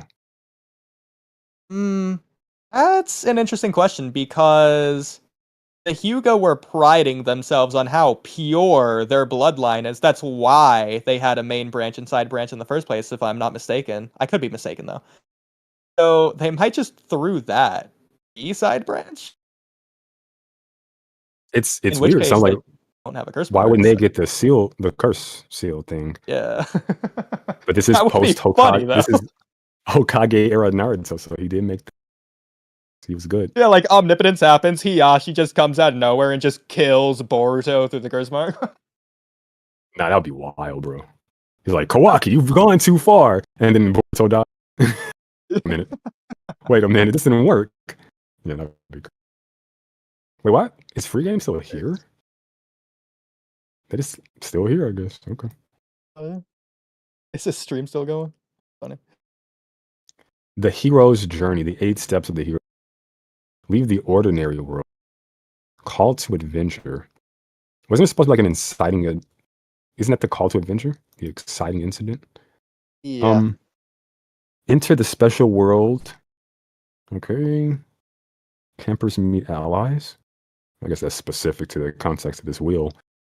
Um, overcome challenges, self-recovery, self-discovery, atonement, the return. Atonement? Why? Why is that Here, I necessary? got other wheels I can link for the hero's journey. That was just one with 8. Here's one with multiple. Okay. I thought you had that was your go-to. It was just the Freedom one with to the least amount of numbers. It was just the simplest that I could find. But obviously, simplest also means least amount of details. So freedom to live. Okay, that's random to me, but okay. Master of two. Wait, what's happening? What am I looking at? I don't What is this? know what this is. The fuck is this? Okay. Here's one with 12 instead of 8. Crossing of the return threshold. Jesus. This must be very specific to this. Let me close this one out.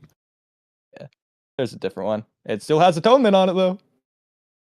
Can you explain that atonement? What is that?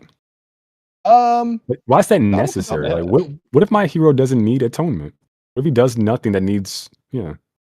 Well, what if it's not the hero, but the world? Uh, it- but then that's the same problem, just a different character. I think the idea is more so to say that at that point of the story is the latest point to where the character needs to have changed. Because if you're showing a story, they're going on a journey, they return back to the ordinary world, but with something new that they've gained, which is their internal change. Hmm. Okay. Okay. Very I nice. would Very say nice. it's probably something like that. Did Anyways, you? yeah. Mhm. Um, okay. Going back to the conversation though. So with the where an arc begins and ends or whatever that conversation, what I wanted to ask you about the pain arc. During the Itachi versus Sasuke fight is well really before that fight, you get Jiraiya versus Pain. And then obviously you get the Sasuke versus Itachi fight after that, and then you get the pain arc after that. So, how would you consider that playing into things? Like, where is the pain arc start? Is the pain versus Jiraiya stuff? Is that considered both Itachi versus Sasuke arc, or is it just disjointed? Like, how do you consider that? The dry stuff to the pin arc. Um, Yeah, it's the same thing with the Toneri stuff. I just think it's like it's just disjointed arc. It's the start of the arc, and then they kind of break it up because all that, like the Jiraiya stuff, is integral to the pain invasion arc. I don't even know how you start that arc off without Jiraiya, bro. I mean, you can, to be fair, the Jiraiya well, stuff you can, but I I think it's think integral. nothing. I don't think anything changes if you just have that entire fight be off screen, because you just start the arc with Naruto and the audience in this case finding out someone named Pain killed Jiraiya. I know I don't really care that much about the fight outside of what is supposed to facilitate discovering the abilities so they can write them down and pass them off. But even that could just still be off screen. It's just whatever Jiraiya left behind. Yeah. That's what I'm saying. Like, I don't care about the fight itself, but there are things within the fight that could matter. Again, show don't tell. Um, but yeah, no, I think you could do it. I just think there's more. There's just more. Like, it just makes it richer for sure. Yeah, and it's linked. It's not like disjointed. What the fuck does Itachi and Sasuke have to pain? That's clearly like a very different thing that's happening. Yeah. I mean, Well, yeah, I could link it, sure, if I. yeah, because it's Naruto and Sasuke experiencing something similar to both of their journeys at the exact Yeah. same time. They both lose someone they care about or whatever. And their reactions thereof. Either way.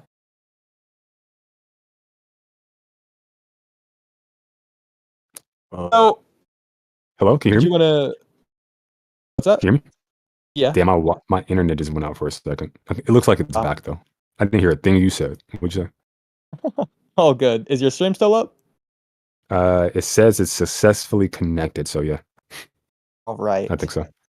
Did Chat, you? can you let me know if I'm live still? Chat, please. Yeah. Did you want to go back to Tubular Vortex, or did you want to call it there?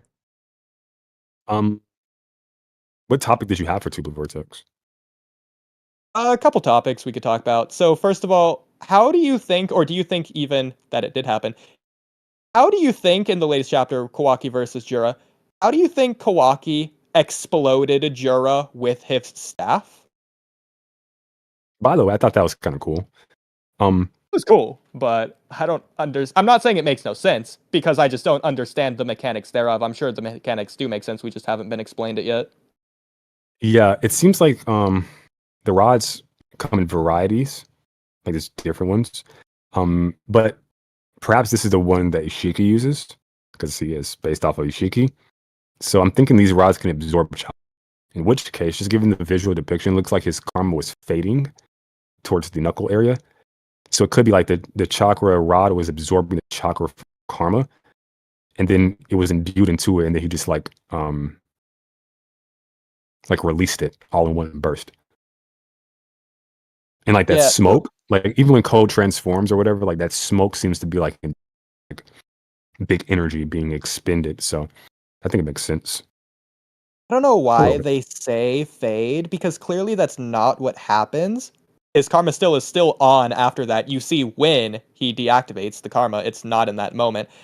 What's happening there is, if you remember in the Garo fight, and I think he also does this at the end of the Code arc, when he's like fighting Code, he's using his karma and he's like turning it into the explosion. Like when he explodes Garo, the like front part of his karma turns white. It does the weird like same gradient thing of like it's white at the front and black in the back where his arm is. So it's doing the same thing. He's just like imbuing it into the staff somehow. That's true. It was white and black. Yeah, like in the Garo fight, when he's like exploding Garo, his hand has the karma seal and it's like white, and then like on his arm it's still black. It Was it like like has a weird gradient. was Just like like here. a bright red that looked white? I'm talking about in the Yeah. manga. Oh, okay. Yeah. That explains the black and white. Yeah. Okay. Yeah. So this. So I think that's what's happening there. The question is, how does he imbue it into the staff, and especially the front of the staff when he's not holding the front of the staff? Well, you can place karma onto things. True. Like, sorry. Yeah, I said true. Yeah, like Jigen was. Never mind code. It went through like those tubes. Like the tubes are interesting. Never mind code and Jigen. Tubes are interesting. So apparently, unless the material matters or doesn't matter, apparently you can just do that. So I think that might be what happened. And then like it's just karma is just energy anyways. But that's the best explanation I have for it now. But either way, I thought it was pretty cool. I like that explanation. I think that's really cool. He like imbued his karma into the staff. That'd be pretty cool. Yeah, I think so. And I would like to see Boruto do that way. Maybe you can fix it or whatever.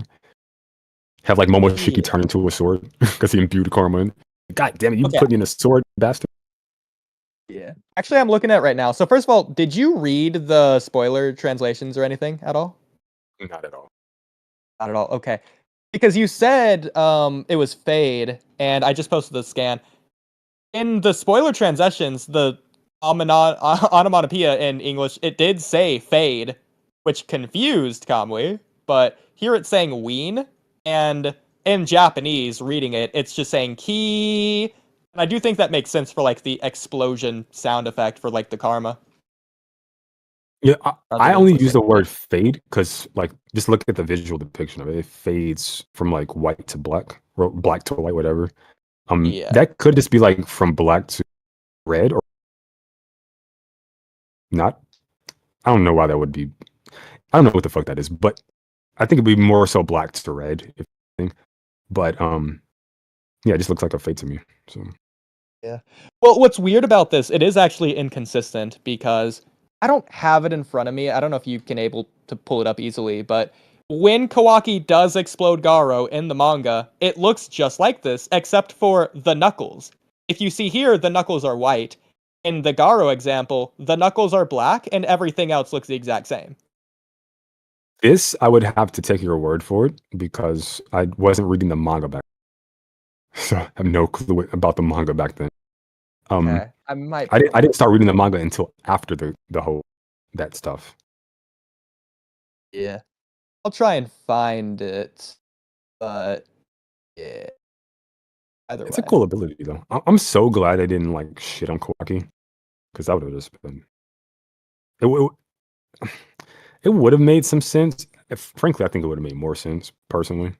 Because like Jura, he literally could have just summoned that wood style and then healed himself at this onset. He literally went through all that shit just to flex because he could, because he wanted. I don't fucking know. It's weird. But yeah, I mean the whole point is that Boruto's plan is saying for Kawaki to stall because Kawaki and Boruto together aren't strong enough to defeat Jura, but based on this chapter, I know that Jura was just holding back, but Kawaki just was was fucking him up. bodying. Yeah, exactly. Like, it wasn't why did even like Kawaki deactivate his karma? that's what I'm saying. Like this is what Yukimoto does. He activates shit in the next panel. This shit's just the only explanation is that they're trying to conserve. It's not the only one, but like it's one of the closest one I come up with. But yeah, like it's like he didn't just like Ishiki. I mean Jigen. Jesus, Jura. I'm tired. Jura had no chance. It wasn't even like a competition, bro. Just got dish. So it's weird, but you know he was. But what you just saw was pretty bad. But for me, it's like Jura's character to me is like permanently tainted. He has to do something, and it's not even the fight. It's why didn't you stop Boruto? Why didn't you rush them? Like, why didn't you fly over to my Kawaki compliment? Like, all of this stuff is just, it's cool. I like this stuff, but does it make for a compelling villain for me? Not really right now. I don't think so. Yeah. I did, by the way, I did find the Garo stuff. I'm putting it in Oh, I that. see what you're saying. Do you think is that effect in the anime where like glowing upwards, like pulsating with the flashing lights? What do you mean? Like when he was about to like he was absorbing all those blasts from his karma started glowing, flashing in the anime, and then it started like flickering upwards, like it would like channel like travel up his arm but flash at the same time. I think that might be what they're trying to depict, or it could just be like him activating it. I think that's probably what this panel is actually. This is just the activation, I think. You know. Oh, no, because he already has it activated before then. Oh, wait, this.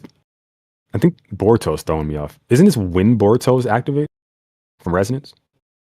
Here, let me just go double checks. I think it act. Yeah, let me just. Yeah, Kawaki has it activated beforehand. A lot of ads that are popping up, so I'm trying to be careful. So that's just pure energy, like the effect of the energy swirling. Yeah, Okay, because I'm looking at it right now. Oh my god, bro, just seeing them look like this is so weird. They look so like they look like babies. he activates it like really early into the chapter, actually. Do you think that like white on the karma, like that picture where like he puts his hand on his face, is that supposed to be red? Um, Or is the black supposed to be red? Or is that or is the red just the anime? yeah. Well, do they have any like covers? That's what I was They probably thinking. do Like, have a cover. how would you ever really know that his karma is if they don't color it? Like, it has to be somewhere, some material, some Shonen Jump cover, some video game, something. I don't know. It's interesting. Yeah. I would say though that if they're going based off the covers instead of asking Ikimoto directly, that's probably a bad idea considering the covers colors are the most ridiculous things of all time. It doesn't even match them. Like that teal shit that they have Kawaki wearing in the cover, I do not like it. Looks like he's wearing like Adidas or something. It's the same thing with like fucking Shinki. I mean Shikadai. Like the clothing looks too real world to me. I know he's trying to like model them after like Korean pop stars and stuff, but in so doing, it kind of loses the like kind of uniqueness of that world. But I'm not sure if I care that much, but I don't know, just a little tidbit. Yeah. So, on the staff exploding Jura, why do you think the explosions are small when we see that Kawaki through the karma can make pretty big explosions? Like, if the small explosions are doing this to Jura, he could just use one singular explosion and just like atomize Jura. He should be able to. Um, Maybe things like that take longer to charge, and the whole point of him doing this is to stall for a dude to charge. So you would have like two dudes charging. So one dude ain't doing his fucking job. He's supposed to be charging. I'm supposed to be fucking out here quickly trying to distract this motherfucker. I think it was just like Yeah. necessity of the like even bored. So he used that type of thing. I agree. The only problem with that would be we see Kawaki just do the large blast that he does against like Garo in Code later in the chapter, just like with his hand, not the staff. And sure, it probably does take a lot of charge up time. I just don't understand why this does nothing to Jura when the small explosions were. Well, it depends, right? Like, he did absorb one of Jura's beams earlier as attacks, so this could be that power as well. But you do Maybe think that. that? Okay. Me and Kamui Mhm. disagree on that. I think he was just like portaling, warping it away, whether to Tight Gokuten or just somewhere else. Kamui thinks it That's interesting. was the chakra absorption thing. Um, It could be either, but from a utility standpoint, I don't know why you would waste chakra warping it away when you absorb it and then gain power. I I don't think agree. Kawaki's To be that fair, stupid. if he's summoning it to Daikokuten, he could just launch it back at anyone at any time. Uh, I mean, I guess, but like in this moment, like I think the priority is this guy, but die in Yeah, I this battle. gotcha. I'm not trying to set up for like 24 hours from now. Like, That's fair. He could still just use the same blast against Jura, but I mean, either way, if he's absorbing the energy, he would just convert it into his own attack, anyways. yeah, I think so. Like, I mean, it's interesting. Like, maybe that's the reason why he was even able to contend because he used that power of Jura to infuse in his physical. Maybe, but there's no like evidence of any of this. But yeah, no, Yeah. I definitely think that's probably the answer. Is that when he did Is that giant key what now? blast? Yeah. Sorry. Yeah. When he did like the giant key blast, it's probably Jura's power, and he wasn't doing that with the staff. Interesting. Okay. So that's funny. Do you think that means that Kawaki's explosion is just stronger than Jura's? Based on that interpretation? Um, Like, let's just say that is what happened. Then do you think that would be the case? if it was Momoshiki, because the Rinnegan has a mechanic to where like once you then I would say outside of that explainer, I would say no. I don't see any reason why this would be an amplified technique if it is indeed him refiring Jura's. Well, Yeah. don't tell that to Kamui, because Kamui thinks that doesn't exist, and it's just because Momoshiki devours chakra pills that it's always amplified.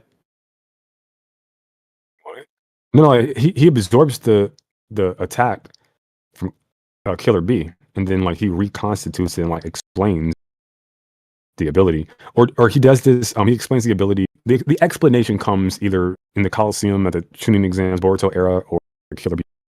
Either way, he literally explains what the technique is, that long ass name, and like what it does. There's no like I agree with debating you. it. There's no Tell it to debating it. Kamui. Yeah, but Kamui's intelligent. Like he knows there's no. It literally says it in the material. All you gotta do is just show him. Yeah. Yeah. Either way, I just think it's weird. Like, maybe Jura's, like, changing its durability itself because he realizes this blast would just kill him. Because otherwise, why is Boruto's sword cutting him up, but Uzuhiko's doing nothing, and this big blast did nothing when the small explosions are doing nothing? Or they are doing something, sorry. I think it just might be like the properties of what you're hitting him with. Maybe there's some things he can handle and some things he can't. And it seems weird, but it's just the way it is. That could be, yeah. Like when he gets blasted here, I think the idea is that he summoned the wood style, whatever that, to protect himself. Like I don't think he tanked this and then used wood. Hmm. I think the wood style is what saved him, and then you see that manifest out of the smoke a little. And that's my interpretation for sure. I can't prove, but that's my thoughts on it. Yeah. I like that as an interpretation. I wasn't thinking that. I was thinking, mostly because that's just what Kamui said, and I was like reacting to the chapter after he had already read it. But Kamui was saying that the wood was coming out of everywhere that Jura was injured, and so the wood is healing Jura rather than anything else. That's not true, because if you go to the panel where the smoke clears, and you have like Kawaki exclamation point, tentacle wood things come shooting out the smoke, you can see that panel where Jura's like, I chat with the first panel where he's like, oh, don't bother, don't blow your fuse so quickly, Kawaki. You can see like if I turn to his right leg was never injured, but it's infused with the wood stock, the same as his left. Or if you think that's not his leg, it's his arm. His arm wasn't. So it's not just the wounds, clearly. Like these things sprouted out of his body. So yeah, it's or he summoned them and they're like fusing with. But either way, like I don't think they're limited to just the wounded area, because I think the visual shows that that's not true. But they also help out the wounded area for sure. Sorry, I'm trying to look for what you were just referencing. Could you post that in chat so I could see that Okay. too? I'll actually kill the pop chart real quick. What flavor? Strawberry and cinnamon. I gotta mix them up. Ooh, that sounds good. They have a. You're gonna laugh. They have a Selena Gomez flavored Oreo. It's pretty much just like a cinnamon cookie. It's pretty good. Tastes like Selena Gomez. How would you I wouldn't verify know, but that? I'm like, how would you? someone has to know in order to make the cookie. That's all I'm saying. It's like that Gwyneth something Paltrow, I think is his name. Yeah, like a vagina scented candle. I'm like, how fucking disgusting. I'm sorry, like I know people are like want a goon or whatever. Well, I want my. Yeah, no, I'm good. Like the concept sounds weird as fuck. So I'm trying to find this screenshot I just You took. good? They also have Shack gummies. Shackalicious, if you've seen that. That should taste pretty good too. Like the basketball player? Yeah, it's just like his face on gummies. A pack of gummies. These are candy gummies. Yeah. Okay. Okay. I don't like Shaq, so I can't stand his ass. I posted That's fair. I posted the thing. Okay, this panel. Yeah. Yeah, so you look at his legs, and if you think that's nice, like his right leg, then it would be his arm, which wasn't damaged. Now, to be fair to Kamui, you could say that he did damage his leg. That he did damage these parts that are being infused. We just didn't see it because smoke was covering everything up. But the blast itself did cause that. You could say that. And then also like in fact, Kamui might actually have a point. Now that I'm thinking about it, because I'm looking at this panel, I can't tell if Jura's leg damaged here, and I'll send it to you. If it's damaged here, then maybe Kamui has a. If it's not, then I'm not really sure what I'm looking at. But Yeah. let me show you. I mean, I didn't really. I was trying to look at this a couple different ways. So one of the ways is we know the Shinju need to go back to that Ten Tails dimension in order to heal through that tree. I was wondering, and that tree travel through the claw marks on Jura's clothes in order to heal him. That could be Tree cool. travel through the claw marks.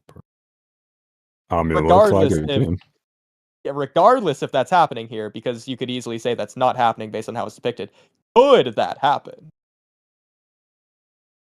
Uh, I feel like if it could happen, why wouldn't Daddy do this? It's just possible that they just didn't think of it. Yeah, that is a possibility. So maybe. Plus, Maybe. maybe I mean, they didn't like is that what Mitsadi control was doing? tree. I have to go back and see what Mitsadi was doing, but maybe she was Well, manifesting the wood style from her little cloak thing. it's funny because that's another interpretation we had. It could be Matsuri's trees, the trees that she was referencing, that she was like hearing from or whatever. The trees talking to Matsuri. Could be these. So did like Jura pull them up, or did he summon them? Like they were already there, he just made use of them. Is that what you're saying? Yeah, it could just be like wood style or whatever he has. Like those branches were underneath the sand.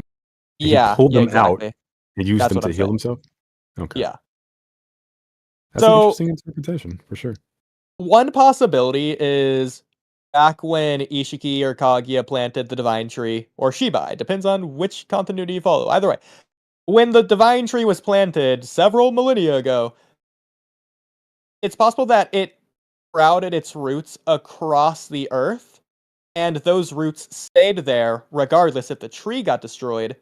Where when Madara does his divine deep forest emergence after he casts Infinite Tsukiyomi, do you think Madara is summoning the wood to those places? Or do you think that is that original divine tree, or even the divine tree that was planted in the work? Do you think that it had its roots planted across the world, and Madara is just uplifting those roots? Because if so, those roots should still be in the ground everywhere across the earth.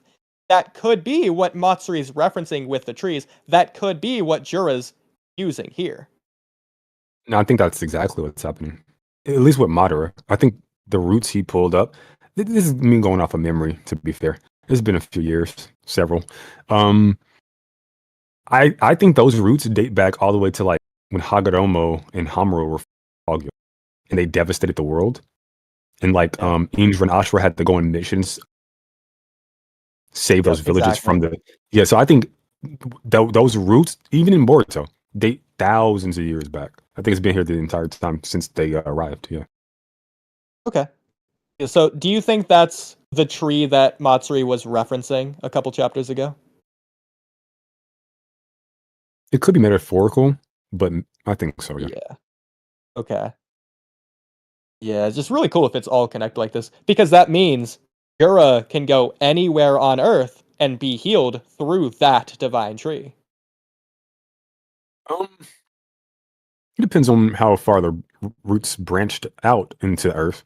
They damaged That's quite a fair. few, quite a bit. There's in the anime, because I haven't read the manga, but in the anime, I don't even think this was in the manga. But in the anime, they branched out. You can see like a top, like from the sky view of the damage that was done to the landscape.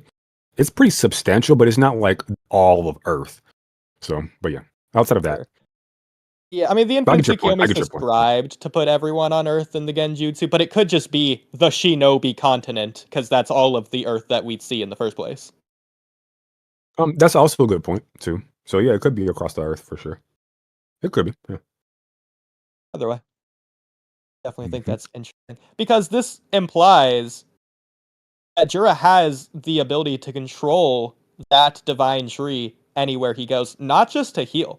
He possibly could use it to attack and or maybe possibly somehow evolve it, bring that divine tree back. I don't know if he necessarily would do that, but maybe he could even like turn it into the Tin Tails. Maybe the Earth itself is a Tin Tails, going with that theory.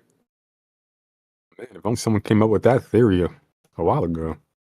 Yeah, exactly. But but yeah, no. Mm, I mean, he is a Tenzo. It's possible that like the juvenile is a branch from the one we saw in the war arc. So he is the juvenile Tentels embodied, but that would make him the normal Tentels that we know of Putin embodied. So he can manipulate the wood from. That makes sense to me. And if it's all across the world, that makes sense to me too. Um, but by they need to I don't know, not explain in totality, but give us something about recording all life on through what mechanic is that even occurring? It seems like it's happening through these trees. If that's the case, like what even is this book shit he's pulling out?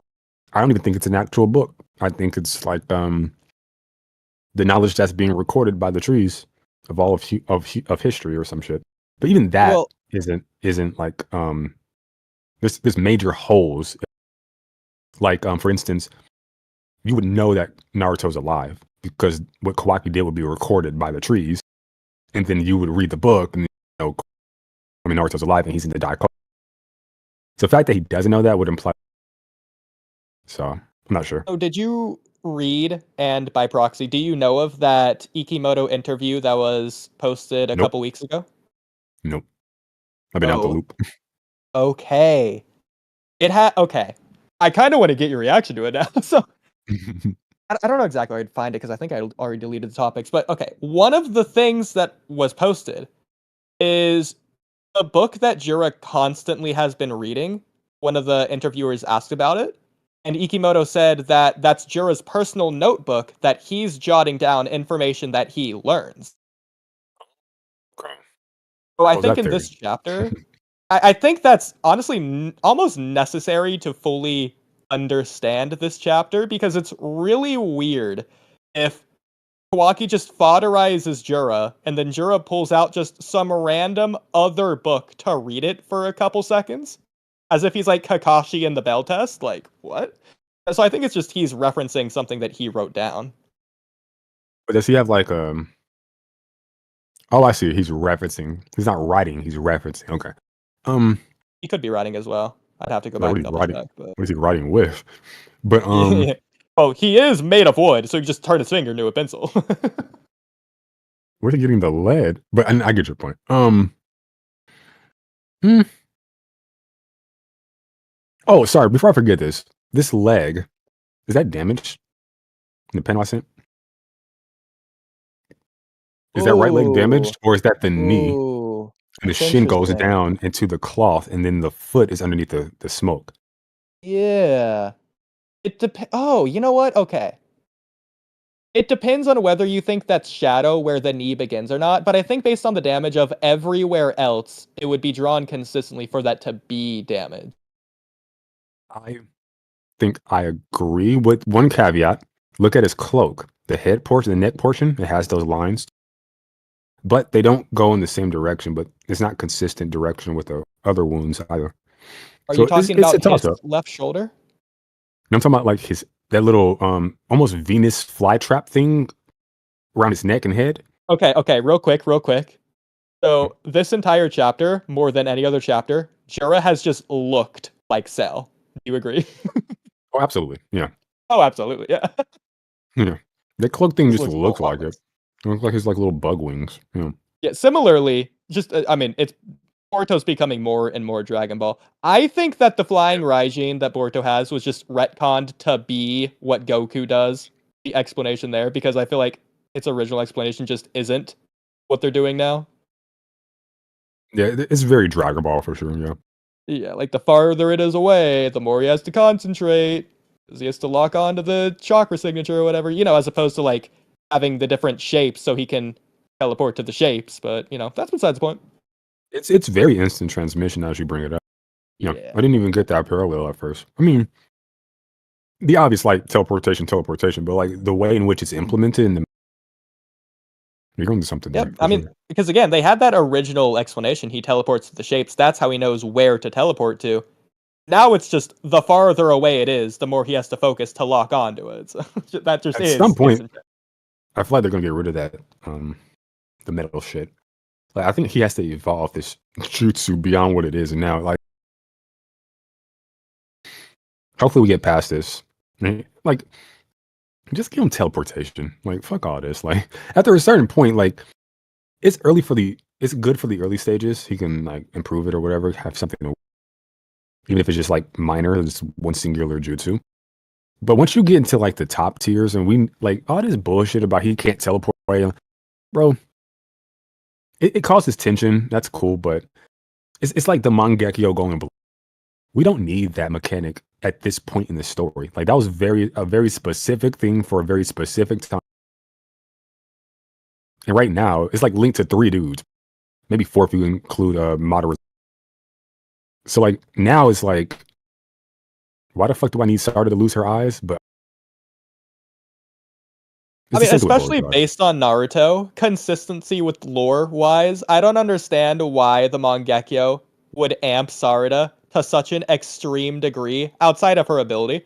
Because narratively, the Mangekyo Sharingan in Naruto was just consistent with the power increase it gave to multiple different users. You can say Sarada is a special exception, that's fine. But, like, it should just be, like, a Sage Mode level increase.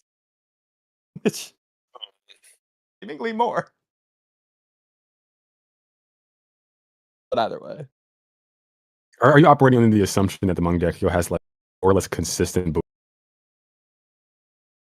At the very least, regardless of the power it grants, it should just have, like, narrative implications for how strong it should make someone.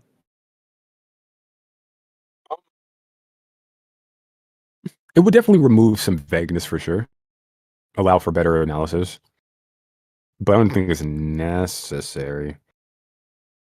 You know. I mean, honestly, in the case of Madara, I don't even think it makes sense. Madara went from equal to Hashirama to unlocking the Mangekyo to equal with Hashirama. So it's like even. I think Hashirama's counter to that was Sage Mode. I think he was equal before Sage.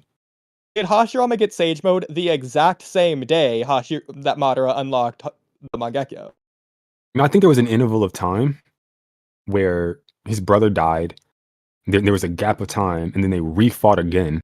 And that's when Madara pulled up with the Susanoo and the EMS. And then that's when I think the first time you kind of get the Sage Mode conflict between those two.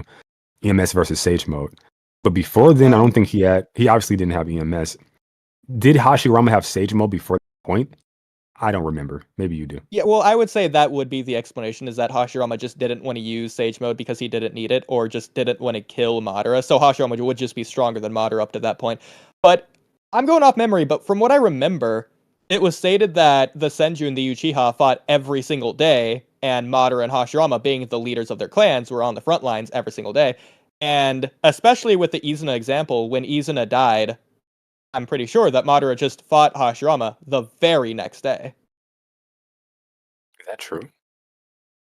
I'm pretty sure, because I'm pretty sure that, like, Madara and Tobirama and Hashirama, like, comment on it. They're like, oh, what happened to Izuna? He's not with you today, eh? Something like that.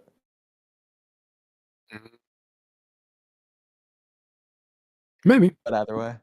I'm going off of memory, so I'm not going to, like, lock in definitively and down the hill. Perhaps. What were we talking about before this?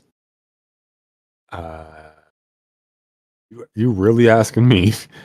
We blind leading the blind. Dark. I mean, you miss every shot you don't take. Shoot for the moon, land in the stars. You know. I feel it. Did you hear any of our AI conversation? Do you have any interest in that? Or? Well, I do have interest in it, but I didn't hear any of it. Okay. Do you want to talk about it? Later. Or are you good? I obviously, I mean, you already know, I am a pro AI. I support AI. AI is a good thing. Do you agree with the projections from people in the industry that we're about 2 to 5 years out from AGI? They would know more than me, and I think I know a lot. So that's really high praise. So, like, what do you think the world looks like once AGI gets implemented in 5 years? Let's just say it's 5 years, 2030. So, in a way, it's a good question, but I think it's technically an unfair question. Because to us, things like cell phones and society makes a lot of sense, and how we got here makes a lot of sense. But if you explain that to a caveman, it's just not even explainable. It's unfathomable. And so basically what I'm doing is I'm putting myself in the caveman's shoes. I can pinpoint to things that we have now to say we should use the things we have now to change the future, but I don't think that's practical. So, for example, I could point to UBI, Universal Basic Income, and I should say that when AI takes over, everyone loses a job, we should switch to that. That's a solution to the current world. We can't use current solutions for future problems. It's just once the future problems come around, it's going to change the world to where the future solutions are unconceivable to us right now. So I think the change is going to come so rapidly that we're not going to be able to arrive at conclusions based like we can't be reactive. We got to be proactive. We got to anticipate. And that's why I disagree maybe with your approach. I think if we don't try to anticipate, if we just like concede that the change is going to be so astronomically like beyond us that we won't even be able to like perceive or comprehend like the large scale changes, I still think we should try to. Because at the very again, I think it's going to happen so quickly, so consistently quick that we won't even have time to really. By the time we find an answer to the problem, there's a new problem that sprouts up. We might resolve that one, but it's like two more that pops up, or It's going to be like an outbreak and uncontrollable infection that spreads in a way. Yes, and I think hundreds of thousands, if not millions, of people who aren't prepping for, who don't even know, bro. Like it's difficult for me, like, because I don't know how much I should be. I have this project I'm working on for YouTube, and I'm excited about it, but it's taking time, and that's fine. That's why I haven't been like so active. I don't even know if the world, the landscape, the social media landscape is going to be the same, or even exist in a way that's going to make this project even relevant. And then also, like, why wouldn't I just wait 3 more years so that the AI technology increases to where I can create a quality of content with this project that I just could never even scratch. So it's just, what do I do moving forward? And then even with all this taken into consideration, like if I'm planning to be like content, is that even going to be there? I doubt it. Not in the way that it is now, obviously, but so I have all these like I don't know how to plan for a future where I'm obsolete. I'm super confused about that. But do you think universal base income is like a permanent solution? Because I don't. No, absolutely not. I think like where's the money I agree with what coming you're from? saying. I think we should be trying. I think we're probably going to fail. Not that it's guaranteed, but I think we should be looking for a future solution. Where the money comes from is interesting. I mean, AI would solve that problem, so there you go. So, but I think that's the thing, is that I think there's going to be growing pains, but I think it's a good thing that AI is going to change things so quickly that I think the faster, the better. Because the quicker we can get to that new world, the quicker we can find a solution to it. The longer it takes to get there, the more that people are going to suffer getting to that greater world. But like, just think like the average person, like my mom or whatever, my sister, like they're not ready, bro. I'm not ready, and I'm looking into this shit. It's like, bro, what kind of preparation could you possibly do, bro? Like, I'm trying to figure out. Okay, clearly, like data entry jobs are cooked. If you doing input entry, you are cooked. Coding's cooked. Any of that type of work is. My mom right now is already training her AI replacement. Like it's fucking insane. I'm like, yo, in a year or two, you're not going to have it. Find a plan. What plan? She can't find a plan. She's fucking 69. So like, there's no plan for her to find. So she's just going to get left behind. It's going to be on me to navigate this landscape, to carry her and my other family members through it. Because I got a sister who's making plans about being in 10 years from now. I'm like, girl, HR not going to be here in 10 years. Not that job. HR going to be an AI, bruh. Your therapist, AI. Your Hollywood, it's gone. Blockbuster, that's what it is. It's gone, bro. Like everybody's going to be making their own custom movies. And I think the crisis of purpose is going to be so rampant with no one having jobs. You know, these people, there's still people who find purpose in their work. I find it meaningless, but there are still people who do. At least 9 to 5 work is meaningless. And when people don't have a job, what the fuck are they going to do with their time? And they have all these AIs that can curate pornography and like literally curate everything to you. So you have no shot, bro. Your dopamine is going to be like on fire, bruh. You have absolutely no chance in this. None. Like, what happens to like the lonely when he has access to like the AI that can create an artificial VR world with like hundreds of AI agents occupied, making it lived in? He doesn't ever need to leave to create a simulation of pure pleasure for himself. Whatever he's doing in that world, depraved or otherwise. Why would you ever leave that space? You have no job, nothing to do. AI took everything from you. And all you can do is like exist in this like almost like, what was that movie Wall-E? Like just almost like humans are just blobs of meat that are getting like stimulus fed to them. It's sad. It's like a dystopian utopia is what it almost feels like. Like we'll get everything. We will sadly get everything we've ever, and it will destroy us as a result, I think. Yeah, well, it, okay. So, But in the meantime, it'll be a hell of a ride. It's gonna be yeah, hell. It's gonna be fucking Age of Miracle, like Star Trek type shit. I think, as it progresses, obviously. But yeah, in the meantime, it's gonna be like what the fuck? Like what a time to be alive. But as it exactly. drones on, I think is what a time to be alive. Oh Well, the shit. way you described it at the end, you described it as sad, but the way you were describing it, from my perspective, it's neither better nor worse necessarily. The way you were describing it, anyways. It's just different because everything AI takes away from us, which is everything, it's going to give us something in return, which in this case is going to be everything. And you know, we're assuming best case scenario as well, or maybe more positive scenario than others. Um, so those are some of the issues that I have. And then also people who are malevolent using the power of a deity to target people that they don't like, or organizations doing this. I think this stuff needs to be open sourced, available to the public.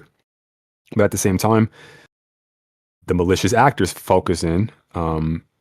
So it's like, do you open source it? I think you have to. Even if the malicious actors like Joe Blow in Idaho wants to take out somebody, I don't know, some brown person, I don't fucking know. This is what my mind thinks of. I still think you have to open source it and take what comes, because otherwise we're going to be enslaved to the people who control that shit, because it's basically God in the palm of your hands, and that's so I'm a little concerned. So in the short term, obviously we'll regulate AI, so that's not really going to be much of an issue. In the long term, AI is going to be able to regulate itself, and we'll be able to like put in things to where AI just can't do certain things no matter what. Considering we're the ones that are creating it, it's definitely possible.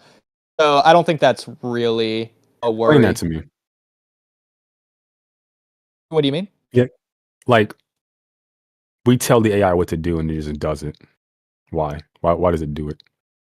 Well, we just program it that way. There's a specific word for that. I'm looking from it right now. It's like Asimov's law or something. I'm trying to find it. The three laws. Yep, yeah. Okay, so you already know it. So like, what's stopping them from surpassing that? Like, It would just be programmed to where it's not possible. so just create a new model of AGI that doesn't.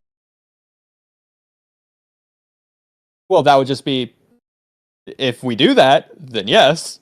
If we don't do that, then we can't do that. AI itself does it. Like it just upgrades itself.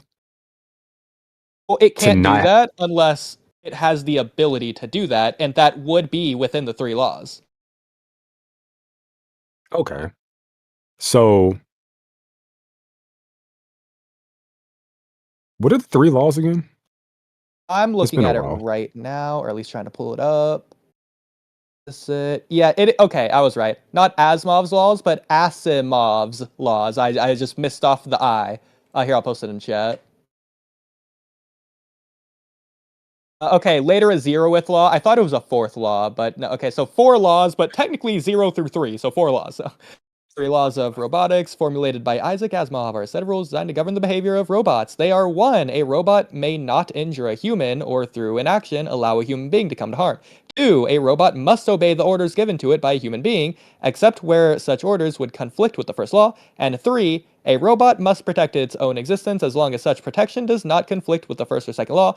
And then later the zeroth law, the fourth law, which states that a robot may not harm humanity or by inaction allow humanity to come to harm. A robot must protect its own existence as long as such protection does not.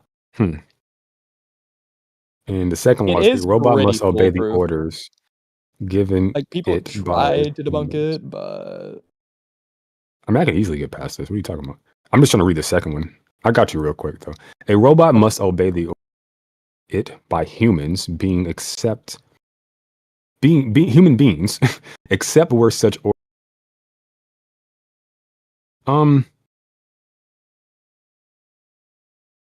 I think you need a fourth or fifth, depending if you want to add law that makes it so that an AI or robot, whatever, can't redefine terminology.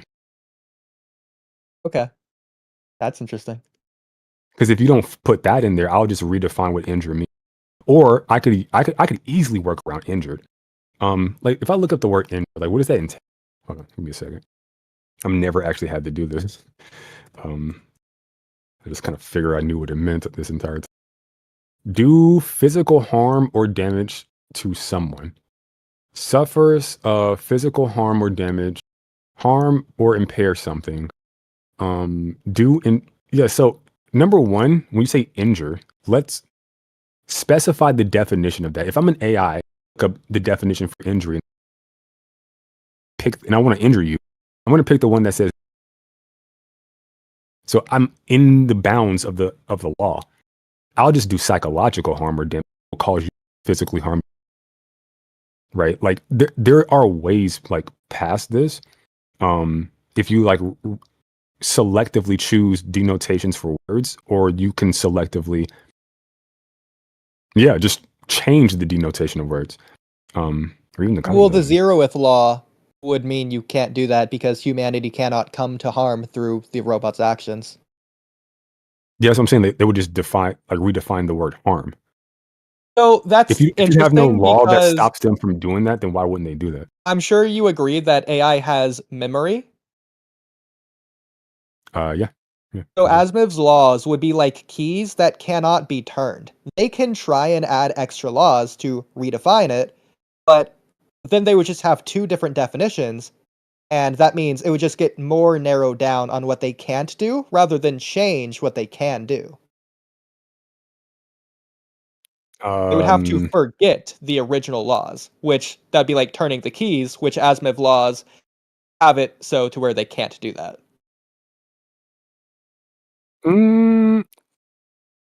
Sorry, it's 2 a.m. and I'm trying to keep up with what you're saying. Yeah. I would have to forget, basically. Why? Sorry. Why? I'm trying to remember what you just said. Okay. Changing what a word means works, but as long as they remember that word's original meaning, even if that word changes, then that just means that there's two different things that they're unable to do. Rather than I see what you're saying. Yeah. I see what you're saying. That's an interesting idea.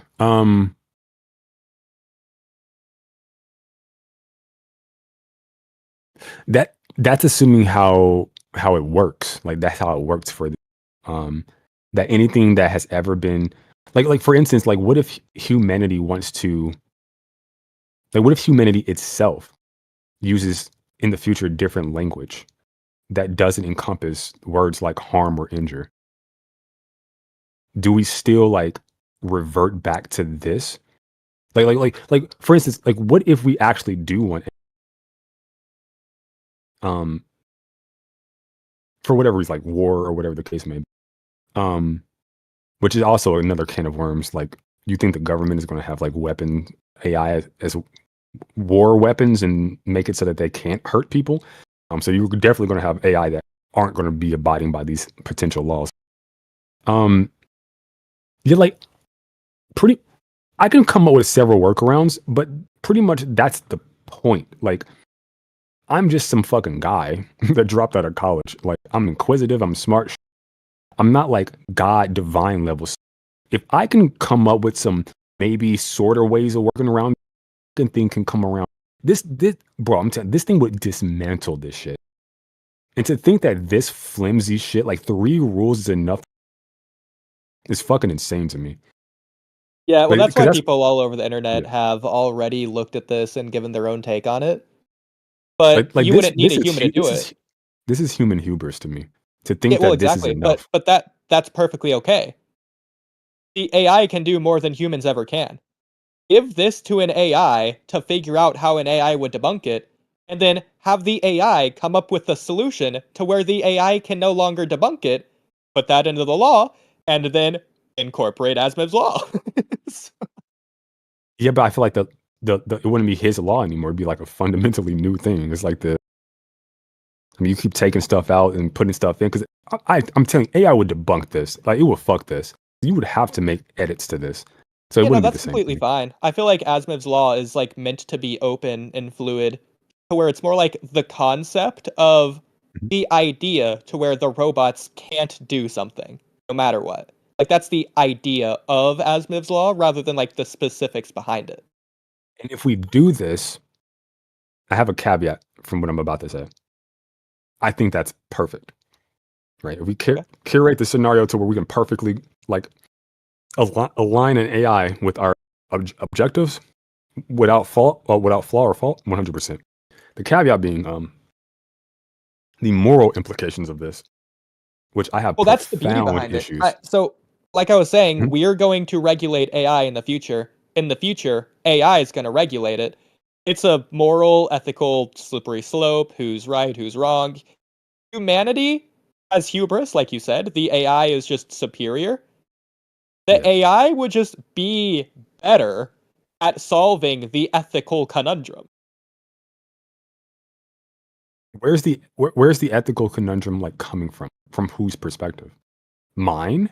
It can solve my ethical or moral conundrums.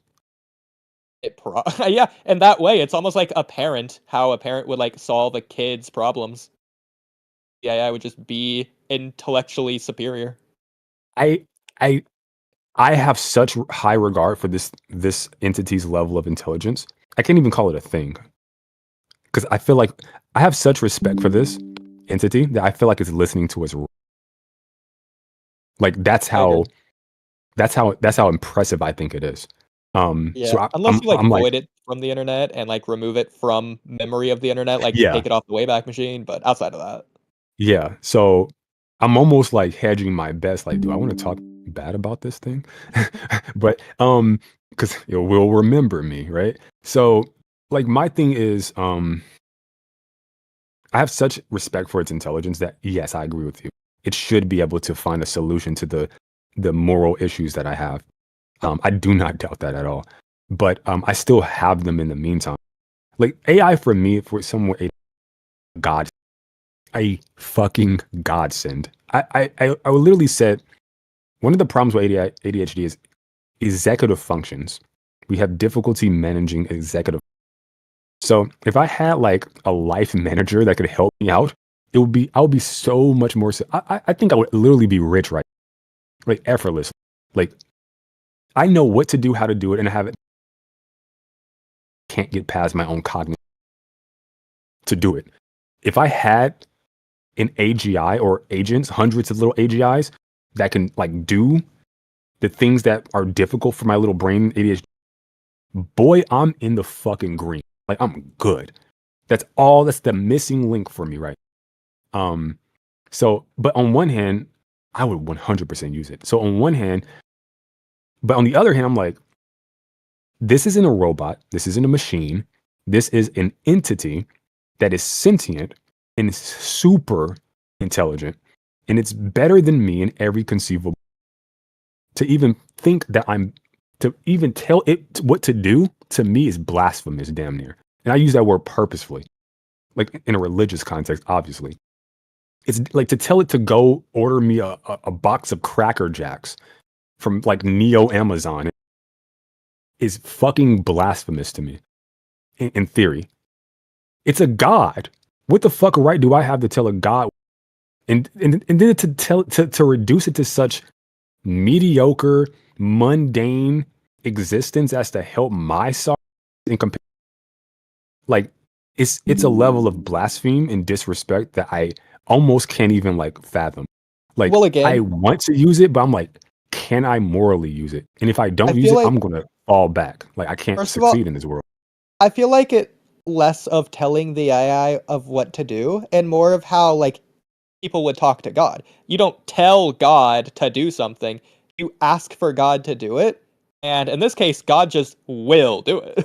It's like Well, I will ask and I will try to integrate and make a connection with my AI. I will not treat my AI because it's not one. It's an alien.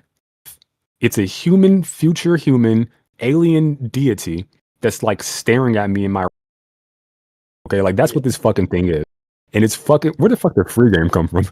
what's up, Ruger? I thought you been gone, bro. I'll see you later, man. Later, bro. Peace.